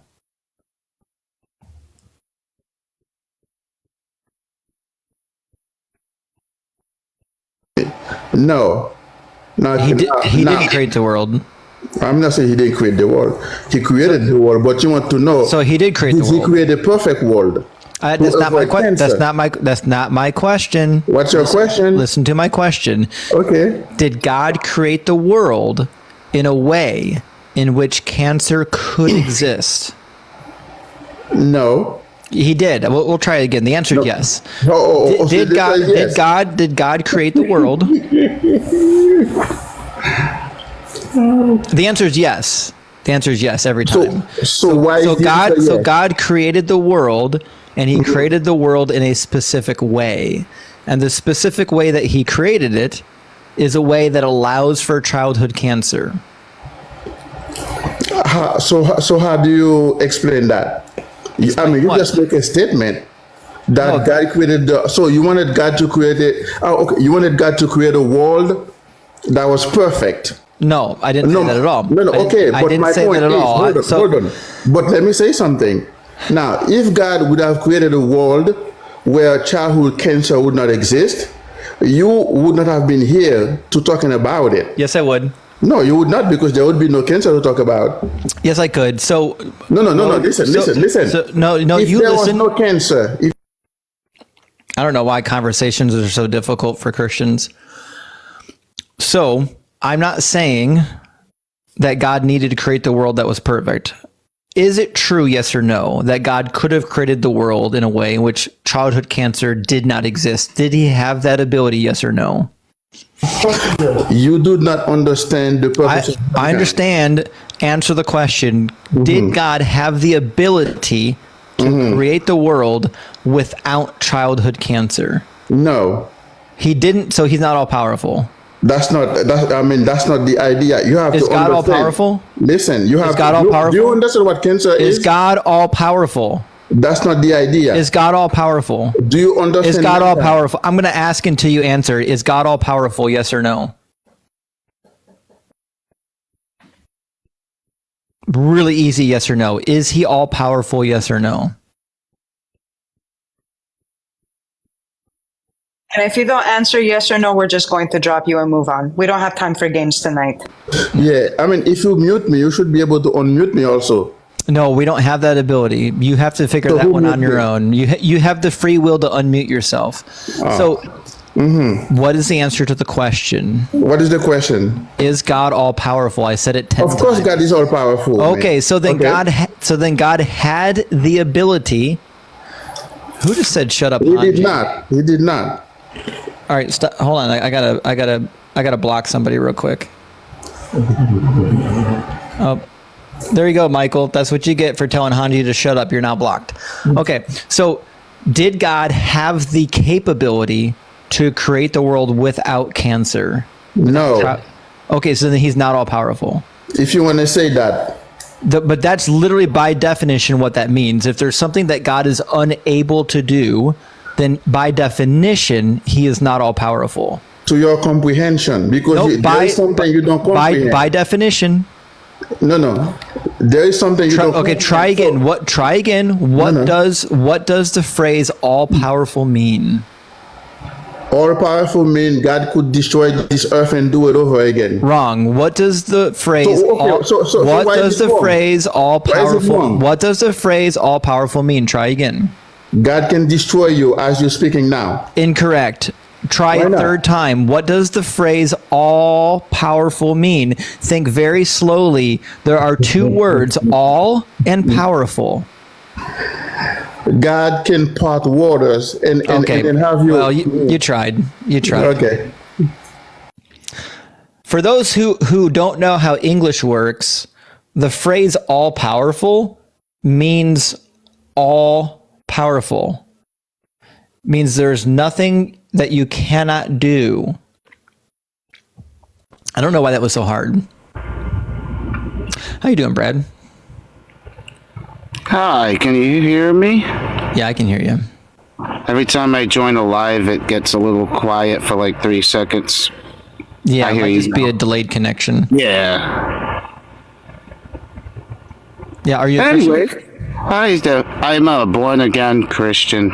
Cool. Do you think that the biblical God is good? Absolutely. I honestly, I think good is an understatement.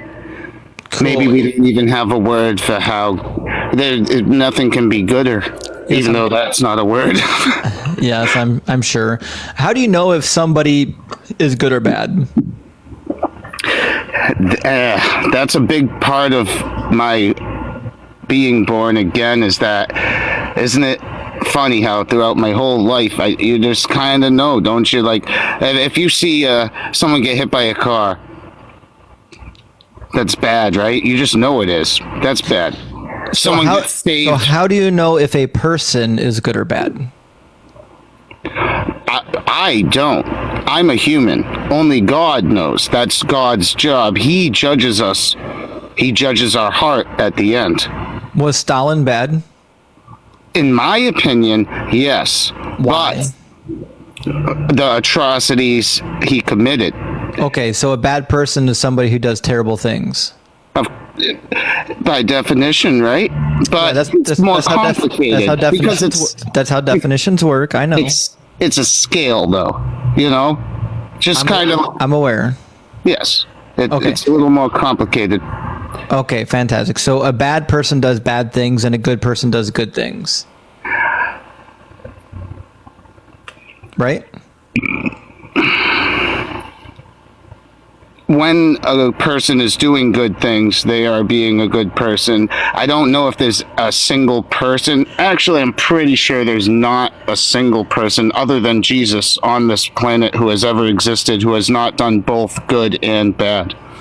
I don't believe they're a good person. You asked me, a good person does good things and a bad person does bad things. I don't believe that person exists. Not a bad person and not a good person. We all do bad things. We all do good things. Am I wrong? Completely irrelevant. So we know if somebody is good or bad by their fruits. The Bible says that, correct? I do not recall that. Okay. So I'm strictly New Testament. Was that from the Old Testament? No. Oh. Okay. So we know if somebody is good or bad based on their actions and their behavior and their character and the fruit that they produce. That's easy enough. Now, I'm not saying that a good person always does good. And I'm not saying that a bad person always does bad. I'm saying, generally speaking, we can determine what is good or bad based on the actions that they're taking, right? As a Christian, I'm not allowed to judge a person, but yes, I believe that God will judge a person on their actions and determine whether they are good or bad. Fantastic. But I myself, I'm not God. I'm not going to do that. Fantastic. So does God only do good since he is all good?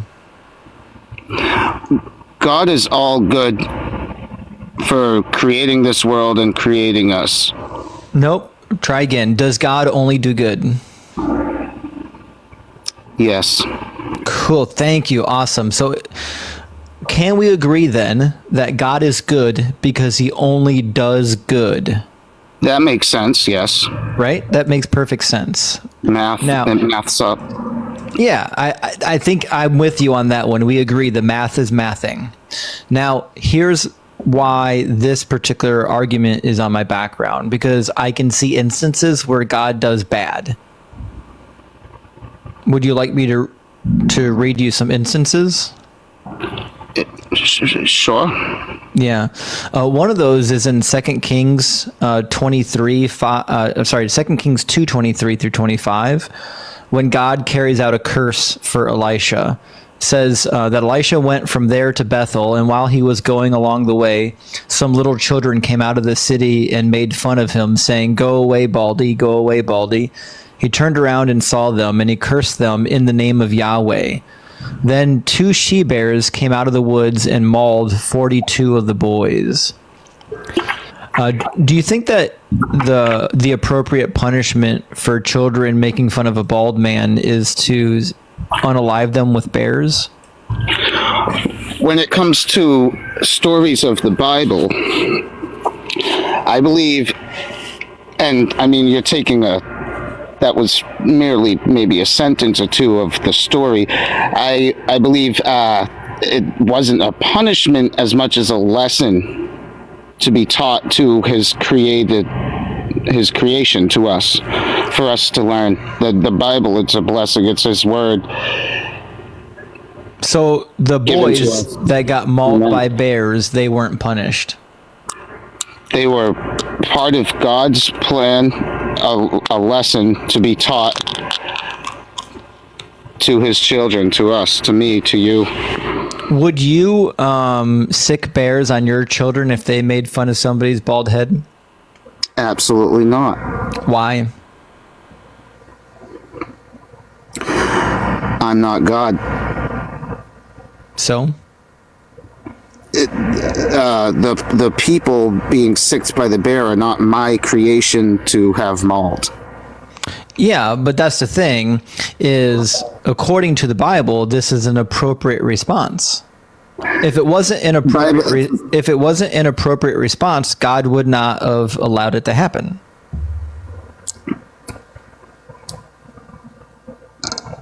I wouldn't say he allowed it to happen. Didn't you say he made it happen?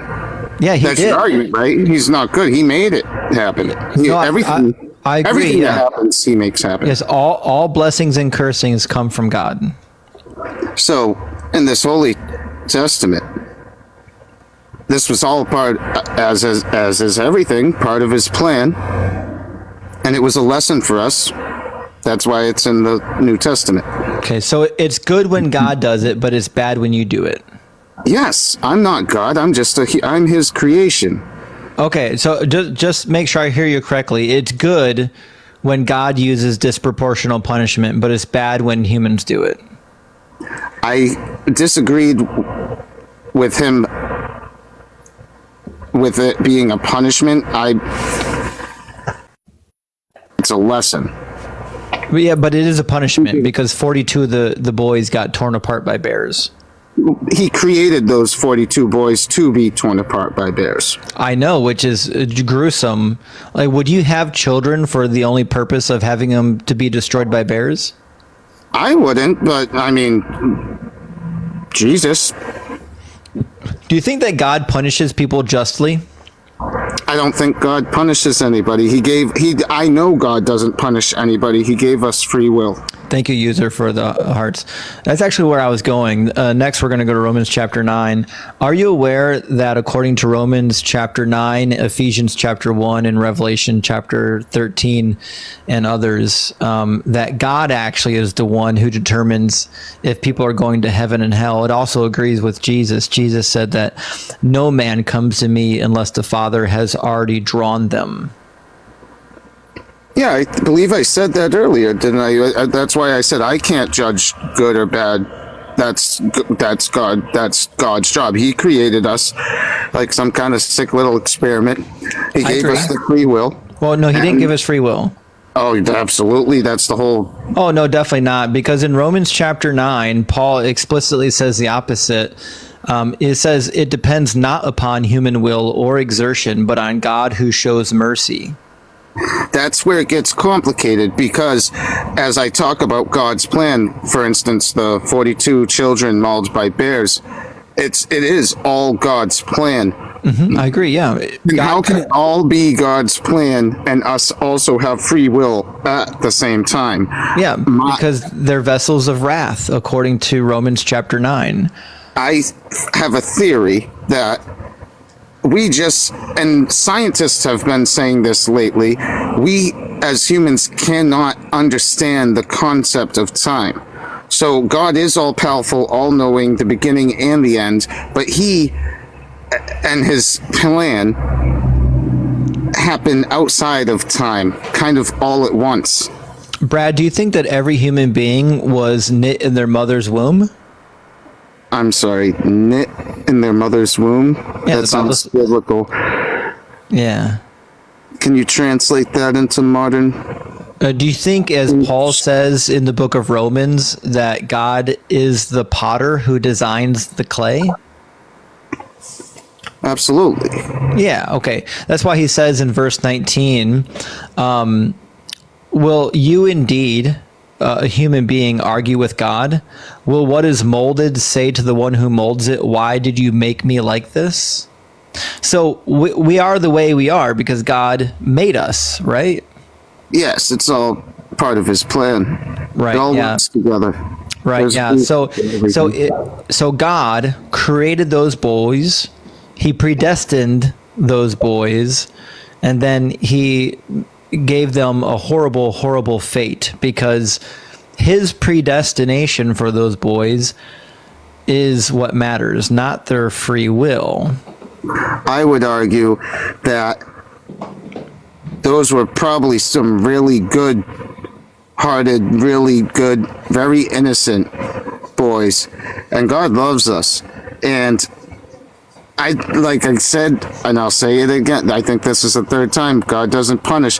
When those boys got mauled to death, this world is terrible, honestly. And if those boys grew up, they probably would have went through maybe even worse for longer. But he took them. How would they go through worse? How? For poverty, starvation. Who knows? Maybe they get trapped in a sand ditch, maybe bit by a scorpion and slowly die. Why would you assume that all of these boys would just have horrible lives? Well, especially back then. I'm just saying it's possible. It's possible that they could have gone on to have worse lives. What I'm saying is when he had every Israelite was living in poverty. No, I said it's extremely possible that they could have gone on. It's a possibility they could have gone on to have even worse lives, but in him having them killed, it's not a punishment. He is taking them home to him because mercy. he loves them. It was they mercy. are good. Oh, right, yeah. So is being mauled by bears merciful? If he was being merciful, don't you think he should have either just clicked his fingers and had them die painlessly or not have them born at all? I'm not God. I don't understand his plan, but from my understanding, because it's in the Bible, I believe it was on purpose. The book is a blueprint. It was a lesson for the rest of us who might not have been as good-hearted. I believe if they died like that and it was part of his plan, they were probably good-hearted, ready to go to heaven boys, and he took them home. Death is never pretty. So do you think that being mauled by bears is mercy or punishment? I think it was their death was mercy, and being mauled by bears was a lesson for us, for you, and for me. So the bears were a punishment, but the death was mercy. I never said God's not punishing any. The death is mercy. The bears were a lesson for you. The bears were a punishment. Me. The bears were a lesson for you. Bears were a punishment. Oh, well, we just disagree there then. No, that's just factually true. They did a thing, and then they were punished for that thing. Teaching is that not how you teach a lesson? Every single punishment that has ever existed in all of humanity has been a learning experience. but that doesn't make it not a punishment. Okay, fair. That's why for a long time people got executed on death row. It was a lesson, a warning to others. Don't do this. Exactly. Yes, but death row was still a punishment, wasn't it? Yeah. Okay, so the bears, whether you think it was a warning to others or not, was still a punishment, right? There. Fantastic. Do you think that the punishment that they received is fitting to the crime? Now, again, it's on, do I think the punishment was fitting to the crime? Oh, God, well, in my opinion, of course not. I would never sick a bear on a child because he called a man a baldy. Oops. Yeah, and that's one of many reasons why we would say that God is not good, because he deals crimes or punishments to people that don't fit the crime. But that's not my child. It's God's child. Oh, it doesn't matter whose child it is. The punishment simply doesn't fit the crime. Do you think that children should be punished for the crimes of their parents? No. God does. God says he visits the iniquity of the father upon the children. Thank you, last unicorn. Upon the children and the children's children into the third and the fourth generation. Well, you're just a human. God is God and he's perfect. So, I would assume from God's perspective, well, I don't assume, it says it in the Bible, we are all born in sin. We are, as soon as we're born, we're already sinners. Right, but that has nothing to do with what I'm talking about. I'm asking you, is it appropriate to punish children for the sins of their parents? It's not appropriate for a human to. Okay, so more special pleading. It's good when God does it, but it's bad when we do it? I absolutely believe that. Why? Because I believe in his plan. Why? Well, that's a deep, you're getting real deep now. That's spiritual. I feel it because, I have a lot of, I could spend a half an hour telling you why. Oh, jeez. All right, so we're not going to do that. The fact of the matter is, though, the God that is described in the Bible doesn't sound good to me, because every time we look at some of the things that he does, people always tell me, oh, that's not good. That's not a good thing when we do it, but somehow it's good when God does it. For example, do you think it's a good thing that women should be sexually assaulted for the crimes of their husband? Is that Old Testament or New Testament? It's irrelevant. God does it. See, because I have this. There's this. It's just yes or no, Brad. Do you think it's a good thing that women should be sexually assaulted to pay for the crimes of their husbands? Nope. Right. And why is that? Thank you, Alyssa. Thank you, Lizard, for sending out the 2 subbies. I appreciate that. Well, guys, we're nearing 800 subbies, aren't we? We are, my love. Because it's that's bad. It is, yes, because a woman should never have to pay for the crimes of her husband, especially not in such an absolutely barbaric method. Right? Of course. Because it's not just to punish somebody for somebody else's crimes, right? I agree. Cool, fantastic. So we can agree on that. So is it good when God does it? When God punishes, I'm sorry, what? Yeah, when someone else pay for someone else's crimes. Yeah, so in 2 Samuel 12, when God tells David's wives that he's going to have... Bella, thank you for the subscription. I appreciate that. When God tells David that he's going to have his wives graped as a punishment for his sin, was that a good thing? No, and that's why I said earlier. There you go. Timeless, thank you for sending out 5 subbies. W Timeless. From the Old Testament, and I will say, God forgive me, in the entire Old Testament, I agree, God was an asshole, and that's the whole God forgive me for saying that, but we agree. That's the whole purpose of Jesus. Now, when you talk about the word of Jesus Christ, there you will not find anything bad. That man, 100% perfect. Well, that's absolute debatable. Do you think that of perfection? Do you think that Jesus is God? Yes, I know he is. Yes. Okay, but you just said that God was an asshole. In the Old Testament. Okay, so Jesus is God. God is an asshole. Jesus is an asshole. Okay, can you be an asshole and then change your mind and become good? That's what God did. So he created us. He saw that we were bad. He wiped us out. Yeah, he was an Bones. asshole. Thank you, Bones. Something changed in his heart. Listen, I'll give him a win for calling Yahweh an asshole. That was for rightfully sure. deserved. Brad, do you have any daughters? I have a son. Sure.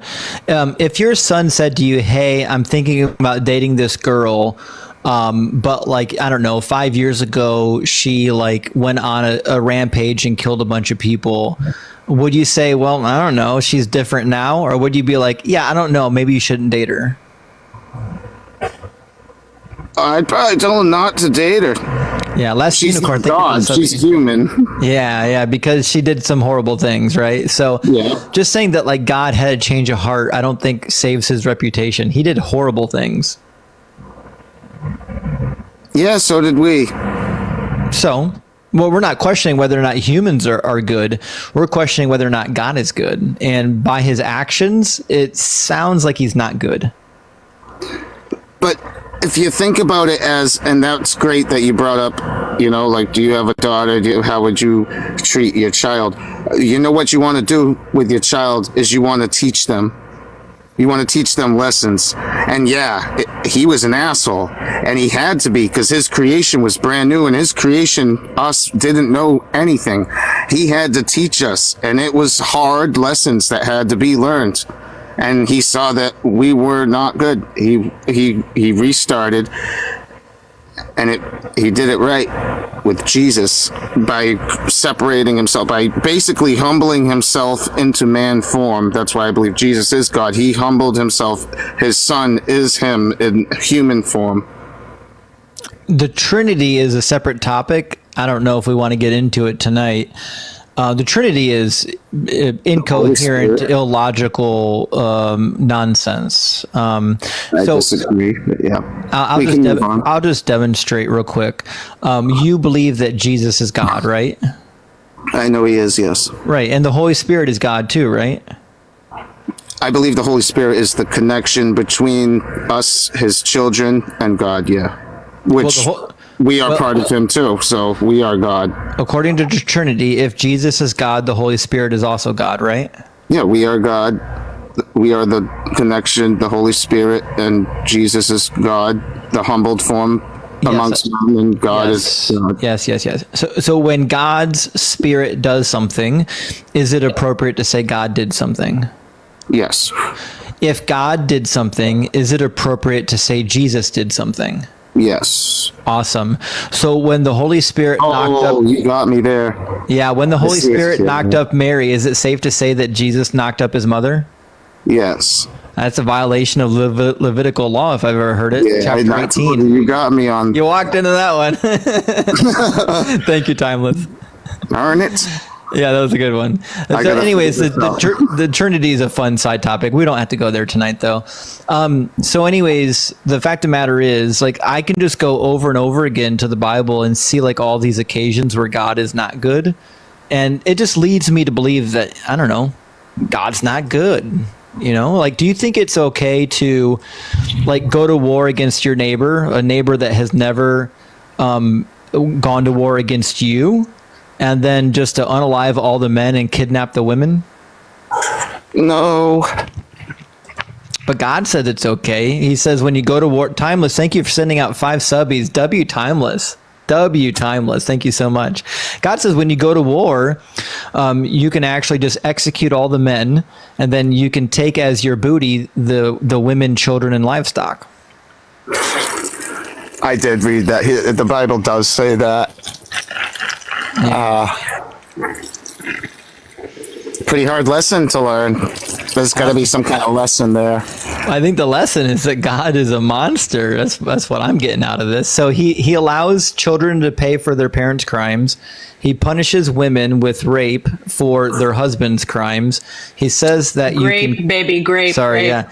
He says Thank you, Timeless. Thank you, Timeless. Thank you, Malik. He says that you can capture women and make them your war bride.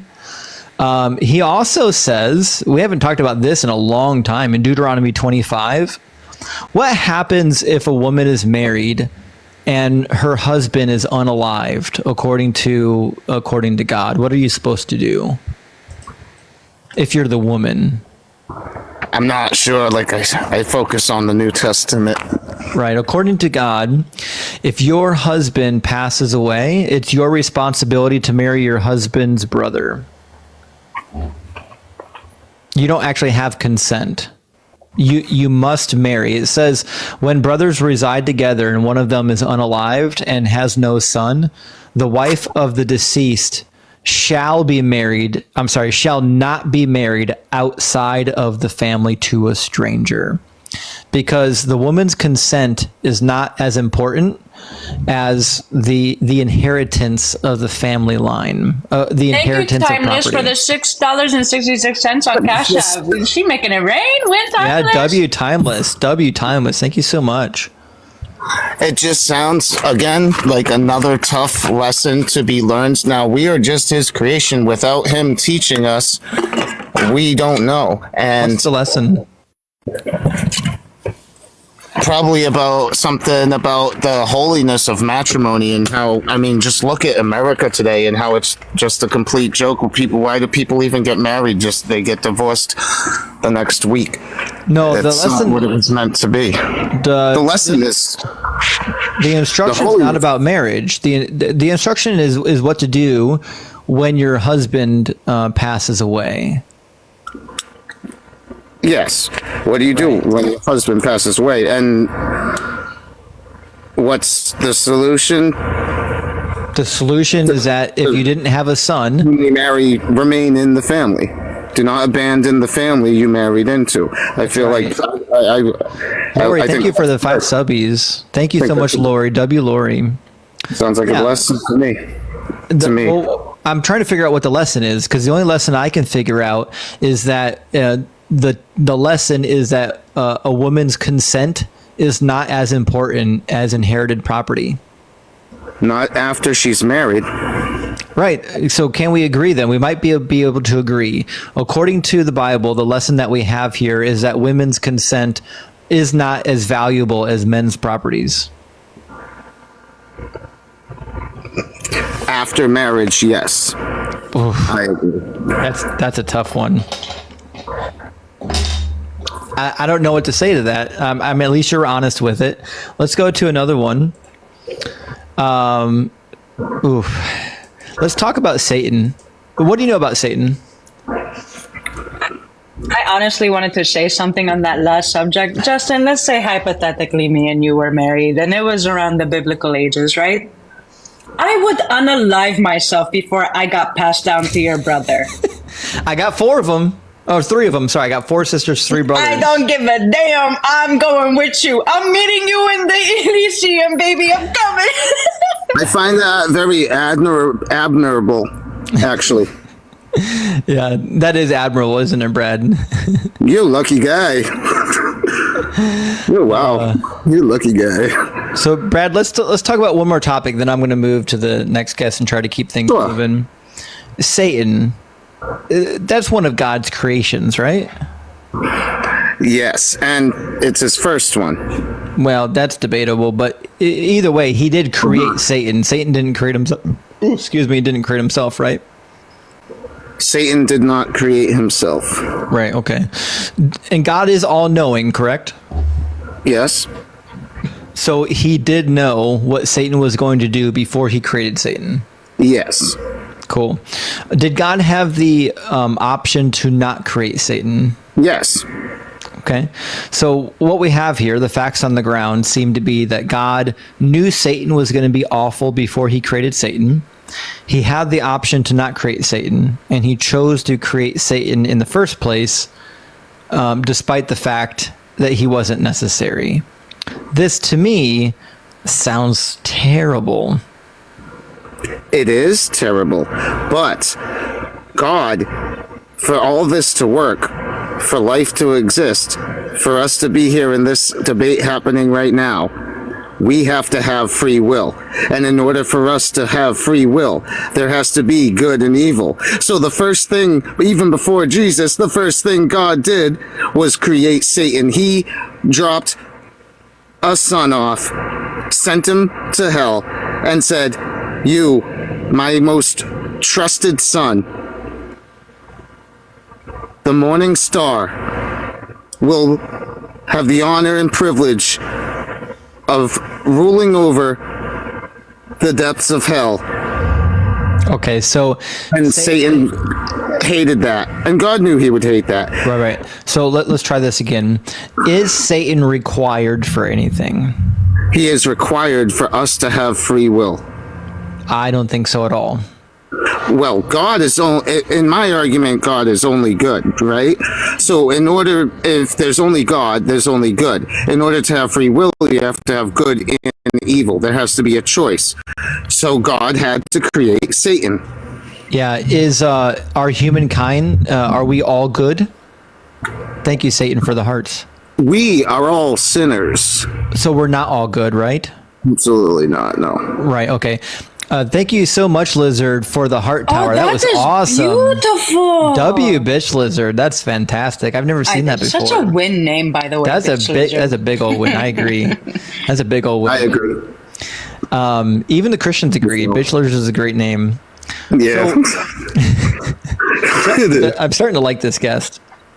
I mean, minus the horrible things that he believes, but I like you as a person. So anyways, in the book of James, it says that no one when tempted should say that I'm being tempted by God, because God cannot tempt by evil and he himself tempts nobody, but one is tempted by one's own desires, being lured and enticed by it. And when desire has conceived, it engenders sin.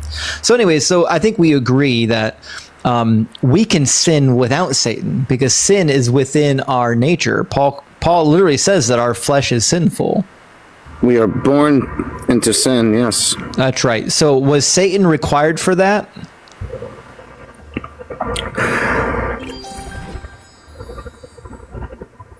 Thank you, Satan, for the hand hearts.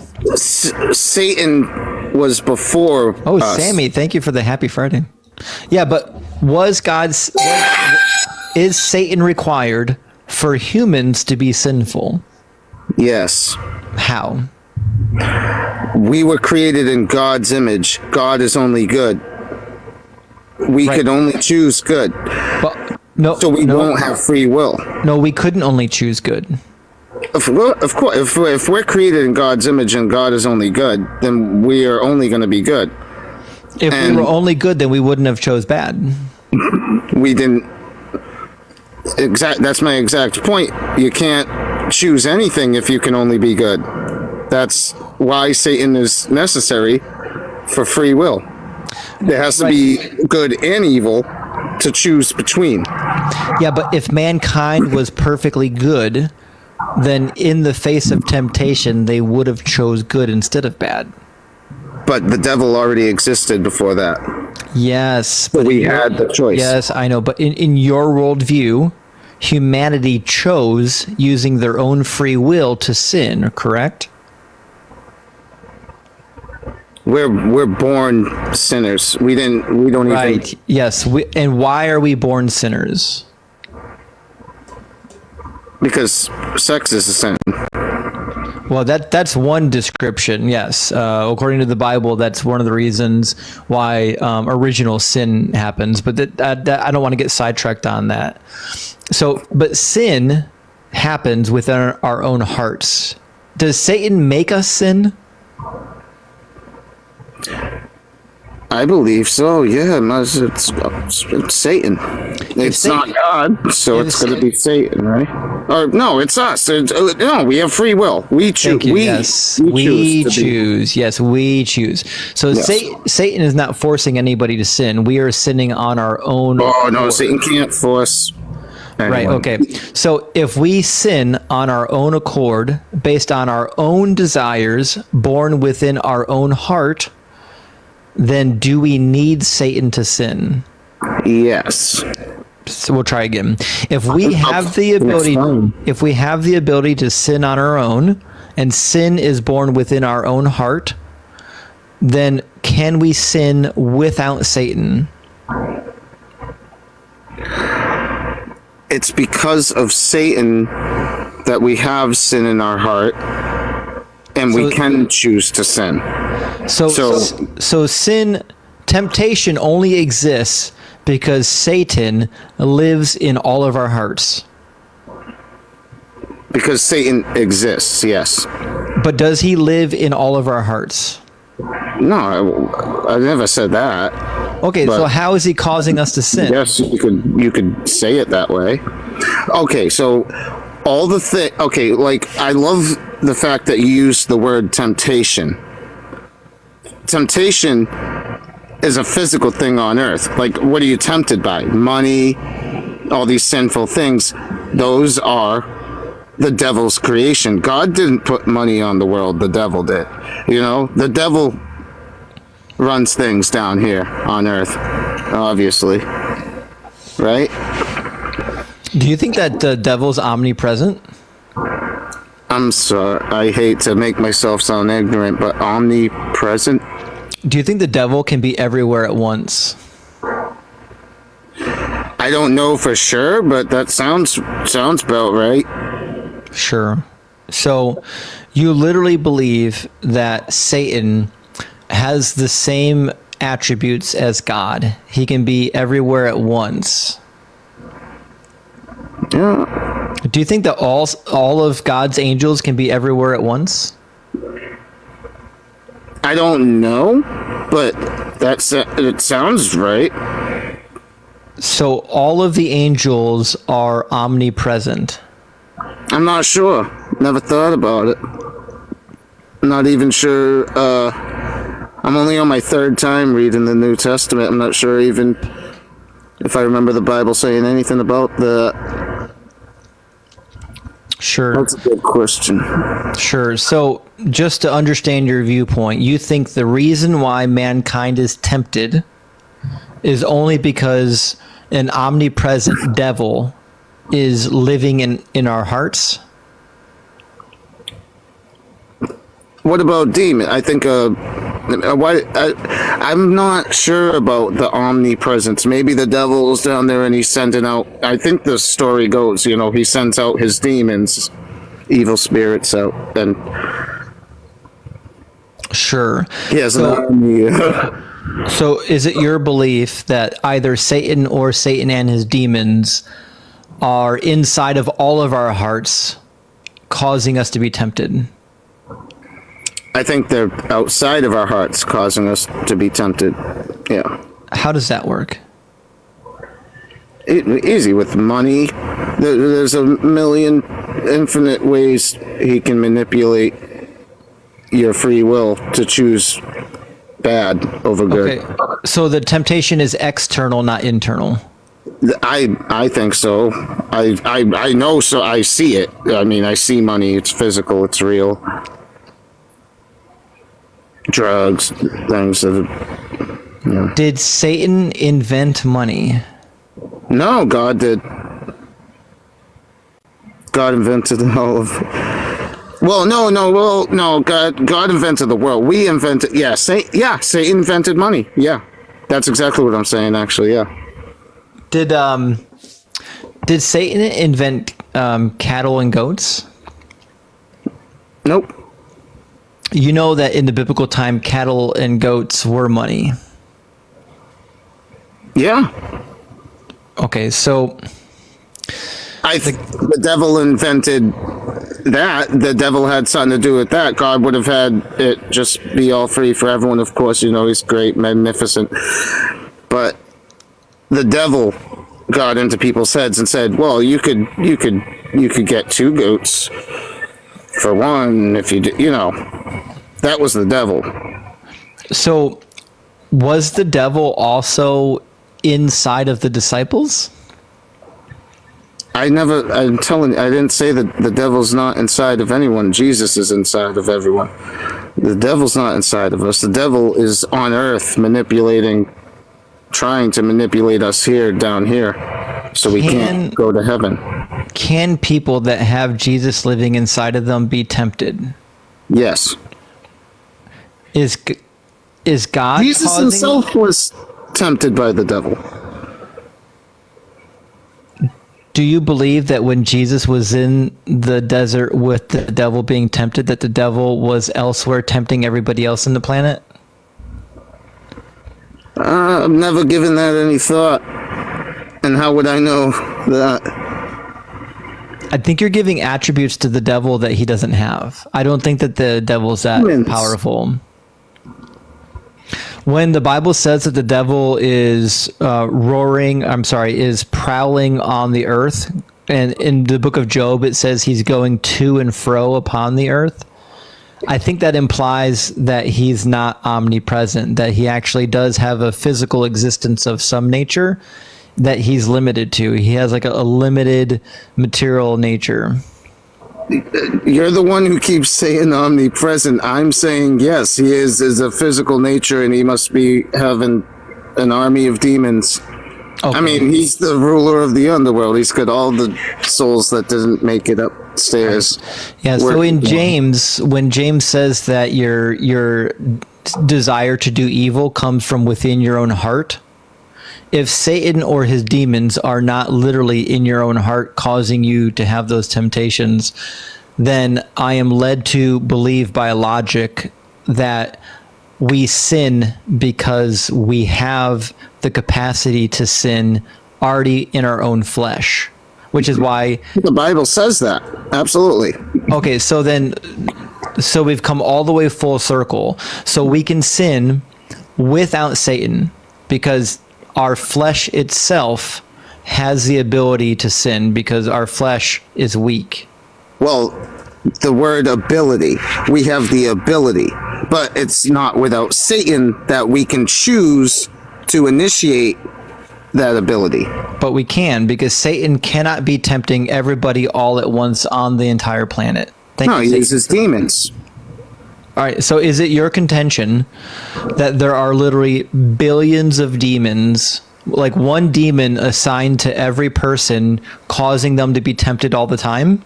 Makes a lot of sense, doesn't it? I mean, think there's Not at all. Well, listen to me. Where did all the demons come from? Dead asshole sinners. He got it half right because I was just about to say my ass, but you know. I have a habit of, I've been trying so hard, I have a habit of getting canceled.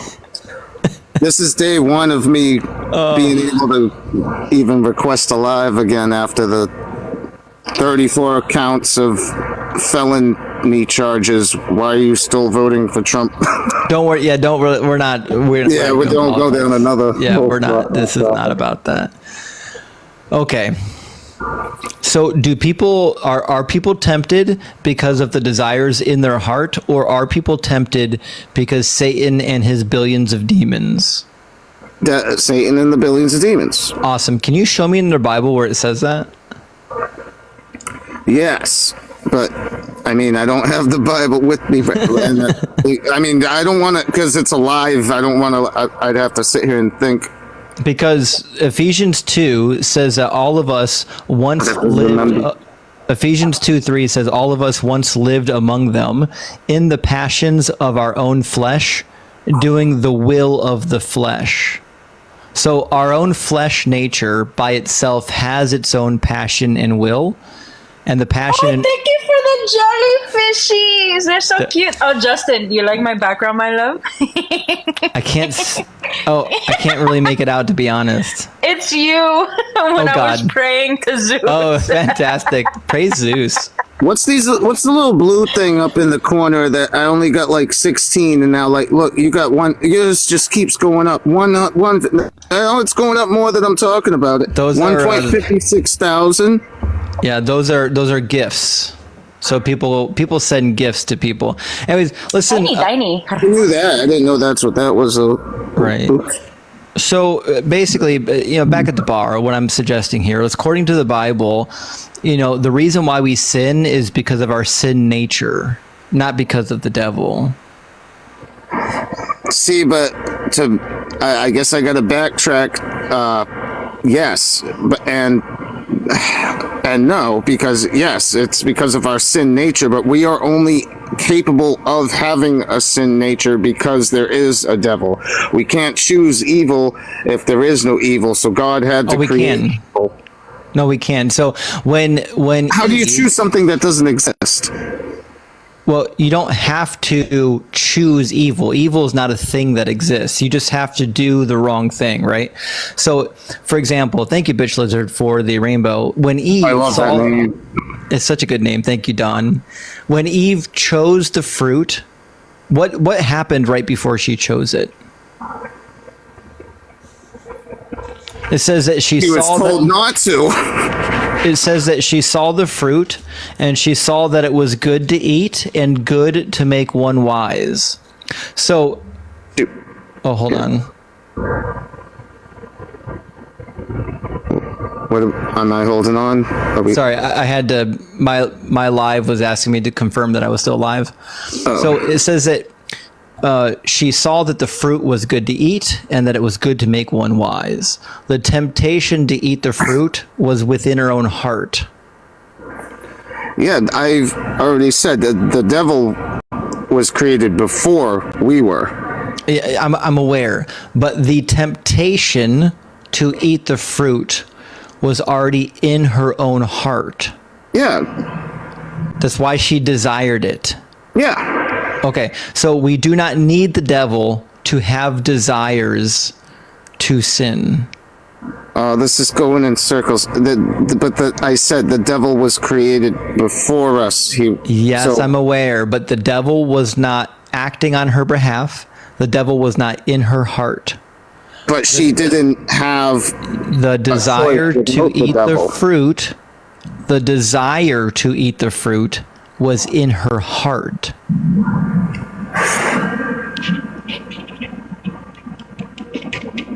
It's called free will. Yes. And she had the free will according to you, and she used the desire within her own heart to make the wrong decision. Yeah. Right. So the desire to sin was already in her heart. Yes. So I'm going to read you a passage. It's the most famous passage on this. It's about how the sin comes from our own flesh. Romans chapter 7. Oh, the New Testament.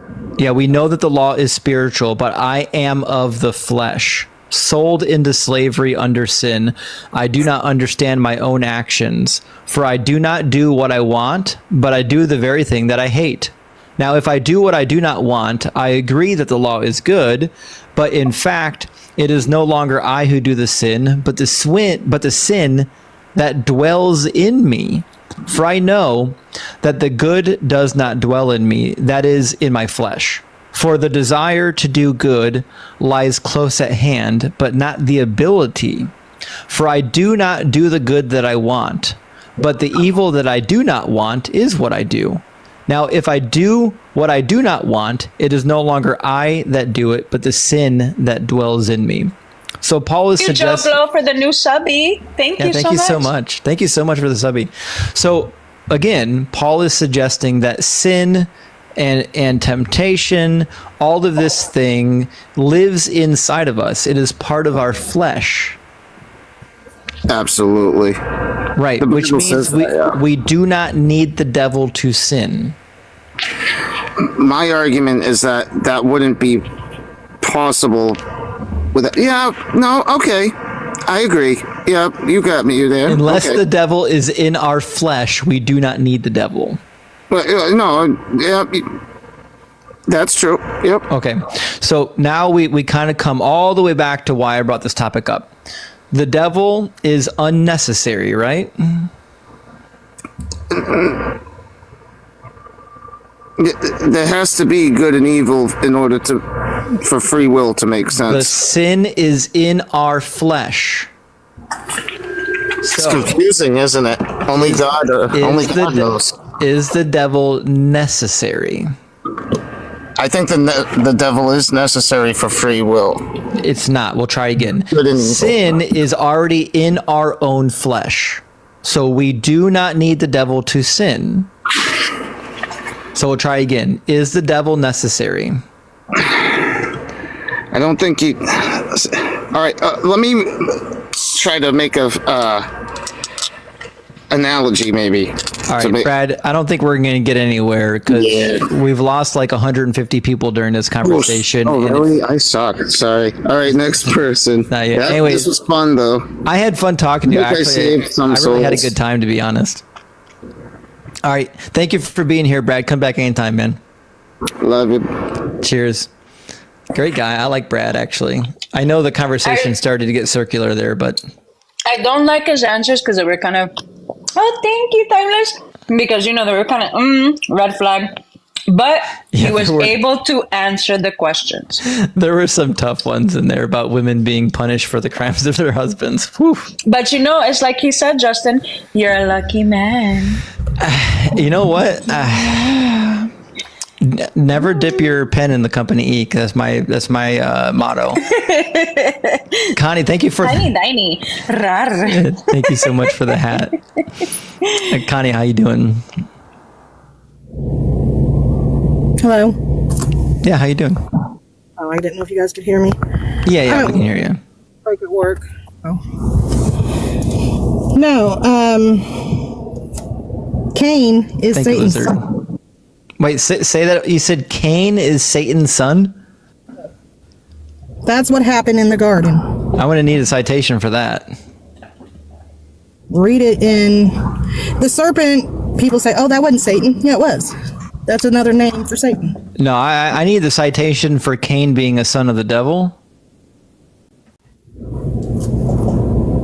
Well, it says she took of... Okay. Yes. Are you driving? Hear me? Yes. No. I'm just sitting in my car at work on break. Oh, okay. Just needed to be sure. Tiny. Rar. Yeah.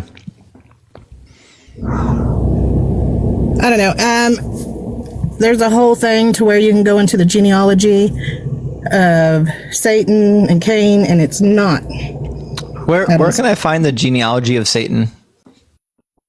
Well, you can look it up. Which book?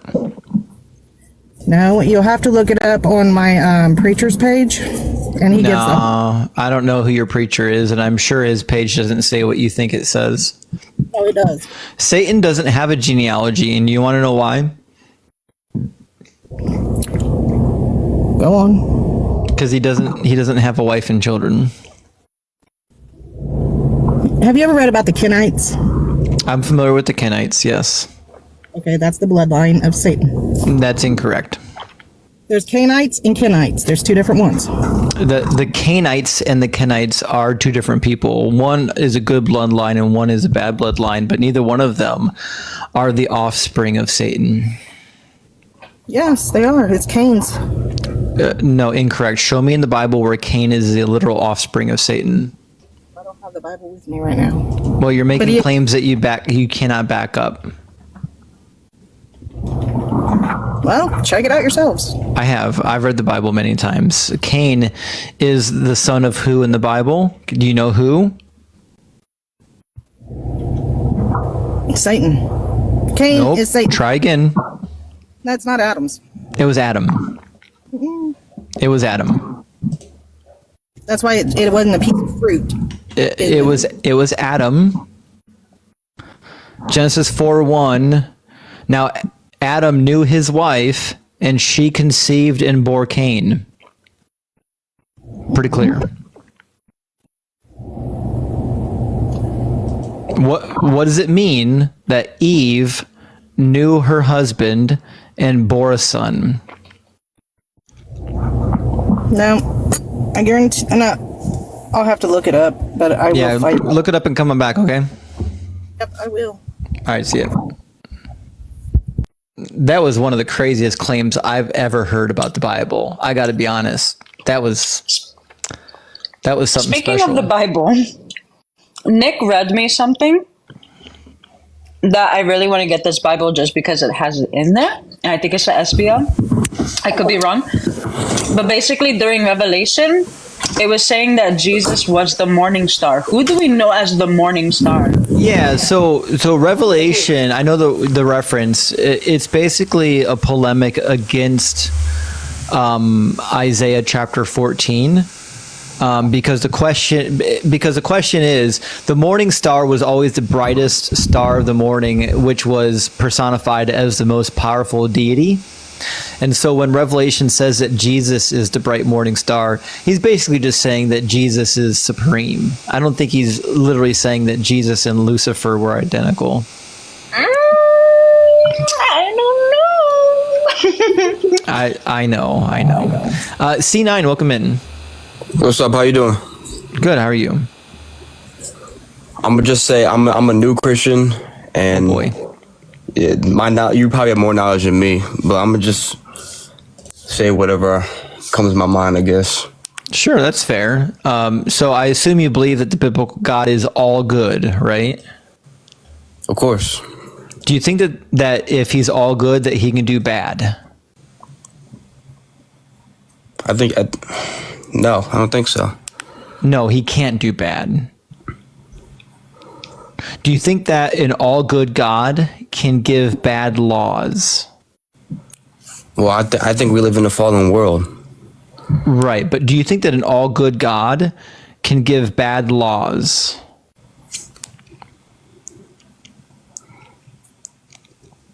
Yeah.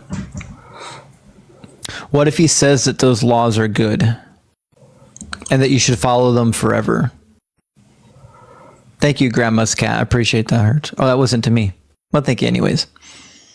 Are you aware that when he gives the law to Moses, he says to follow this all the days that you live on the earth? And he says, do not forget the Lord your God by failing to keep these commandments. Say that one more time. When God gives the laws, he says to follow the laws all the days that you live on the earth. And he says, be sure not to forget the Lord your God by failing to keep these commandments. Was that in the Old Testament though? Yeah, that's where the laws were given. But the laws are changed now with the new one. Yeah, we'll try this again.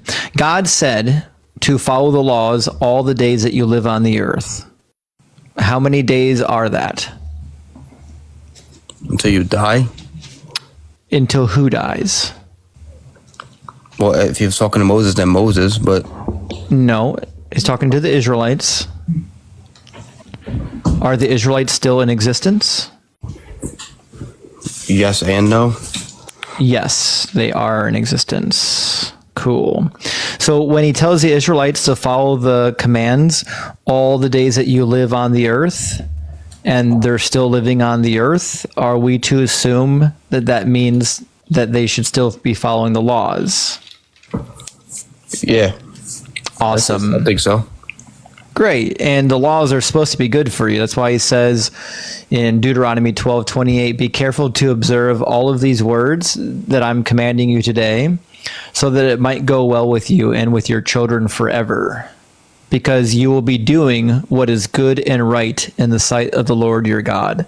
So by doing the law of God, you are doing what is good and right, correct? That's correct. Awesome. Okay. So can we agree then, if God gives a law, then he is saying that that is objectively good and right? Yeah. Cool. Awesome. So would you like to read a couple laws with me and tell me if you think that these are objectively good laws? Sure. Awesome. Fantastic. This is about to get really exciting. Leviticus 25:44 through 46. As for the male and female slaves who you may have, it is from the nations around you that you may acquire male and female slaves. Moreover, the sons of strangers who dwell among you, you may buy, and from their families who are with you, who have been born into your land, they may be your property, and you may keep them as a possession for your children after you forever, for them to inherit as property.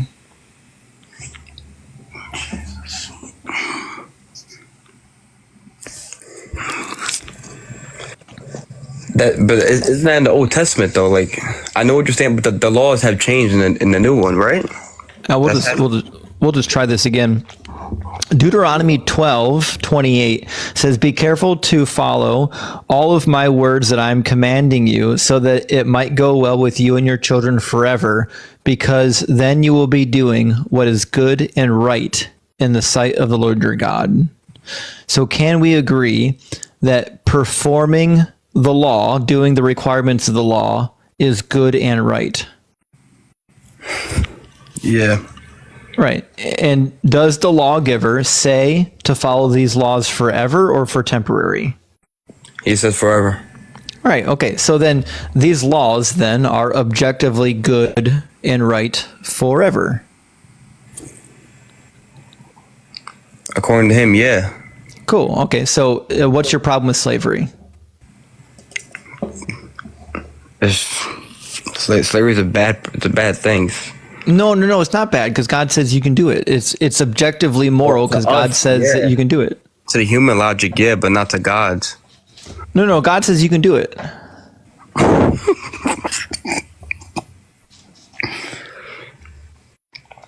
Nah. Is there a reason why you can't agree with what God says?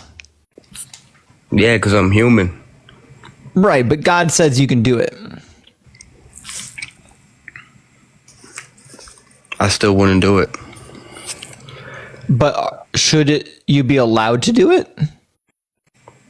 Me personally, no, I wouldn't do it. But I mean, if he's... But should it be legal? Can we bring it back? No, I wouldn't want to. Yeah, but it's objectively good according to the book. Well, yeah, that's his logic, though.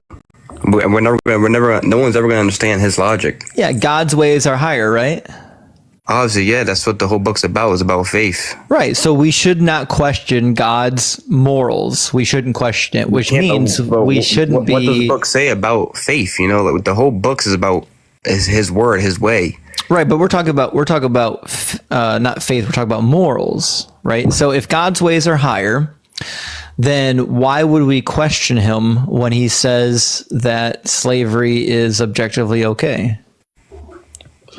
Because we have free will, that's why we question him, but we shouldn't. But we shouldn't, right? Yeah, you're right, we shouldn't. But I mean, he has free will, so we do question those things.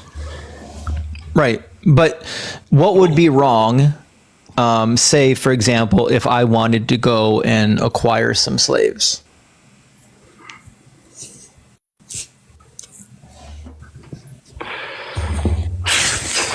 To the human logic, I think that's very wrong.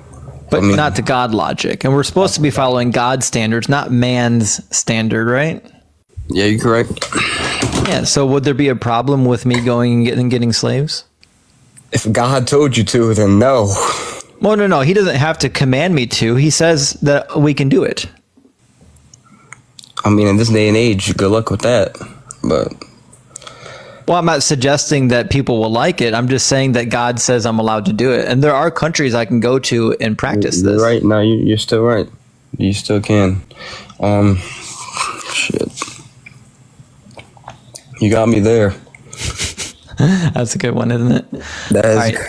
I'll give you that one. That's a tough one. We could talk about Satan. Sure. That's the only one I could give you a good one on that, I think. I'd love to hear. Like I said, I am a new Christian. You probably know more than me, so. That's okay. I'd love to hear your opinion on Satan. Thank you. By the way, Satan's here. Thank you for the hint arts. Yeah, let's start out easy. Do you believe that Satan was necessary?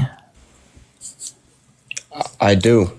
Okay, what was he necessary for? Well, I think, he was God's first creation. Apparently, we don't know. Well, so that's not in the Bible. But what was he necessary for? Well, he gave. Let's say if I wanted to create you, right, and you go down this path of evil, but I didn't give you that chance to even say, oh, you wouldn't even do that. Like this, you know what I'm trying to understand? Like what I'm trying to explain. Like no, I'm trying to figure out what you think Satan was required for.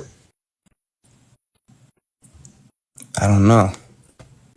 So if you don't know what he was required, but I think Essence, thank you for the hand hearts. I think that God gave him a chance, because he gave us all a chance. Right, but is he required for anything? Satan, if he wouldn't create Satan, he wouldn't give Satan a chance. To Right, be but evil or bad. You know what I'm saying? yes, but is Satan required for anything? Like, if Satan disappeared tomorrow, what would change? Temptation and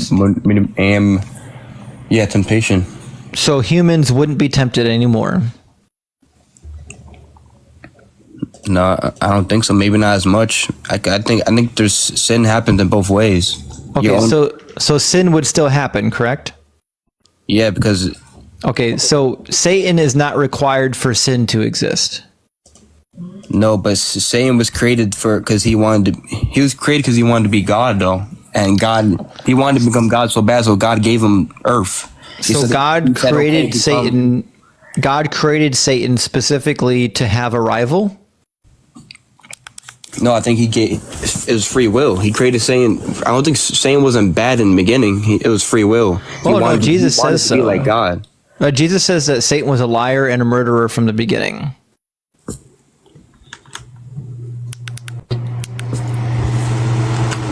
Shit. Well, then you got there. That's a tough one, right? So, yeah, we've got a couple things. Satan was created as an evil entity. He's actually not necessary because sin is already within our own heart, according to James chapter 1 and Romans chapter 7 and elsewhere. So, number 3, Satan does terrible things. So the conclusion is that God created an unnecessary entity that does terrible things that serves no purpose other than to harm people, which means God is God is responsible for all of the bad things that Satan does because he didn't actually have to create Satan. But isn't that part of free will though? Don't you need good and evil to decide? Is sin part of our flesh? Because according to Romans chapter 7, we sin because sin is in our flesh.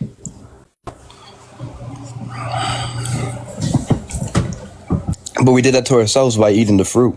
No. We did it because our flesh is sinful.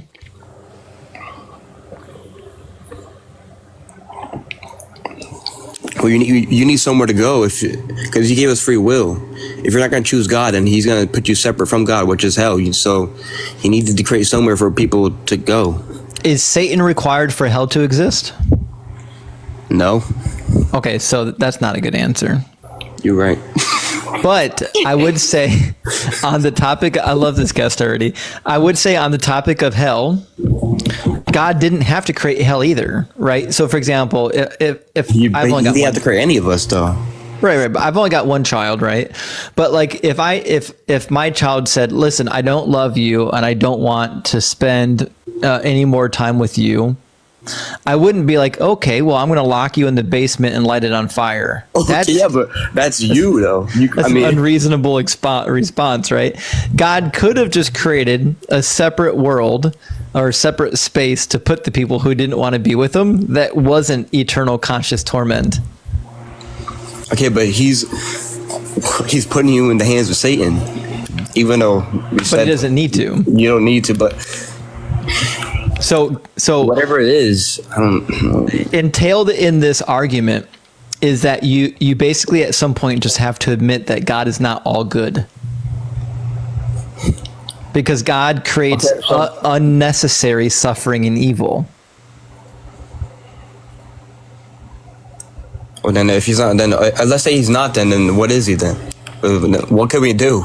Then he's not all good. No, I'm not actually positing that God doesn't exist merely because he's not all good. I'm just trying to get Christians to realize that the God of the Bible simply is not all good. Well, in our eyes, you can't understand that though. It wouldn't make sense.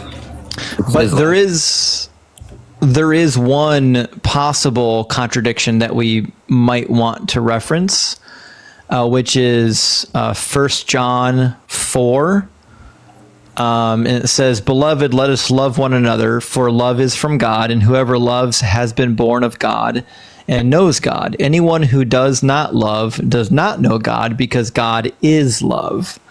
So, according to John, God is equivalent with love. So, is somebody who is the equivalent of love, is that statement literally true if that person causes unnecessary suffering and harm? Yes, I think for love, love is also some type of discipline too, don't you think? No, discipline is different. We're talking about unnecessary harm. You did say unnecessary harm. Right.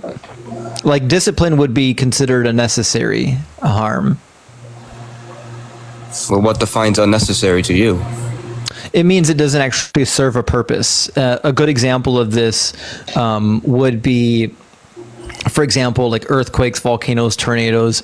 These are things, or Satan, these are things that exist that cause harm to humanity, but don't actually serve a purpose. I had a thing for the tornadoes. The tornadoes and the other stuff is because we live in, it's not our world, this is Satan's world. He's a prince of this world. It's a fallen world. We're not even meant to be here. Sure, but did God create the world or Satan? He created the world for Satan. Sure, but did God need to create the world in a way in which it would unalive many innocent children every year? No, but he had to. No, he didn't have to. Could the world exist without earthquakes and volcanoes and tornadoes and tsunamis?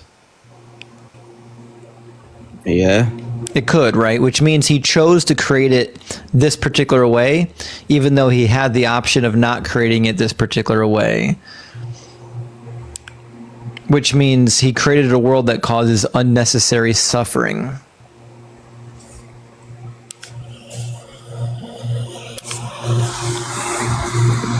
I think those are just all lessons to value your own life, don't you think? Well, I think we value our own life like implicitly. I don't think anyone has to teach us to value our life, right? I guess you're right on that too.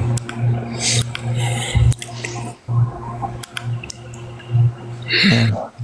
Anyways, that's probably the end of my my philosophical argument on this particular point. Anything that you wanted to add?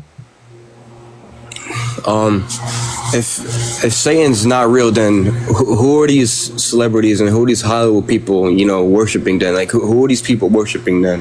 What do you think?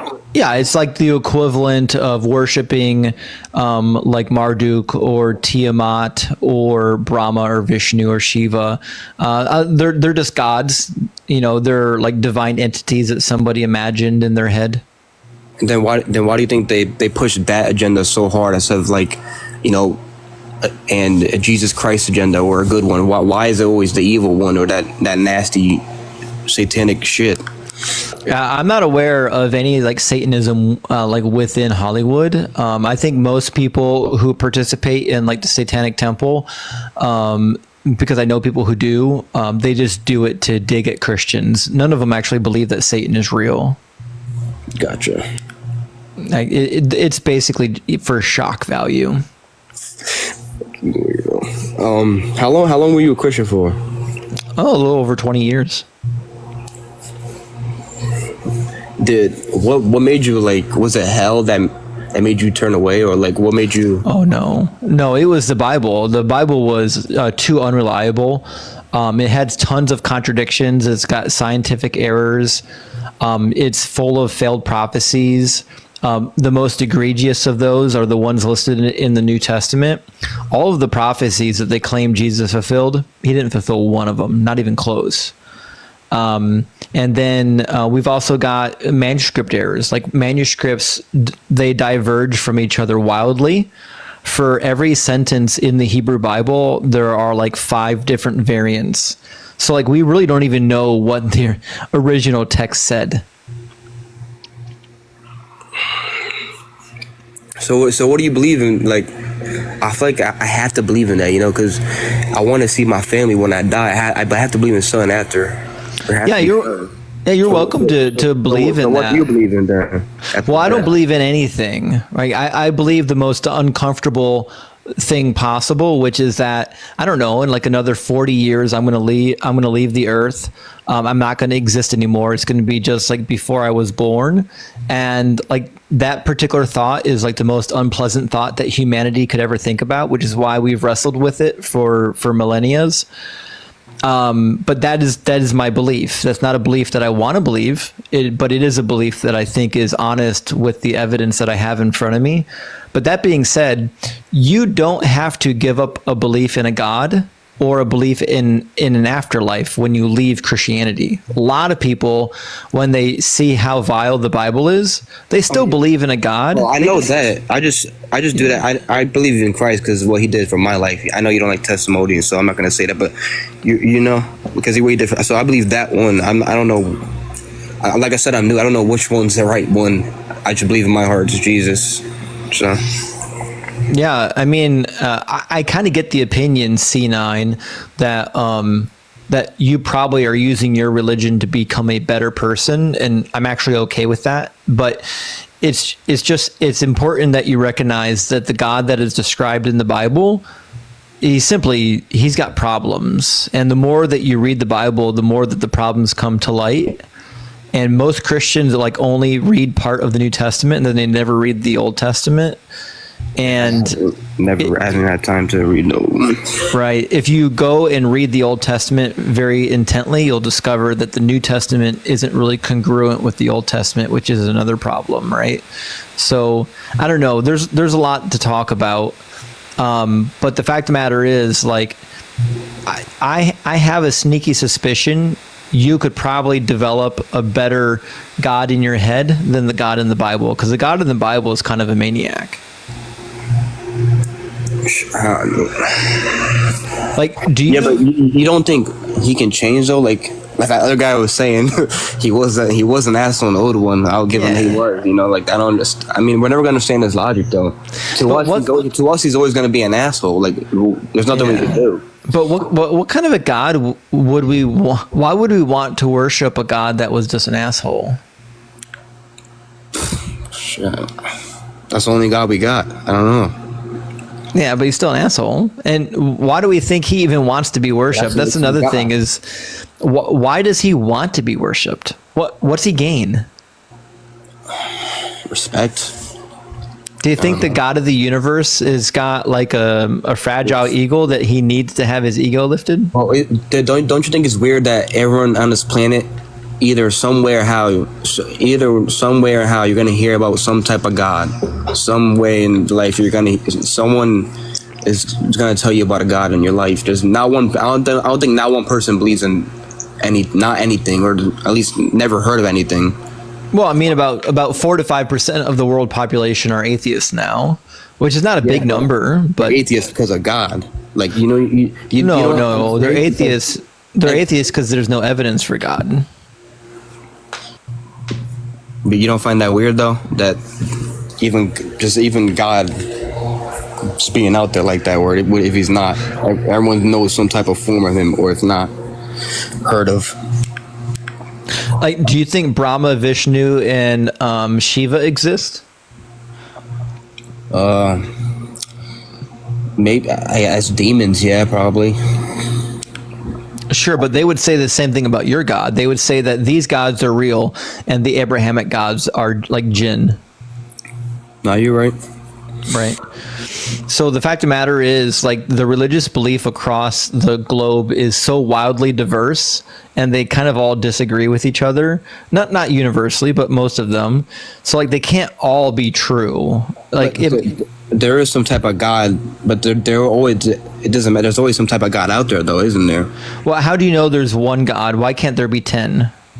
That's what I believe. I don't know. I believe in one God. But why can't there be 10? I don't know. There's only one way. For me, it's Jesus. And sure, but why do you believe that? Because of stuff he said. Like he said, Christians will be the most hated. He said that like so many years ago. I believe we are the most hated religion. But Christians have dominated the world for like the last 1,500 years. We're still the most hated. Even I disagree with that. Get most respect. I think. No, I disagree with that. The majority of the world are Christians. It's the most prominent religion in the world. Hey, he said, yeah, it's the most influenced, but also the most hated. Oh no, I just. What metric can you provide for that? Because, like, by definition, I can't. If like put out my ass, I don't know. Yeah, like if the majority of the world happens to be Christian, I would find it hard to believe that it's the most hated religion, because like they would all have to be self-haters. I don't know, I feel like in my eyes, other religions are more respected than Christians. Well, there are some religions that are well respected universally, like Buddhism, or even like Sikhism. But the religions that are well respected are typically the ones that like haven't unalived millions of people or started wars and crusades. Like there's a reason why Christianity, like people speak out against it, because it has produced bad fruit over history.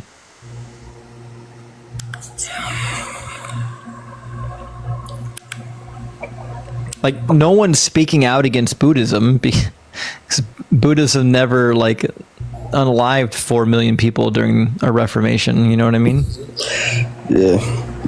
I mean, I ask these questions to myself all the time, because no one's ever going to understand his logic. So. Dustin Duncan in the comments, look at the psychoanalysis. Justin is miserable and wonders why.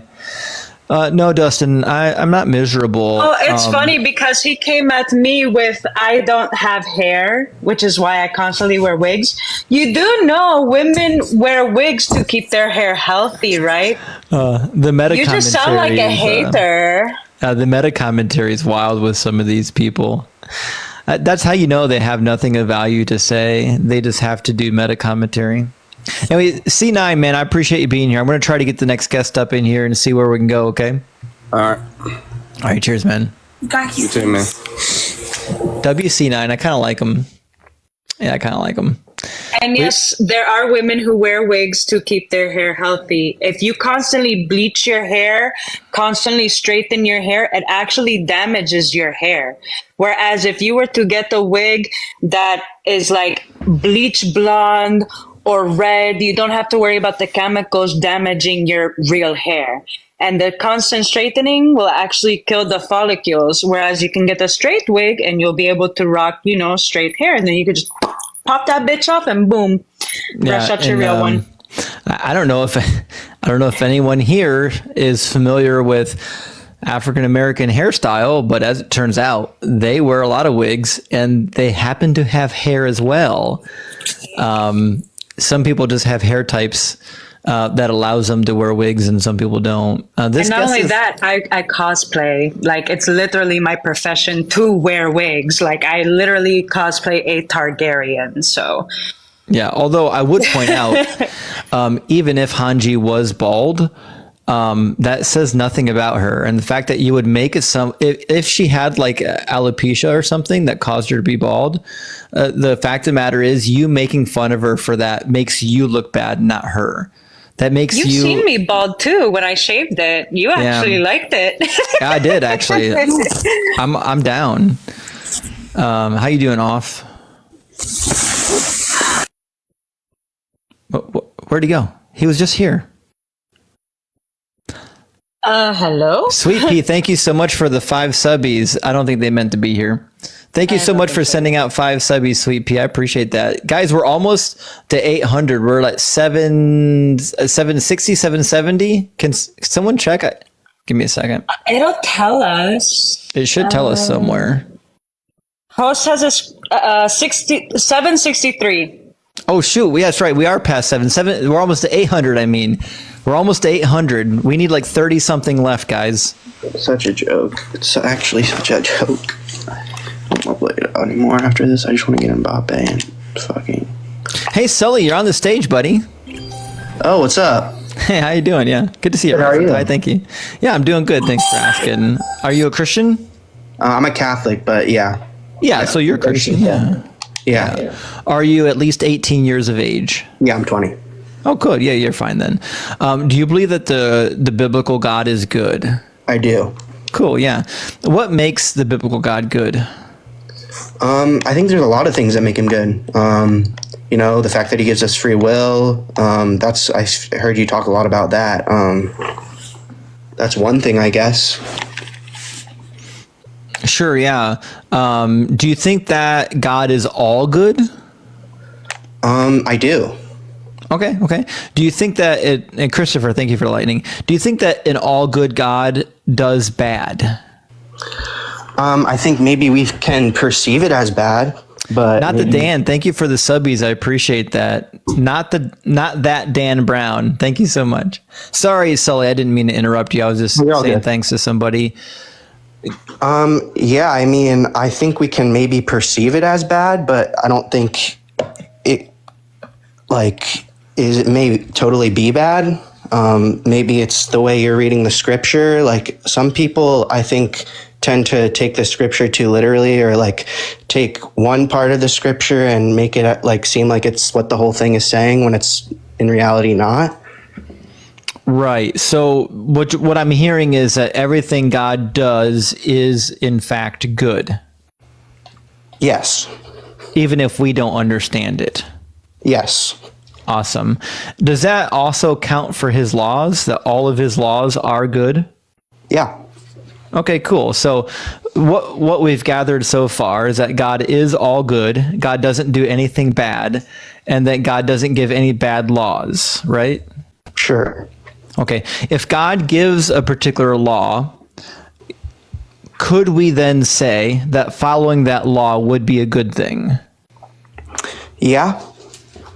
Right? So if God says, do X, Y, and Z, then doing X, Y, and Z by definition must be good. Sure.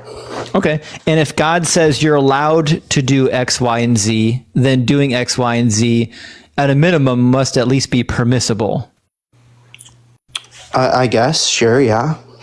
Right. Yeah. Like if I said you're allowed to stay out till midnight, then staying out to midnight, whether or not it's good or bad, it's at least permissible, right? Sure. Right. Okay, perfect. So let's talk about some of these laws. I want to get your opinion on them. I'm going to start with an easy one. This is Exodus 31:15. It says, "For 6 days work is to be done, but on the seventh day, it's a Sabbath day of rest, holy to the Lord." That's a good one, right? Say that again. Yeah, it says, "For 6 days work is to be done, but on the seventh day, it is a Sabbath day of rest, holy to the Lord." Right. That's a good one. That's a good one. Let me, there's one more. There's a second half. It says, "Whoever does any work on the Sabbath must be put to death." Thank you, Satan. It depends. I mean, what do you think that says? What do you think that says to you? Anyone who breaks the Sabbath should be executed. Okay. I in a literal sense, yeah. But I don't know. I don't think this is how I was taught it personally. So whenever the Bible was written down and I don't know what the word I'm looking for is, but when the Holy Spirit talked to the apostles and they wrote it down, right? Well, this was theoretically written long before the apostles. This was Exodus, was probably, written during the 8th or 7th century BCE. Okay, so basically what I'm trying to say is, 500 years ago, even though this is way after that period of time, people had a different way of thinking back then. You could agree with that, right? Right, but God's way of thinking is the standard, not man's way of thinking. No, I'm not saying that. I'm not saying that at all. Thank you, Taylor Tom. Cool. But could you agree that 500 years ago, the way that people went about things... You hit your goal, baby. Time for a new one. Yeah, thank you so much. Thank you so much, guys, for all the support and gifts. Right, but Sully, is God constrained by humanity's moral intuitions? No, But the Bible isn't was made for us to understand God, right? Right, and according to the Bible, it is perfectly okay. In fact, it's a command to execute people who do work on the Sabbath. Right? I've never been taught that. I've never heard that personally. I mean, I could like look that or read the full passage, but I mean, what does it say around that? Like, what's stating? Like, what are the other statements or parts of the passage? Well, it's found in a list of sundry laws in Exodus 31. So we can read others. There's a bunch of laws in Exodus. In fact, while we're in Exodus, maybe we should go to Exodus 21 as well. Exodus 31. Thank you so much for the confetti, guys. In verse 15, it says, then Moses turned and went down from the mountains, yada, yada, yada. Okay, sorry, I'm in 32. I thought that was off. There we go, 31. So the commandment before it says, you shall keep the Sabbath because it is holy for you. Everyone who profanes it shall be put to death. Whoever does any work on it shall be cut off from among the people. So, I mean, pretty similar to the one in 15. He seems pretty serious about that. He says something similar in the very next verse. Therefore, the Israelites shall keep the Sabbath, observing the Sabbath throughout their generations as a perpetual covenant. Okay, but is that something we do today? Like, does the Christian church do that, or does the Catholic church do that? If you work on a Sunday, do you get put to death? Arcadia, thank you for the confetti. Oh, it doesn't matter what mankind is doing. I'm asking you about what God commands mankind to do. Well, I understand that, but the reason I'm saying it is because, if our church isn't doing that, which is what you're saying, that, if we don't, like, I'm not you're saying, I guess the Bible's saying it, or you're saying that the Bible's saying that. Thank you, Arcadia. You're taking it as a literal sense. I mean, I'm not saying you're wrong, but this is how I'm understanding it. Like, are we saying then that every person now who works on a Sunday would get put to death? Because there's plenty of people in the religion that work on Sundays and still go to church, but the pastors, the priests, they're not saying anything about them being put to death. You know, in some senses, you could even say the pastors are working because they're getting paid. Yeah, but should they be following God's laws if God's laws are good? Yeah. Okay, so it doesn't matter what they're doing. The question is, what should they be doing? And according to the Bible, they should be, thank you, Alyssa, they should be executing people that work on the Sabbath. Like I said, right, in a literal sense, yeah, but I don't think everyone's taking it that literally. Or at least in today's world. Guys, thank you so much for the confetti. That better not be medicine with spirits. No. This is actually a honey sweetened cream soda. No spirits. Oh, okay. Again, I've got like 3 more weeks on my summer bod diet program, so no alcohol for at least 3 more weeks. Thank you, Alicia. Okay, I'm just making sure because I was about to fly over and. No. I don't mix alcohol and pills. So, anyways, the commands of God, as we've already examined. Thank you, Satan. All the commands of God are in fact good. Mm-hmm. So it must be true that the command in Exodus 31 is a good command. Right, it must be true, right? But what I'm saying is maybe it literally doesn't mean that whoever works on Sunday should literally be put to death. Maybe they could put to death. What does it mean? I mean, I don't know. Put to death can be used in many what's it called? Figurative speech. Does that make sense? What's it a metaphor for? I don't know. Maybe your working self, the working self needs to be put to death on Sunday, and give yourself to the Lord, not your actual soul and being. I don't know. I'm just speaking on what. Sure. Well, why wouldn't it just say what it meant then?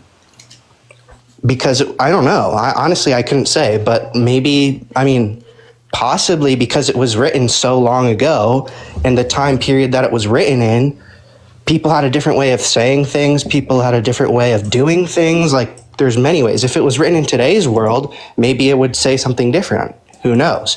But like my understanding is like, God is good. God is there to love and guide us.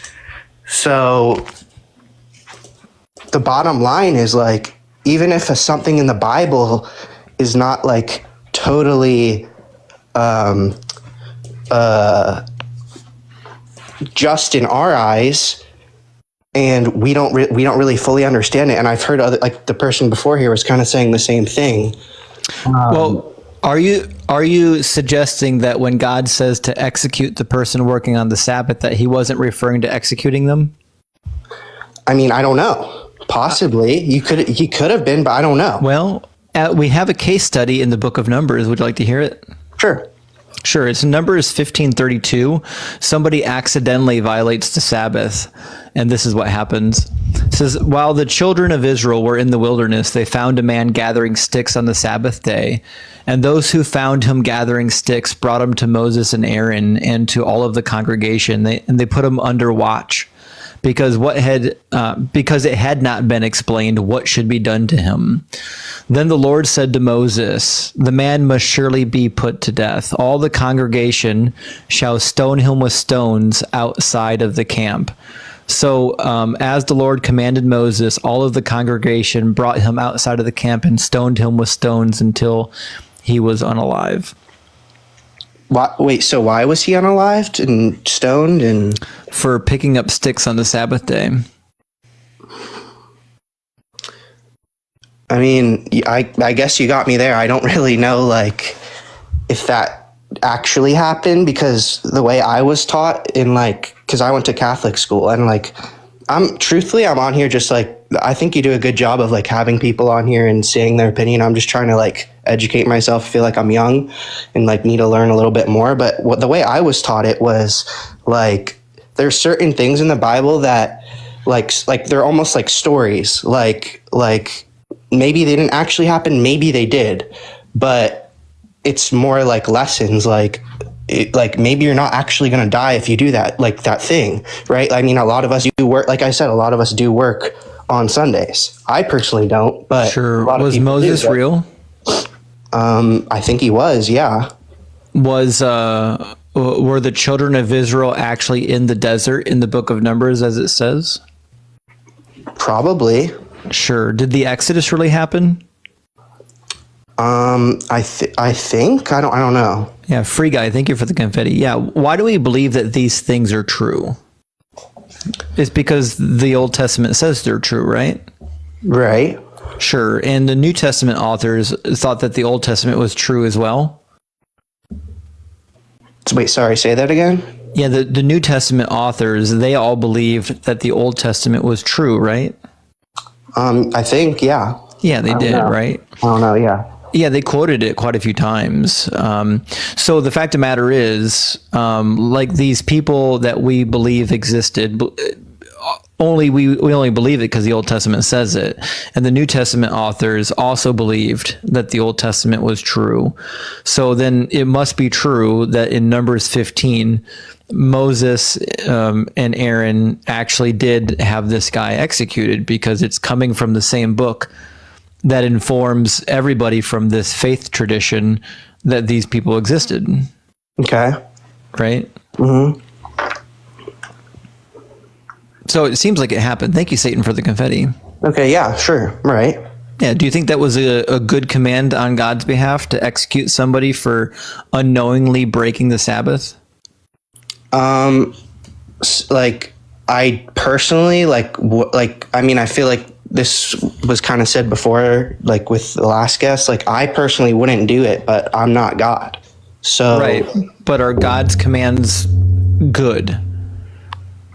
And maybe it is good to him, depending on, I don't know what his reasonings totally are for it. I mean. Sure. Yeah. So if it was a good command, then why can't you agree to it? Why can't I agree to it if it's a good command? Yeah. Why do you despise the commands of God? It's not that I despise. I don't despise the commands of God. Then why wouldn't you follow through on the commands? Because I don't know his thinking totally behind it. All I know he said in the Bible was to Moses, and he only spoke to Moses. He didn't speak to me about it. Yeah, but the laws were for everybody. You don't need to know the mind of God to know how to follow his laws, right? Right, but I think that, like, I mean, it shows in, like, you can work and not be killed. Like, it's just a lesson. I mean, it's a, like, if you take it in the literal sense, yeah, it sounds horrible. Like, sounds like an awful thing, but we also don't know, like, God's thinking. Right, but do you know, I'm sorry, thank you, Backslider. Do you need to know God's will to know how to obey his commands? No. Okay, so is it true that obeying God's commands are good? Yeah. Okay, so then why can't you agree to obey God's good commands? I can? Right, but why don't you? What do you mean, why don't I? Yeah, why don't you agree that we should be executing people on the Sabbath or for breaking the Sabbath when that's what God tells us to do? I don't really know because he's never asked me to do that. I don't know. Well, he did actually. He in Exodus, he tells you to do it. Oh, you mean like okay, I guess, yeah. I mean, in a literal sense, yeah. I don't know. Like, he didn't appear to every single individual and command them he just said, hey, here's what to do when this happens, right? Well, okay, let me put it this way then. I do take his word into account, and I obviously do follow his laws, but I don't literally think that anyone who works on Sunday, I don't think that's what he means. I don't interpret it that way. Let me put it like that. Well, then why did they execute the man picking up sticks on the Sabbath? Maybe it was a lesson. I'm not really sure. So if it doesn't mean to literally execute them, what does it mean? I don't know. I mean, what does it mean to literally? What does it mean to be put to death? Someone, you're right. It just means to kill them. But yeah, I mean, I'm in the Catholic Church. I have friends that are Christian. I've never seen someone killed for working on a Sunday. Yeah, we're not questioning whether or not people are doing it. We're questioning whether or not people should be doing it. I don't think so. But God says you should do it, and you agree that all of God's commands are good. Right, but religion changes over time, right? Well, no. If it's objectively good, it doesn't change. Like, if it was good to do it, it's still good to do it. Like, do you think it's good to commit adultery? No.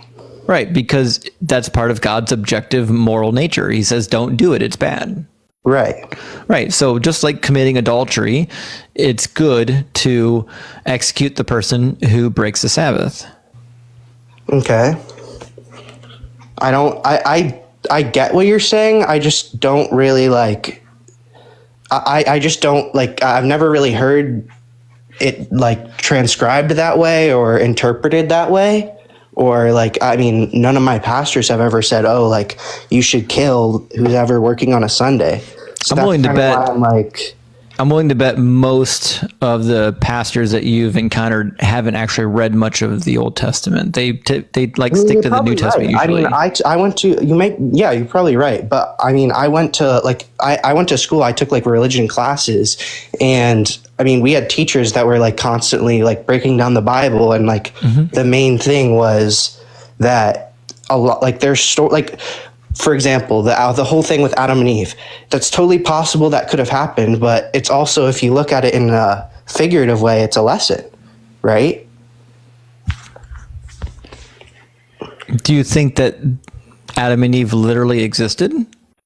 I don't know. I think they could have. I think it's totally possible, but I'm not. The New Testament says they did. But I wasn't there, so. But I mean, Jesus and Paul both believe that they did. Then I don't know. I mean, probably if Jesus believed it, then they probably did. I don't know. Right. So if Jesus and Paul believe that Adam and Eve existed and that the Old Testament is true, like literally true, then I would imagine if you're a Christian, you need to believe the same thing, or else you're calling Jesus and Paul a liar. I mean, I guess I've never heard that before, but like, I don't know. I'm more a Christian and a Catholic based on my life experiences, not thousands of years before me. And I try and like roughly, or not roughly, but like take everything into account and understand it. Cassie. But I also think like it was made like thousands of years before, and like just in your goal, anything, baby. things are lost, like thank you, Cassie. you know. Arcadia, thank you so much. Thank you so much for the subbies. I really appreciate it. I really appreciate the subbies. We're almost 800, guys. We're at 773 subbies. We're so close to hitting 800 tonight. We'll see if we can get it. Sully, I think we've had a good conversation here. I'm going to try to get another Christian up if you don't mind, but I really appreciate talking to you. Yeah, thanks for having me on. All right, cheers, man. Cheers. Continue to start study and learn, Sally. He will. I suspect he will. Mm-hmm. All right, let's get the next person in here. We've had a lot of turnover in the guest queue. I don't actually know who's been waiting the longest. I apologize. I'm sure I'm not going to get to everybody in the appropriate order. So, we're just going to do what we can do. Thank you so much for the gifts. I really appreciate that, guys. I really do. Let's see if we can get Kev in here. Kev has been waiting in the queue for a little bit, so I do not know if Kev is going to be able to make his way in here. No idea. But you should set up a new goal if you're still going to continue going. Yeah, we're going to go for a little bit. I'm not going to go until 2 this time. It's a little much for me. I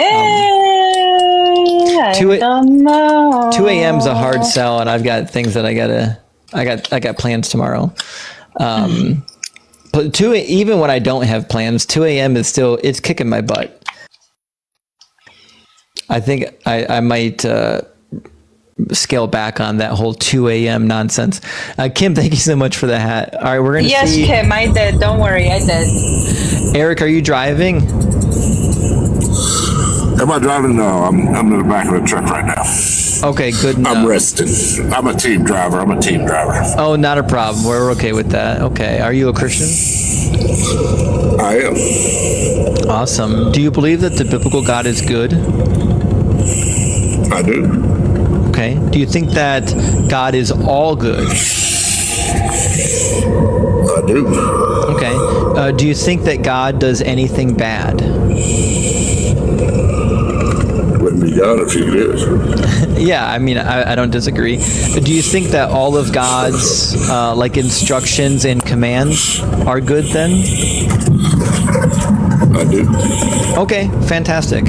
I'm going to ask you a question. This is a situational question. Do you think that if, let's say, for example, if a man commits a sin, should his wife be punished for it? No. No. And why not? Because in Jeremiah, God said, for your own sins, you get paid for your own sins. Yeah, he says that twice in the Old Testament, and of course he contradicts it in Exodus, where he says that he said in the exact. He says Jeremiah. He says he visits the iniquity of the father upon the son into the third and fourth generation. Right. And in Jeremiah, he speaks of that is not particularly good, because why should one be punished for the father's sins? Right. That's in Ezekiel, though, right? Ezekiel 18 is where that was. Ezekiel right. Or Jeremiah, yeah. But in the book of Exodus, he says that he visits the iniquity of the father upon the children into the third and fourth generation. That's correct, but you got to remember when God said also in Exodus, when he said that the covenants that he made were between him and the Jews and Jews him and only. Well, that's so that he didn't go for the rest of the Gentiles. It didn't go. It does say that. That's not. It also says it in Deuteronomy as well. That's not true, but that's also a separate topic. We can address that one next. So back at the bar, what we've decided. so far, I think we agree, is that it's not appropriate to punish a wife for the sins of her husband, correct? That's correct. Okay. So do you remember what the punishment was for David when the prophet Nathan came to him to rebuke him for what he did to Uriah the Hittite?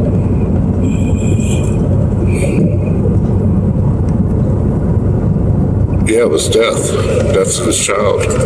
And what else? Well, it was death to his child. I mean, yes, Bathsheba was a part of that, but he had death to his child. Well, there was another punishment. That's in 2 Samuel chapter 12. He says in verse 11, I will raise up trouble against you from within your own house, and I will take your wives before your eyes, and I will give them to your neighbor, and he will lie with your wives in broad daylight, because you did it in secret. But I will do this thing before all of Israel in broad daylight. So do you think it was a good thing that God caused those women to be violated by David's neighbor? He didn't say they were violated. He said he gave them to him. Yeah, that implies that he did it, not that they did it.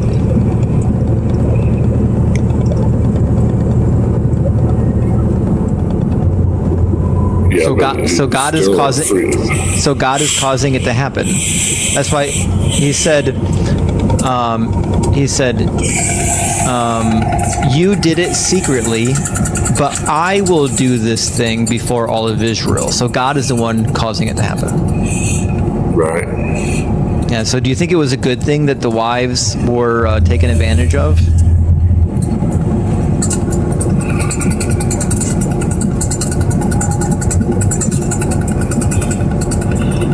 Was it a good thing?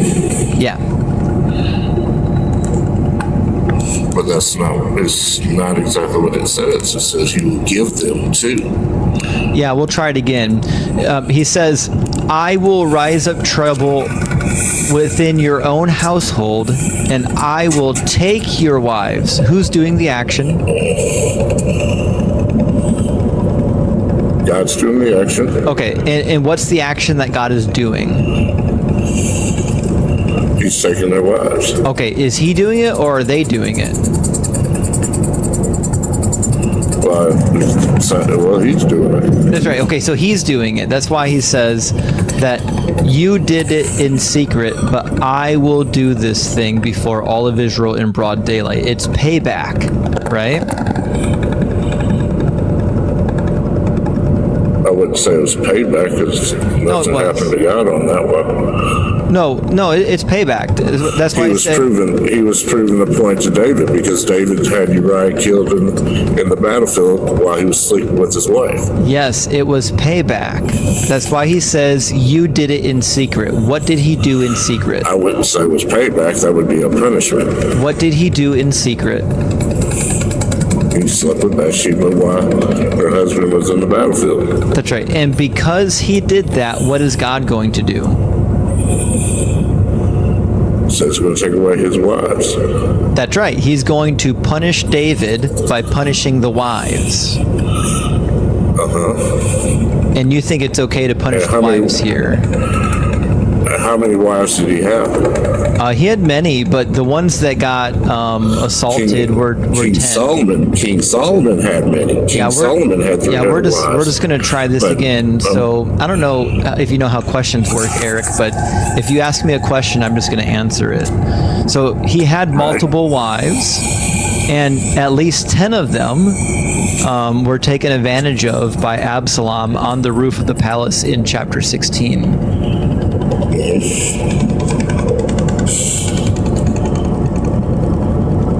So God is causing this thing to happen to the women.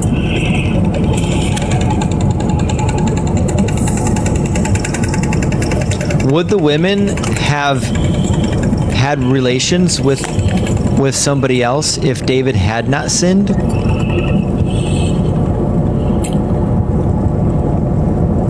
I don't know. Probably no. I guess it depends on the woman. Because God's causing it. So the punishment that God is giving is the exact opposite of what David did, or it's a parallel. So David took somebody's wife, and so God is punishing David by taking his wives. So the taking of David's wives is a punishment that God is specifically choosing to do to David and to the women.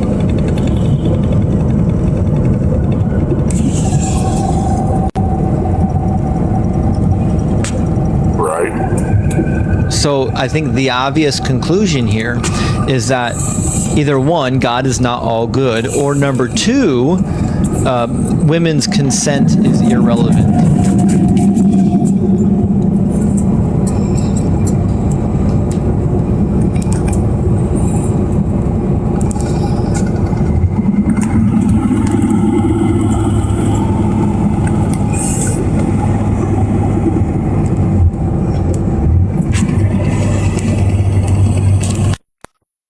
We're waiting for a response, guys. I feel like he's driving. Eric, are you driving? No, I'm resting. I was looking at something. Nah, dude's driving. And wasting our time. Yeah, we we ain't just doing wanted that. to preach.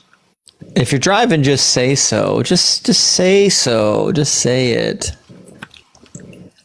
We're going to be here 3 nights a week. You can come back. Don't risk your life for this. We got another one. Are you driving?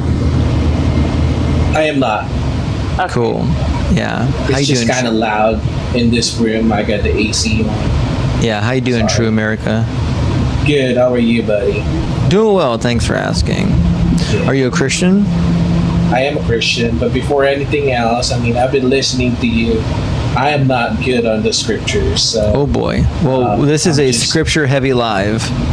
Okay. Well, maybe you can enlighten me, or I'll share what I know and what is true, you can prove me wrong. I can prove you wrong, but I think it's a healthy conversation. I enjoy the attitude. Okay, so do you believe that the biblical God is good? Yes, I do. Do you think that he's all good? I think he is. Do you think that he does bad? If he does, I think there's a purpose for it. And for what purpose is that? That's beyond me and beyond us. Because he's God and he's more than any one of us. And whatever he's thinking, whatever his decision is, that's him. And, he's my God. He's our God. So I don't believe that I need to question that, and I don't think that that's part of my salvation. I think the important thing to do is follow him and follow his son, Jesus Christ, because Jesus Christ is the only way to go back to him. So is there like bad things happened before, like 1,000 years before I even came up? There is, but that's not going to be part of my salvation. I don't have to take that and be like a block, going back to him. Sure. Sorry, that was a lot of questions. Right, yeah. So, do you believe that God has ever done anything bad? It sounds like the answer to that would probably be no, right? Because even if he does something bad, then somehow there's something good that comes from it. Yeah, you're correct. Awesome. I want to read you a story real quick, a really short story, and I want you to tell me what you think. So this is from the book of Job, and Satan comes to Yahweh and asks, basically, God asks, hey, what do you think about Job? He's pretty awesome. And Satan's like, yeah, I don't know so much about this guy. I mean, he only likes you because you give him everything. And then so Satan's like, well, let me smite him and then see. Actually, God says, let me You can have Adam. Satan's like, let me smite him and see what he still thinks. And God's like, yeah, let's go ahead and do it. So the setup is that God is now going to allow Satan to smite Job. And that's kind of where we're picking up in the story. It says, one day when his sons and daughters were eating and drinking wine in the eldest brother's house, a messenger came to Job and said that the oxen were plowing and the donkeys were feeding beside them. And the Sabaeans fell upon them and carried them off and killed the servants with the edge of the sword. I alone have escaped to tell you. While he was still speaking, another came and said, the fire of God fell from heaven and burned up the sheep and the servants and consumed them. I alone escaped to tell you. While he was still speaking, another came and said that the Chaldeans formed 3 columns and made a raid upon the camels and carried them off and killed the servants with the edge of the sword, and I alone have escaped to tell you. While he was still speaking, another came and said, your sons and daughters were eating and drinking wine in the eldest brother's house, and suddenly a great wind came across the desert and struck the 4 corners of the house, and it fell upon the young people, and they are all dead. I alone have escaped to tell you. So in the narrative, in order to inflict monumental pain upon Job, God kills all of Job's children and all but 3 of his servants. Do you think that's a good thing God did?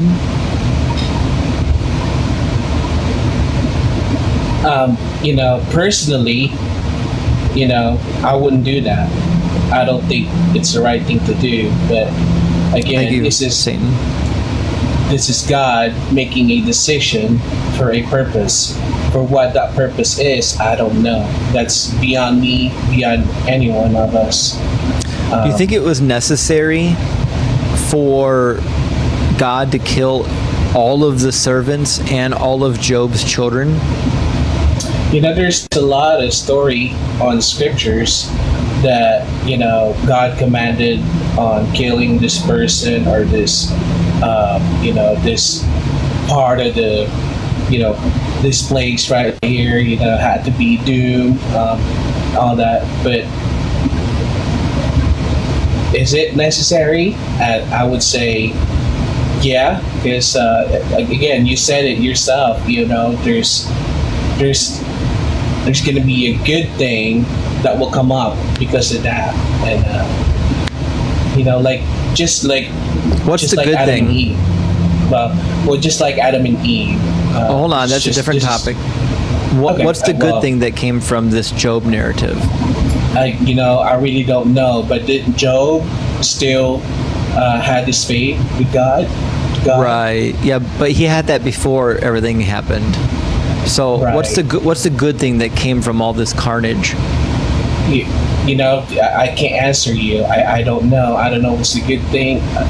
Maybe Job learned, and maybe his testimony and his faith gotten stronger. I don't know. He already had all those things. To everybody in the comments losing their mind that Satan did those things, yes. God told Satan he could do those things. Mm-hmm. That's why it's God's fault. You need to read the actual text, people. So, true. Are you suggesting that if Job's faith was strengthened, it was worth executing the lives of countless innocent people?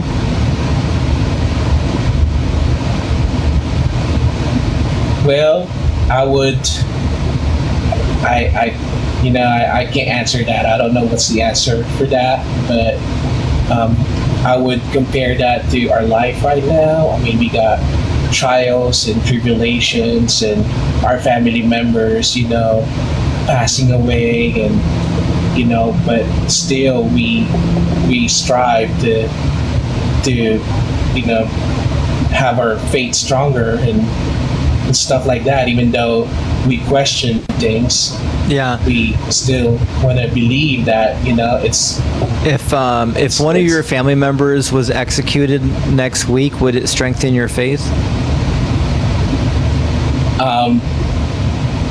It will make me question, but yes, my faith in God will never it'll never, shake it. Oof.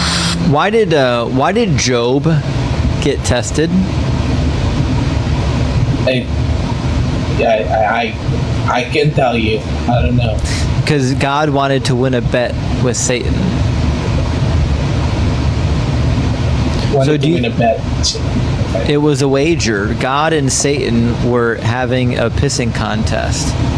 It says, once there was a man in the land of Uz whose name was Job. He was blameless and upright, one who feared God and turned away from evil. So Job's awesome. And it says, one day the sons of God came to present themselves before the Lord, and the accuser also came among them. And the Lord said to the accuser, where have you come from?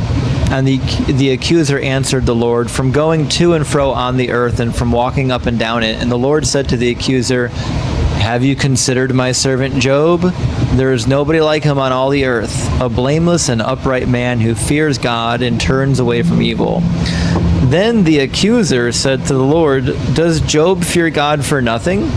Have you not put a fence around him and his house and all that he has on every side? You have blessed the work of his hands, and his possessions have increased in the land. But stretch out your hand now and touch all that he has, and he will curse you to your face. So the Lord said to the accuser, very well, all that he has is in your power. Only do not stretch your hand out against him. So the accuser went out from the presence of the Lord. So it was basically God just demonstrating to Satan that Job was so righteous that he would never curse God no matter what. It was just a pissing contest. And, God is still not doing, but it's still happening these days. I mean, Satan will do his best to take us away from him. And all it's trials and tribulations, all these problems. And, thank you, Goblin. And God. Why does Satan exist, though?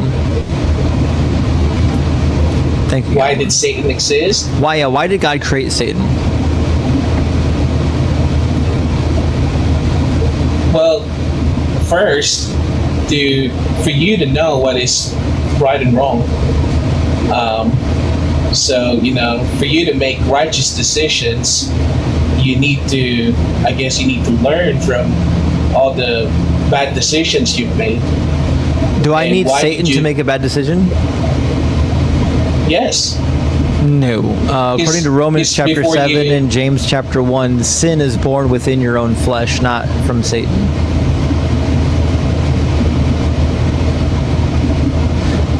Do you think that Satan...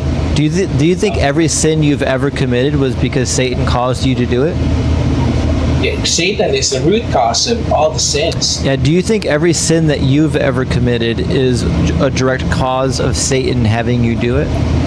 Yes, because before I make my decisions, I always listen to the Holy Ghost. And if the Holy Ghost tells me that, hey, you might want to think about it before you do it, but, there's another side of it, which is Satan.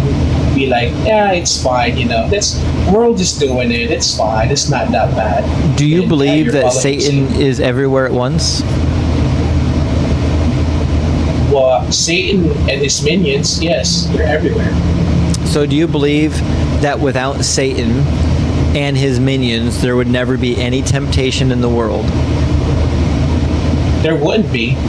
There would or wouldn't? Would not. Okay, so James was lying then. What did James say again? James said this. Let me scroll to James chapter 1. No one who is tempted should say that I am being tempted by God, for God cannot tempt by evil, and he himself tempts nobody. But one is tempted by one's own desire, being lured and enticed by it. Then, when desire conceives, it engenders sin. So sin is a derivative of our own desires, which is what Paul says in the book of Romans. Romans chapter 7, he says that our own sin is a product of our own sinful flesh. Okay, but at first, the scripture that you read first, there's a word in there, lured. Who you think luring us to sin? We are. Our own desires are. So we're luring ourselves? Yes. Yep. It says when one is tempted by one's own desires.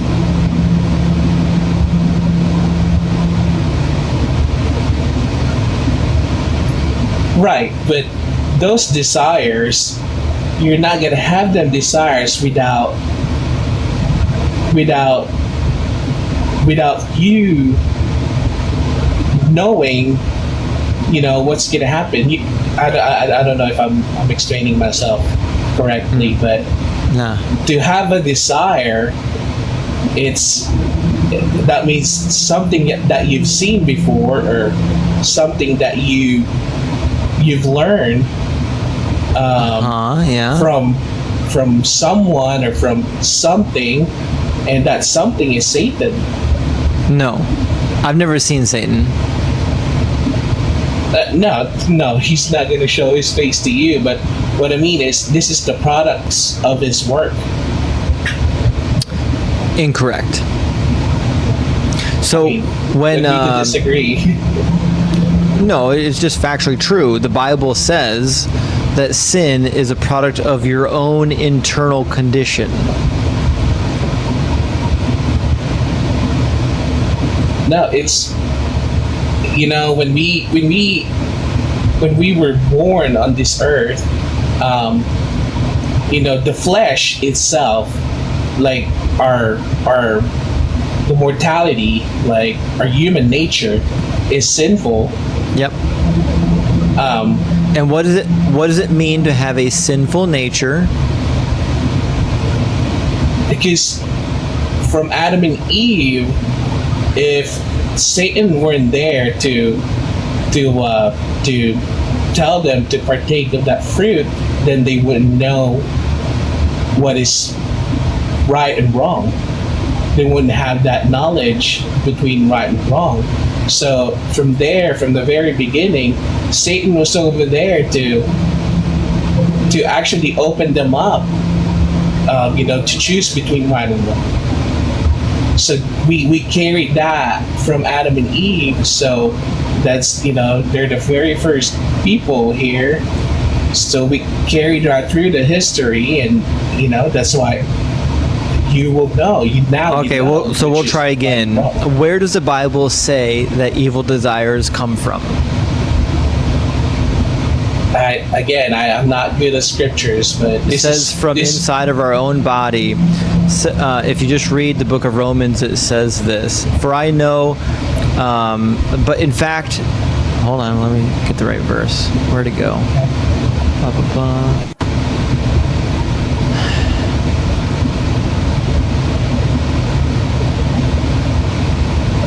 There we go. I know that the good does not dwell in me, that is in my flesh. For the desire to do good lies close at hand, but not the ability. For I do not do the good that I want, but the evil that I do not want is what I do. Now if I do what I do not want, it is no longer I who do it, but sin that dwells in me. So sin dwells in our fleshly nature. Yeah. Okay. So does sin originate from our flesh or from Satan? Well, it did. So just like what I said, from Adam and Eve. Does sin come from our flesh or from Satan?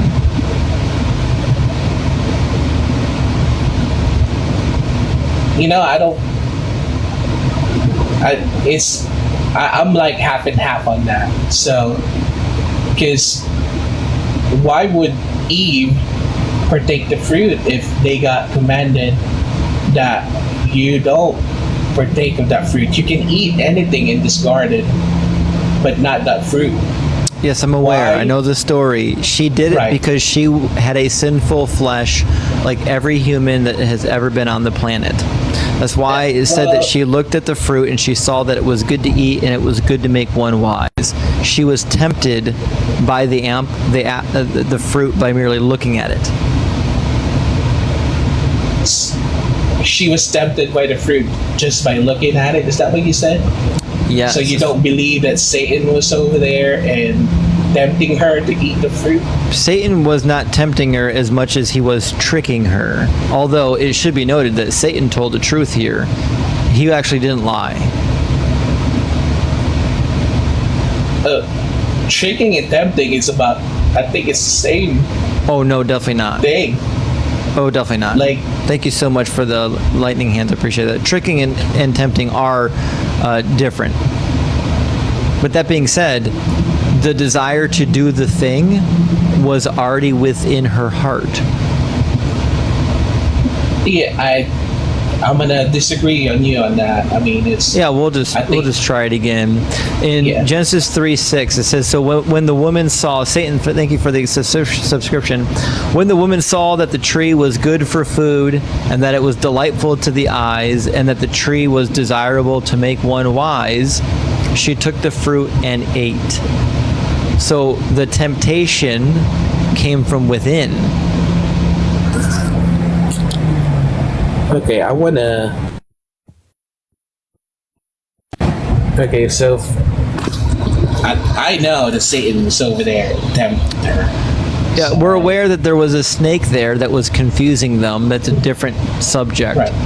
The temptation came from within. Yeah, I have to disagree with you on that. We'll just try it again. I know. So when the woman Yeah. saw that the tree was good for food and that it was delightful for the eyes, was she tempted when she saw the food? Was somebody's tempting her? Was she tempted when she looked at the food? Again, I mean, I know that's what's on the scripture and that's what you read, but I know to myself that somebody's tempting her, and that's Satan. Was she tempted when she looked at the food? Yes or no? She wouldn't be tempted if somebody's. The answer is yes, because it says, when the woman saw that the tree was good for food and that it was delightful to the eyes and that it was desirable to make one wise. Right. What does it mean for something to be delightful and desirable? What does it mean? Just like how Satan tempts this world. What does It's it mean delightful. to say that something is delightful and desirable? That means you want to do it. It means it's enticing. Thank you. So was she tempted because of her own desires, according to the text? Now, I wouldn't say her own desires. We'll try it again.